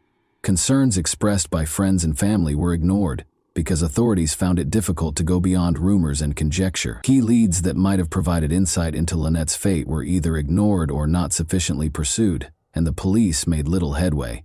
Throughout these years, Chris insisted that Lynette had left on her own volition, despite growing skepticism about his story. Lynette's family endured heartache and frustration during this time, but they persisted in their quest for information. To preserve her memory, they relentlessly pushed for the reopening of her case. The first judicial investigation into her case was carried out by the New South Wales Coroner's Court in 2001, marking a turning point despite the absence of official action. The fact that Lynette had no evidence of her own free will was one of the main issues brought up by the investigation. Additionally, it examined Chris Dawson's actions closely and raised the possibility that he was complicit in her disappearance. According to the coroner, Lynette was probably dead, and Chris Dawson ought to be held accountable for her alleged murder. However, since there was still no concrete evidence connecting Chris to her death or disappearance, the authorities did not immediately pursue the case further in spite of these findings.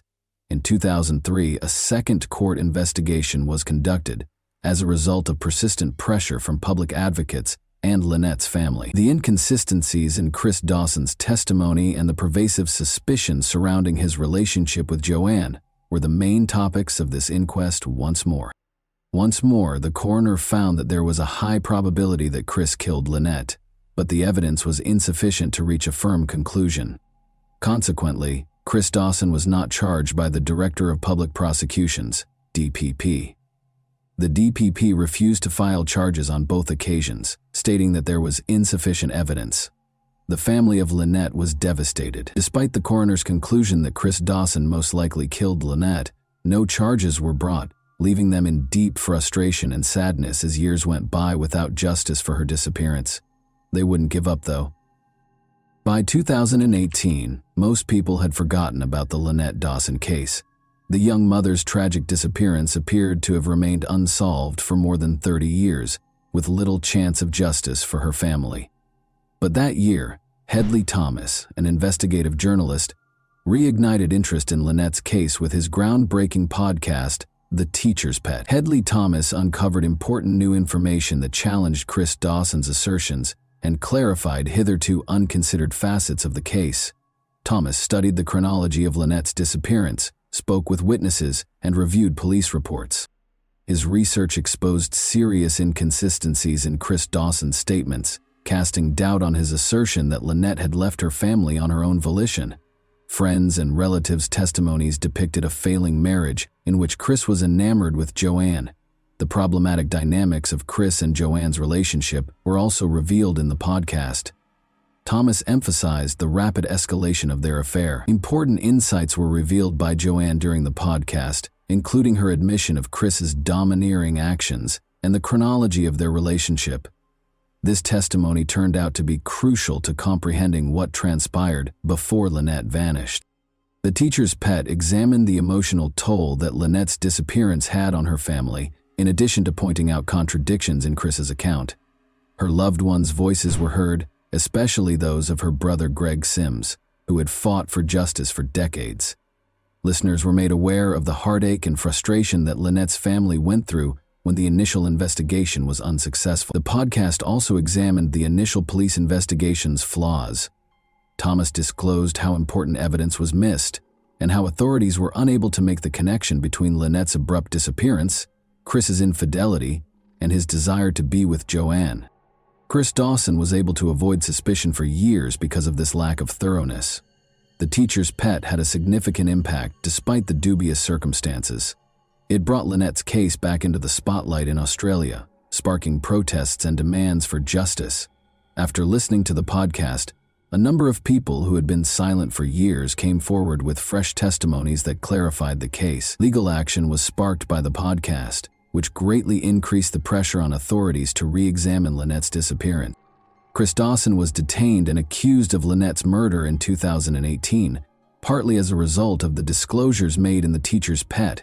The case eventually went to trial, which was a major turning point. In addition to uncovering fresh evidence, the podcast inspired public support, demonstrating the ability of investigative journalism to advance justice. Chris Dawson was residing in Queensland when he was arrested. Following his arrest, Dawson's attorneys issued a statement asserting his innocence and vowing to fight the charges. Dawson insisted that Lynette's disappearance was voluntary and that she had deserted her family. He persisted in denying any role in her demise. In 2022, Chris Dawson's trial for his wife's murder got underway in the Supreme Court of New South Wales, which was chaired by Justice Ian Harrison. Because of the case's widespread pre-trial publicity, the trial was held without a jury. Due in large part to the disclosures made public by the Teacher's Pet podcast, Dawson had gained national attention. Without tangible proof, like Lynette's body, the prosecution had a difficult time establishing their case. Rather, they relied on key witness testimony, circumstantial evidence, and a thorough analysis of Chris Dawson's actions prior to and following Lynette's disappearance. Joanne was one of the most important witnesses. Since she had already cut ties with Dawson in 1990, she mustered the guts to tell the truth, which was a pivotal moment in assembling the evidence against him. According to Joanne's damning testimony, Dawson had once brought her to see a hitman to talk about killing Lynette, but he later changed his mind. According to Joanne's story, he was prepared to go to great lengths to get rid of his wife. She also talked about how his domineering and cunning actions intensified following Lynette's disappearance. Joanne recalled how Dawson had moved her into the bedroom soon after Lynette disappeared, highlighting how quickly their relationship had developed and how he seemed unconcerned about his missing wife. Patricia Jenkins, Lynette's sister, provided more details about the Dawsons' tumultuous marriage. She testified that Lynette had told her about Chris's abusive tendencies and erratic temper. Patricia claims that Lynette said Chris was often irate and had black eyes flashing when they argued. In addition, Lynette had voiced concerns about the status of their marriage and her increasing sense of helplessness. Lynette's co-workers attested to her attempts to save the marriage in its last moments. They recalled how, following a counseling session, Lynette and Chris arrived at work hand in hand on January 8, 1982. Lynette vanished a few days later in spite of these efforts, and Chris's subsequent behavior sparked suspicions. Witnesses detailed his repeated assertions that Lynette had left voluntarily, leaving her children unaccounted for, and his lack of urgency in reporting her missing. Since Lynette Dawson's body was never located, the case against Chris Dawson was primarily based on circumstantial evidence. Nevertheless, the prosecution made a strong case based on the testimony of witnesses. When examined more closely, Chris's assertion that Lynette had voluntarily left her family to join a religious commune was refuted. It was mentioned that Lynette abandoned everything she owned, including money and most significantly her 2 daughters, a completely uncharacteristic behavior for a loving mother. Additionally, the court viewed his quick decision to put Joanne Curtis in his bedroom and his divorce filing within a year of Lynette's disappearance as extremely suspicious, indicating a clear motivation to get rid of Lynette and begin a new life with Joanne. Justice Ian Harrison rejected the defense's claim that Lynette had voluntarily left, even though her body was not present. He declared the alleged sightings of her to be untrustworthy and emphasized how Chris's claims were false. The court was persuaded by this evidence that Chris Dawson killed Lynette in order to end his marriage and start dating Joanne. Chris Dawson was convicted of Lynette's murder on August 30, 2022, and given a 24-year prison term without the possibility of release until 2040, when he would be 92 years old. Although Lynette's family received some justice as a result of the conviction, they are still devastated that her body has never been located. In order to properly honor her memory and achieve complete closure, they still hold out hope that her remains will one day be found. And that wraps up today's chilling story. If you enjoyed this video, don't forget to like and subscribe so you never miss a new upload. Also, let me know in the comments what part of this story shocked you the most. Thank you for watching, and I'll see you in the next video.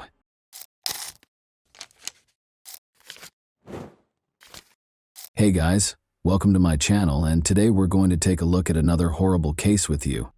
Lori Eisenberg called the Idaho authorities in February 2018 with a distressing message. She said she was sailing on Lake Coeur d'Alene with her husband, Larry Eisenberg, when he suddenly fell into the water.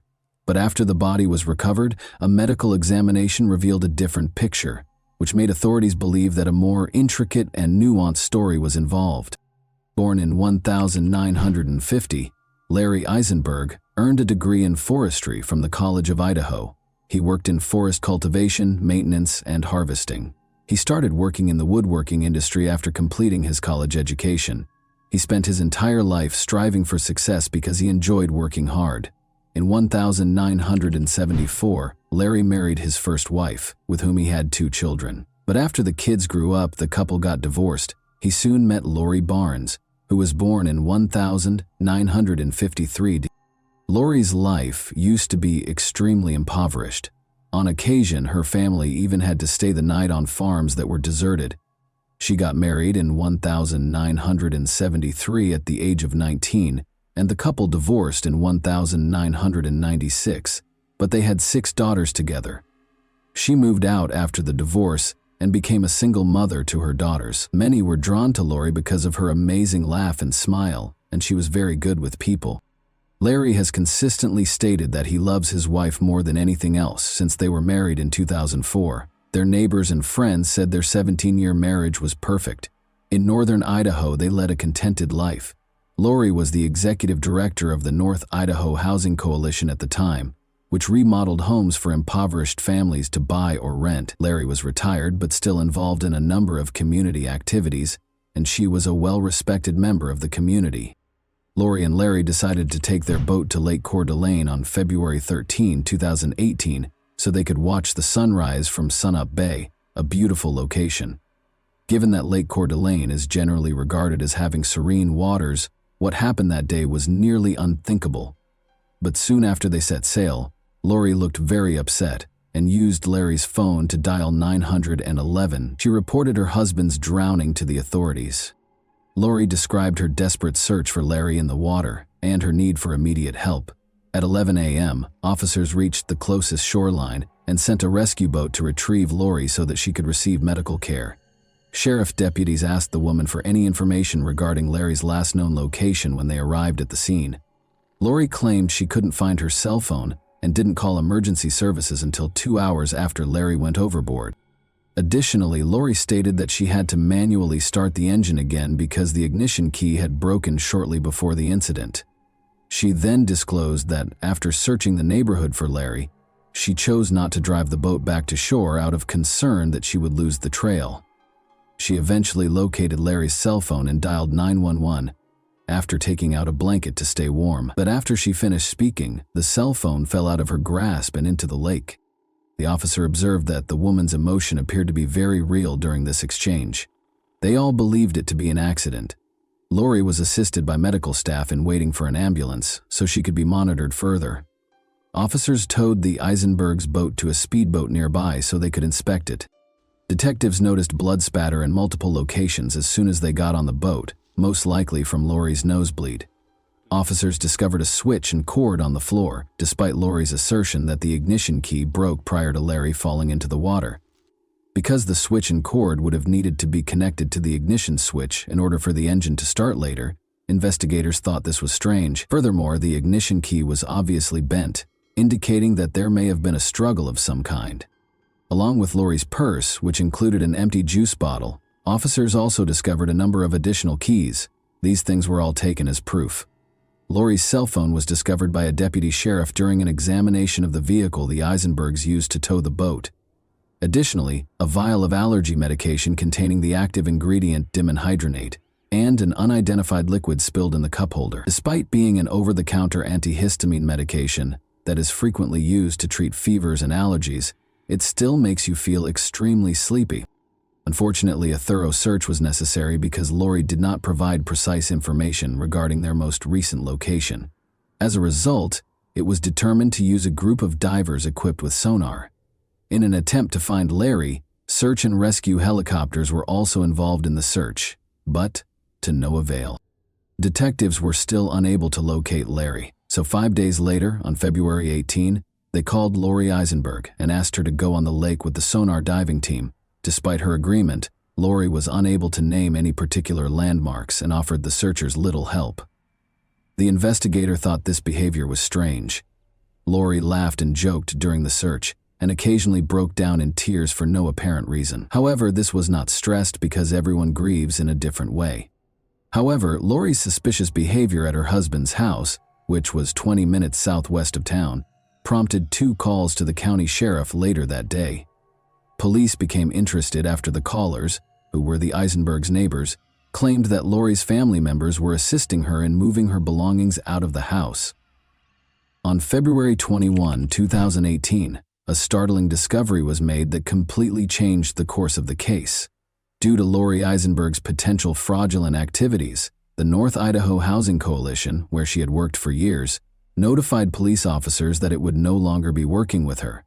It turns out that the coalition's accountant found errors in the report, and that $500,000 was missing from their budget total. That was the amount that only Lori had. Those who knew Lori Eisenberg were shocked by this news because, according to law enforcement, she was a law-abiding citizen with no prior criminal history. Larry's son made the decision to speak with the investigator at this point. He told him about Lori's peculiar actions and the potential role she played in his father's passing. However, the detective was certain that the woman had nothing to do with Larry's death and saw it as merely his personal grievance. However, in response to Lori's fraud charge, a search warrant was issued for the Eisenbergs' residence the following day.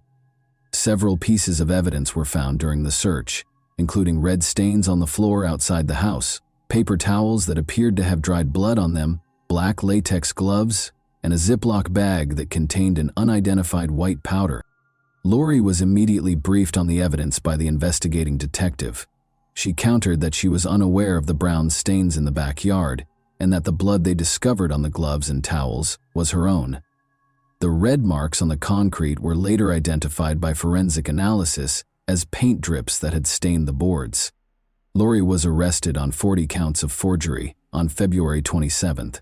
Since the coalition was partially financed by taxpayers, the nearly $500,000 she was accused of stealing would escalate into a far more serious offense. On the following day, one of Lori's daughters posted her $75,000 bail. About 3 miles from the location where Lori claimed Larry fell overboard, Larry's body was discovered floating face down, close to the shore on March 1, 16 days after the tragic event. An autopsy the following day verified that the body belonged to Larry Eisenberg. That's not all, though.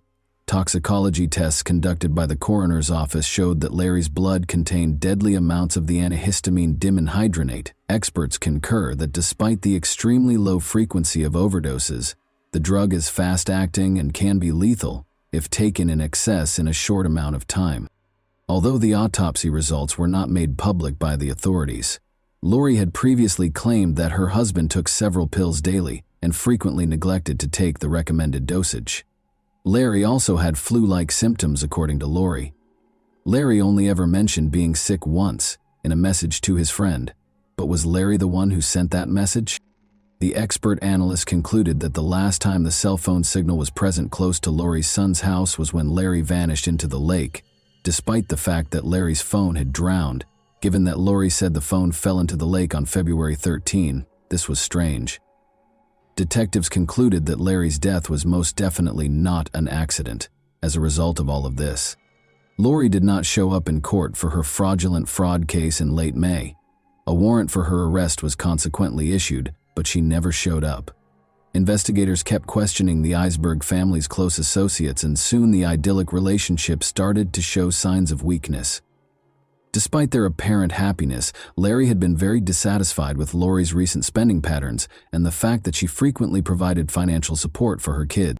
Investigators also discovered that Larry was one of 3 men Lori had cheated on her first husband with.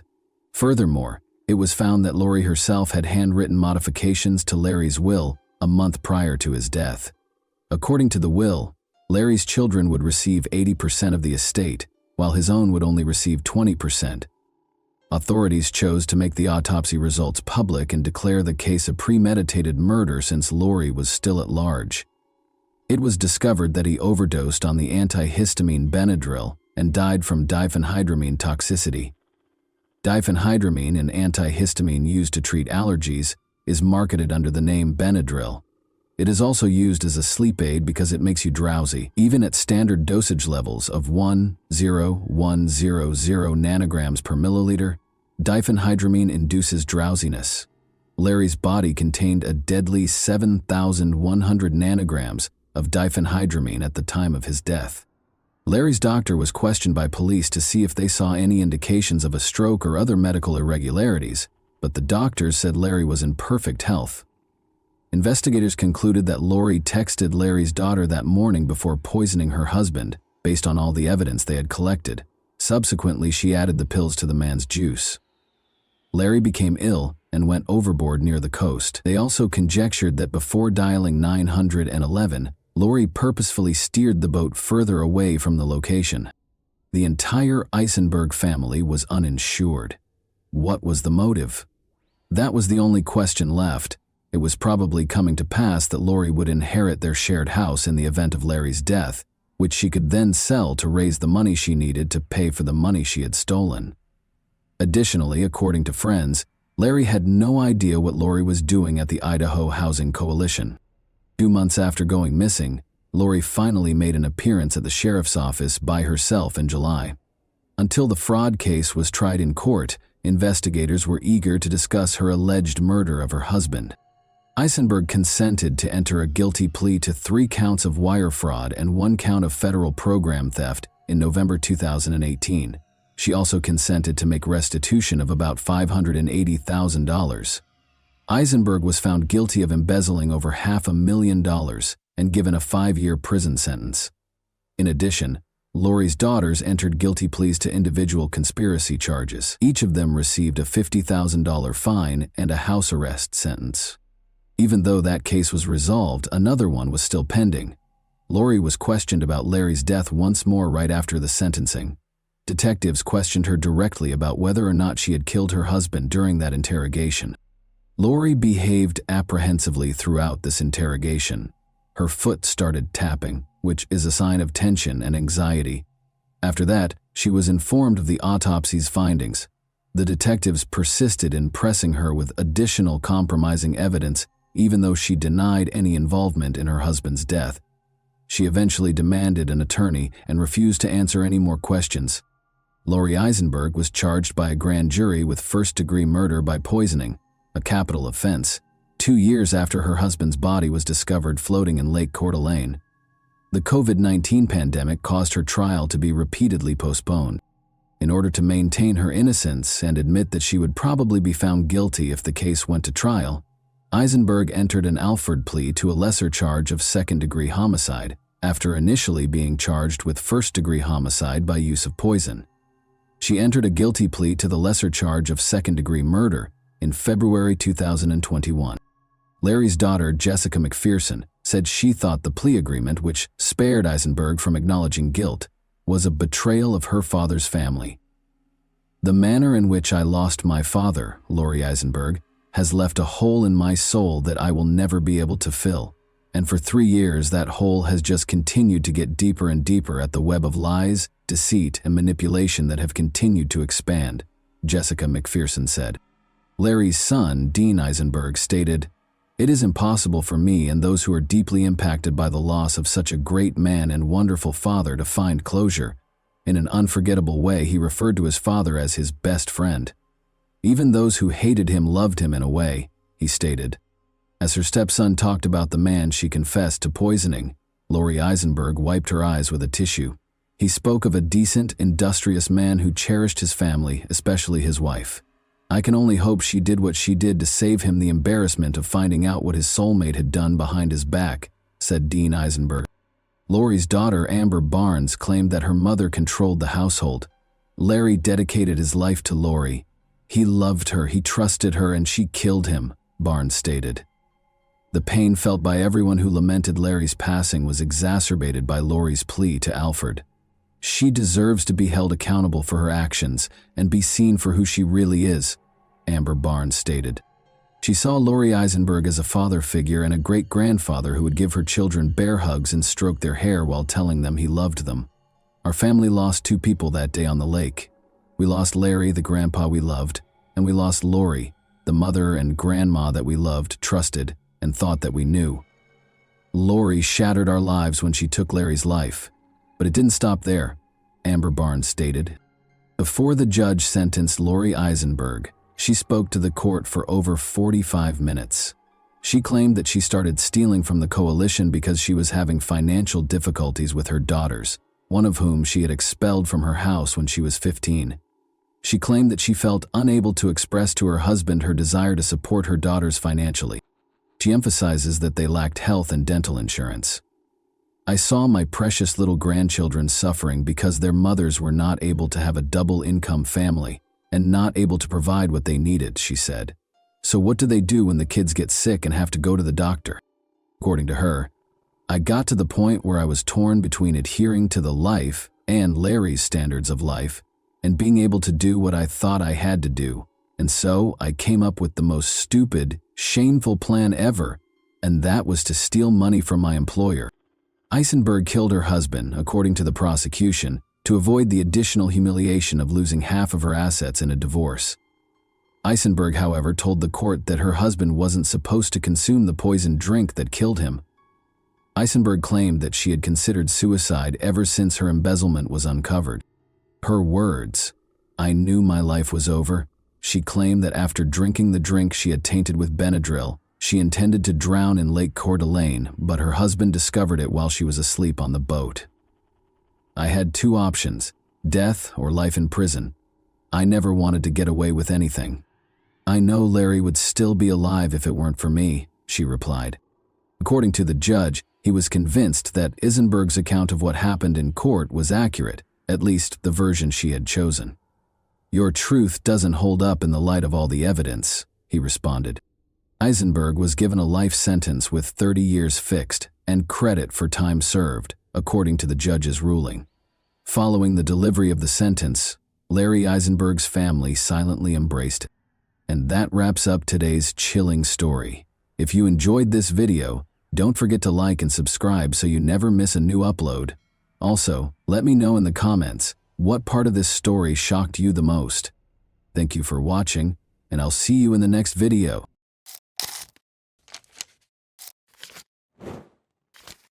Hey guys, welcome to my channel, and today we're going to take a look at another horrible case with you. Many people can get to the point where they suspect a loved one of betraying them. Others may give in to the influence of fantasies of retaliation against the betrayer, while others may decide to end the relationship due to such suspicions. However, what if a katana were to make these fantasies come true? The setting for this story was Camas, Washington, in 2018. The topic of discussion was a woman who lived in a nice home in a quiet neighborhood. Alex Lovell was the man's name. For 29-year-old Alex, playing video games was his main passion. He was in front of the computer for about 12 or 13 hours every day. Alex took his pastime so seriously that he routinely performed shoulder, wrist, and hand exercises.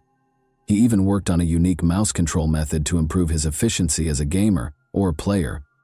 At the age of 30, Alex's girlfriend Emily Javier was not pleased with his obsession. After 2 years of dating, the young couple noticed that Alex was spending more and more time playing games and having less time for her. Emily, of course, did not like this situation.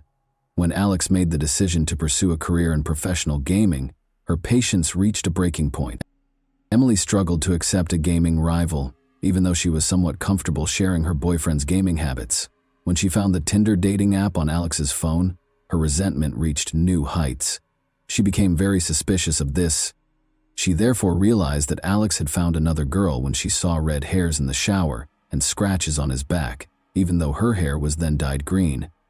Convinced that he would simply deny everything, Emily started to plot a retaliation that would enable her to permanently get rid of him, rather than confronting him head-on. She considered purchasing poison, getting a gun, or hiring a killer. No, she purchased a katana at a shopping center. That was the only thing she could think of right now, driven by anger. She therefore made the decision to give herself an additional week to polish her strategy. She entered the question, how to kill someone with a sword, into a search engine while she was at home with the katana. Not surprisingly, her question was answered in a rather direct manner. In order to start their last journey to the Hawaiian Islands with Alex, the girl bought plane tickets at the same time. She confessed that she was tired of life in 2 notes. one to her mother and the other to a close friend. She also wrote Alex a note, though it's unclear what it said and when he was meant to read it. At first, it seemed as though she wanted to do something to herself while on vacation. However, how did she intend to exact revenge on Alex? Kill him too? It's feasible, particularly considering that she could have brought the sword with her if she had checked it in with her bags, rather than bringing it on her person. One evening, though, Alex came home at about 9. He wanted to go to bed and hardly gave his girlfriend any attention. Emily became emotionally unstable as a result of this. She taped 2 additional knives to her side of the bed in case her sword plan didn't work, and she concealed the katana there because she felt she could no longer stand such treatment.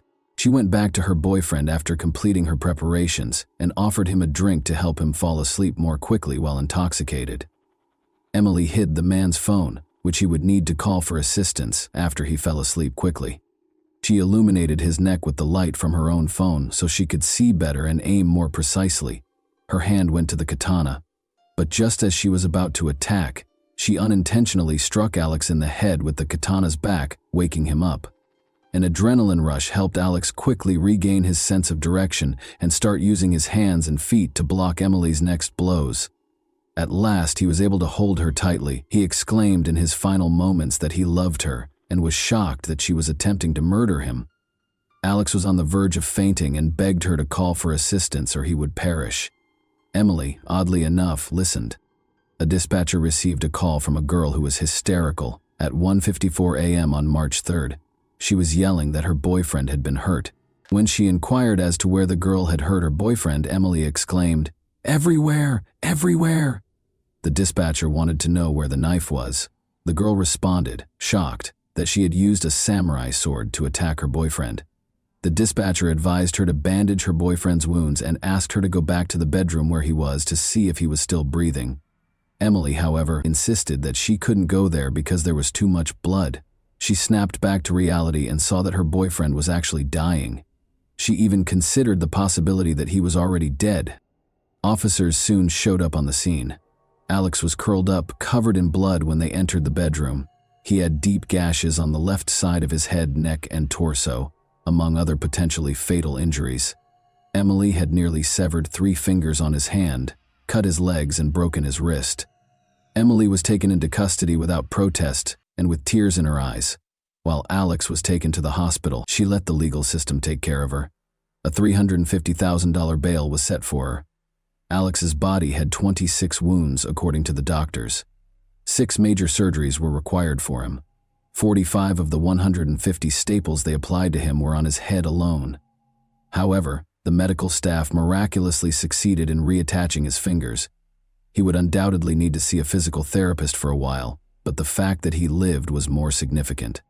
Because of Emily's weapon choice, the ferocity with which she executed the attack, and Alex's incredible fortitude, this attack garnered a lot of attention in the US and made headlines in numerous media outlets.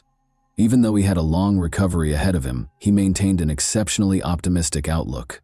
He amusingly posted a question on the internet a day after the attack, asking if anyone could split a picture of him and Emily together. Some of his remarks were repeated by the media, though it's unclear how he was able to take the attack so lightly.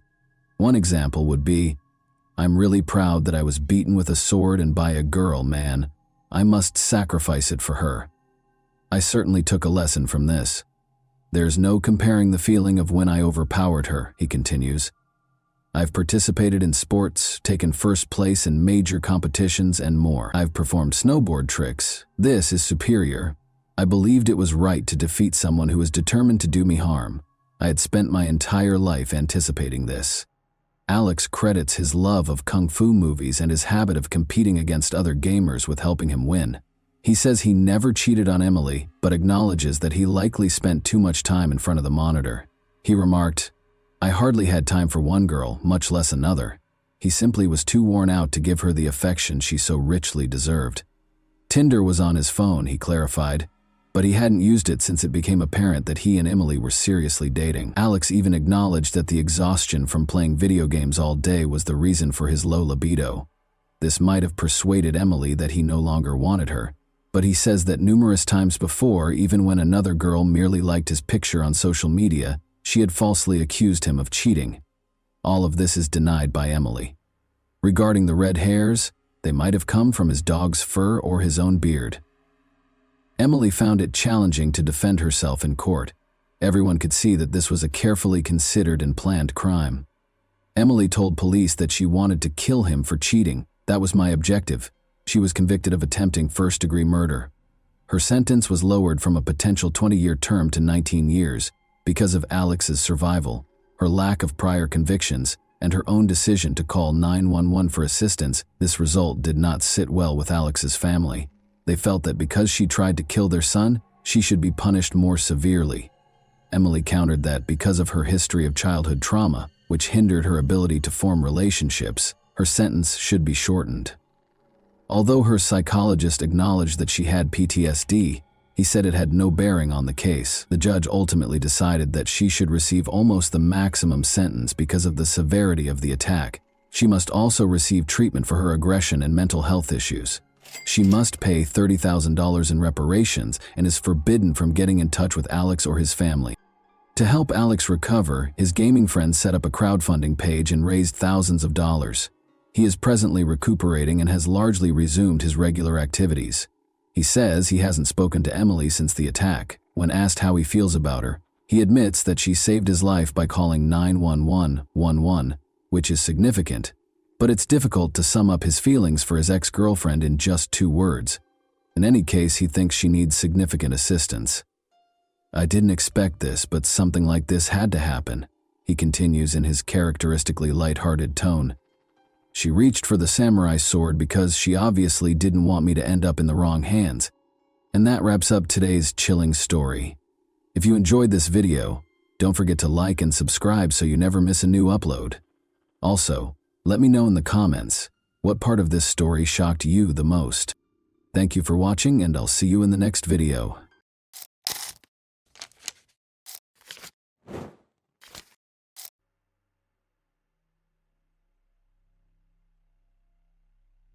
A girl went missing after spending the night at her friend's house. In the morning, the bedroom window was wide open, and all of her belongings remained in the room.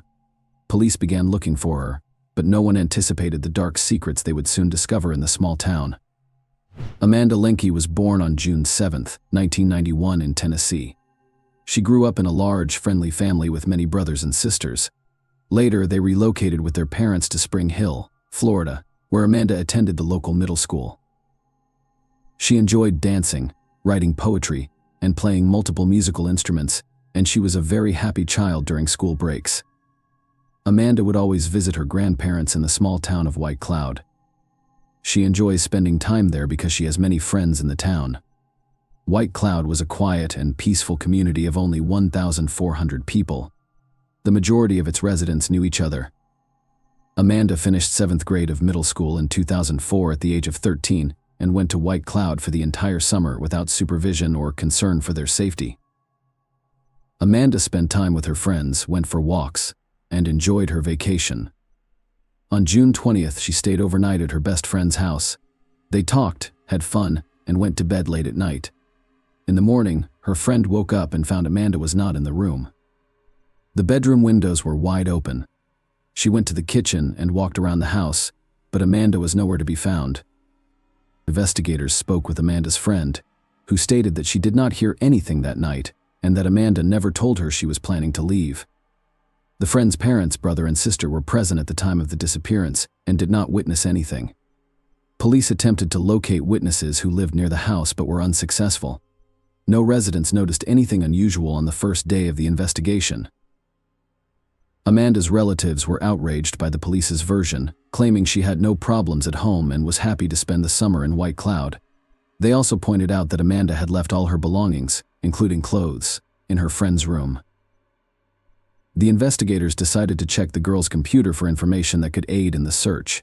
They discovered correspondence with a specific young man, and based on this, the police assumed Amanda fled to meet him, but there were inconsistencies.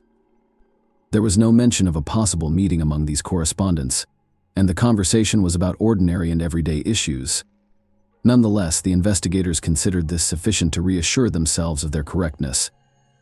At the time, they did not reveal all of the investigation's details, but information about correspondence with a specific guy spread throughout the city, leading many locals to believe that the girl simply ran away from home. Despite Amanda's relatives' efforts, the police did not fully utilize their resources to locate her. If the case had been classified as a kidnapping, the FBI and other agencies could have been involved in the investigation. On July 5th, mushroom pickers discovered a human body in a forest near White Cloud and reported it to police. Investigators identified the body as Amanda Lanke, who was wearing the same pajamas she had worn at her friend's house. Medical experts confirmed her identity and determined she had received multiple blows from a heave. They also decided to look into the young man with whom Amanda had communicated online. The problem was that his nickname included the word killer. Police considered the possibility that the victim went to meet him and he murdered her, but this version contained numerous inconsistencies. There was no reason to believe the girl would have gone to meet someone in her pajamas in the middle of the night, and their correspondence contained no hints of a personal meeting. The investigator was unable to identify this individual, and the version of his involvement was quickly abandoned in order to generate new leads. Detectives decided to investigate all of Amanda's belongings, which resulted in a breakthrough. They discovered her personal diary, which contained extremely disturbing information. Amanda wrote shortly before her death that a certain man was harassing her, and the following pages were torn out. Investigators suspected his name had been written on them. This diary quickly became the focal point of police investigations into the man's identity. They spoke with all of Amanda's friends and inquired whether the girl had mentioned anything about this. Several of her friends admitted that she had indeed told them about it, and even named the man Cecil Wallace, who was the stepfather of Amanda's friend, and she had stayed the night for detectives, so this was a huge surprise. They had been looking for the killer all over town and beyond, and in the end, the possible suspect was in the same house as the victim. But the friend's testimony was insufficient to arrest him. Investigators had no substantial evidence against the man. No DNA samples were found on the victim's body, and court documents did not state whether she had been abused. Detectives questioned Wallace, who denied any involvement in the crimes. The police were perplexed as to how the man could have done all of this without being noticed in a small house where his wife and 3 children were sleeping. The detectives were unable to detain Wallace due to a lack of evidence or confession. However, they discovered that Wallace's sister, Candace, worked in the police department handling Amanda's case. She actively assisted her brother and his family during interrogations, literally telling him what to say and how to behave. Other detectives were already handling Amanda's case and questioned the objectivity of the investigation by the local police. However, they could not confirm that anyone other than Candace could be helping Wallace. Investigators questioned the man and his family several times but did not yield any results. They continued to look for leads, but the case stretched on for several years. 4 years after the murder in 2008, detectives turned to the National Center for Missing and Exploited Children for medical help. They dispatched their investigators to White Cloud, where they reviewed all of the case materials, conducted new interrogations, and looked for new leads. Ultimately, they reached the same conclusion as the local detectives: there was insufficient evidence to make an arrest. 3 more years passed, and in 2011, the police received a new lead that changed everything. A 27-year-old Texas girl who grew up in White Cloud visited a news website from her hometown. There, she discovered information about Amanda's murder and began investigating it. After learning that the victim had spent the night at the Wallace house, the woman decided to contact the police and report something disturbing. In 1998, when she was 13 years old, she stayed overnight at Wallace's house because she was friends with his second foster daughter. In the middle of the night, a man entered their room and assaulted both of them, threatening them to keep quiet. The victims were too scared to report the incident, so they never told anyone. However, when the adult victim learned about Amanda's case, she decided to contact the police. The victims were then aged between 13 and 16 years old. In October 2011, police arrested Wallace, 43. After compiling all of the evidence, he was charged with molesting both of these victims and the man who was named as a suspect in Amanda's case for the first time. Detectives had no doubts about his involvement in the murder after hearing everything the other women had to say. At the preliminary hearing, he was granted bail of $150,000, which he was able to pay. Apparently, his sister and other relatives assisted him in gathering the funds. The trial was scheduled to begin in a month. While waiting for Wallace to return to work, The locals were upset that he had been released on bail. They repeatedly protested outside the company's office, demanding that the man be fired. On November 10th, the day of the first court hearing, an unexpected development occurred. Wallace did not appear at the scheduled time, and the police immediately declared him wanted. A few hours later, they discovered his car in the woods near the city. The man was also there. All he had done was commit suicide. Detectives who had not expected such a turn of events were forced to continue their investigation. After the suspect died, they could only rely on strong evidence linking him to Amanda's death. They obtained a search warrant for his home, hoping to find any evidence of her murder. The police searched every corner, tore down some walls and removed floorboards, but could not find any significant evidence. They turned their attention to the suspect's sister, Candace. Detectives were convinced she was covering up for her brother and wanted to know if she knew he had killed Amanda. Candace was arrested in August 2012, following the collection of necessary evidence. She was charged with intentionally misleading the investigation, but this was just the beginning. During the investigation, detectives discovered that Candace had been covering up for her brother when he was dealing illegal substances. She also taught him how to not leave any evidence at crime scenes, and she demonstrated how to properly wipe his fingerprints off surfaces so that experts could not lift them. Candace also advised him to always carry a cigarette containing someone else's DNA in case he needed to plant it at the crime scene. Detectives also concluded that at least 9 people were aware of Wallace's crimes but chose to remain silent. All were family members. The police were unable to establish guilt. Candace's involvement was investigated for 2 years before she agreed to a deal with the police in 2014. She admitted to lying to the investigators, and in exchange, 2 other charges were dropped. Wallace's sister was unable to provide consulting services on a case in which she was working as a police officer. Given that she was assisting her brother during interrogations, she violated this rule and was eventually punished. Candace, however, insisted that her brother was innocent, and the court sentenced her to 30 weekends in jail. This is a dubious practice in which the convict is only required to be in the jail building 2 days per week and is free to roam the rest of the time.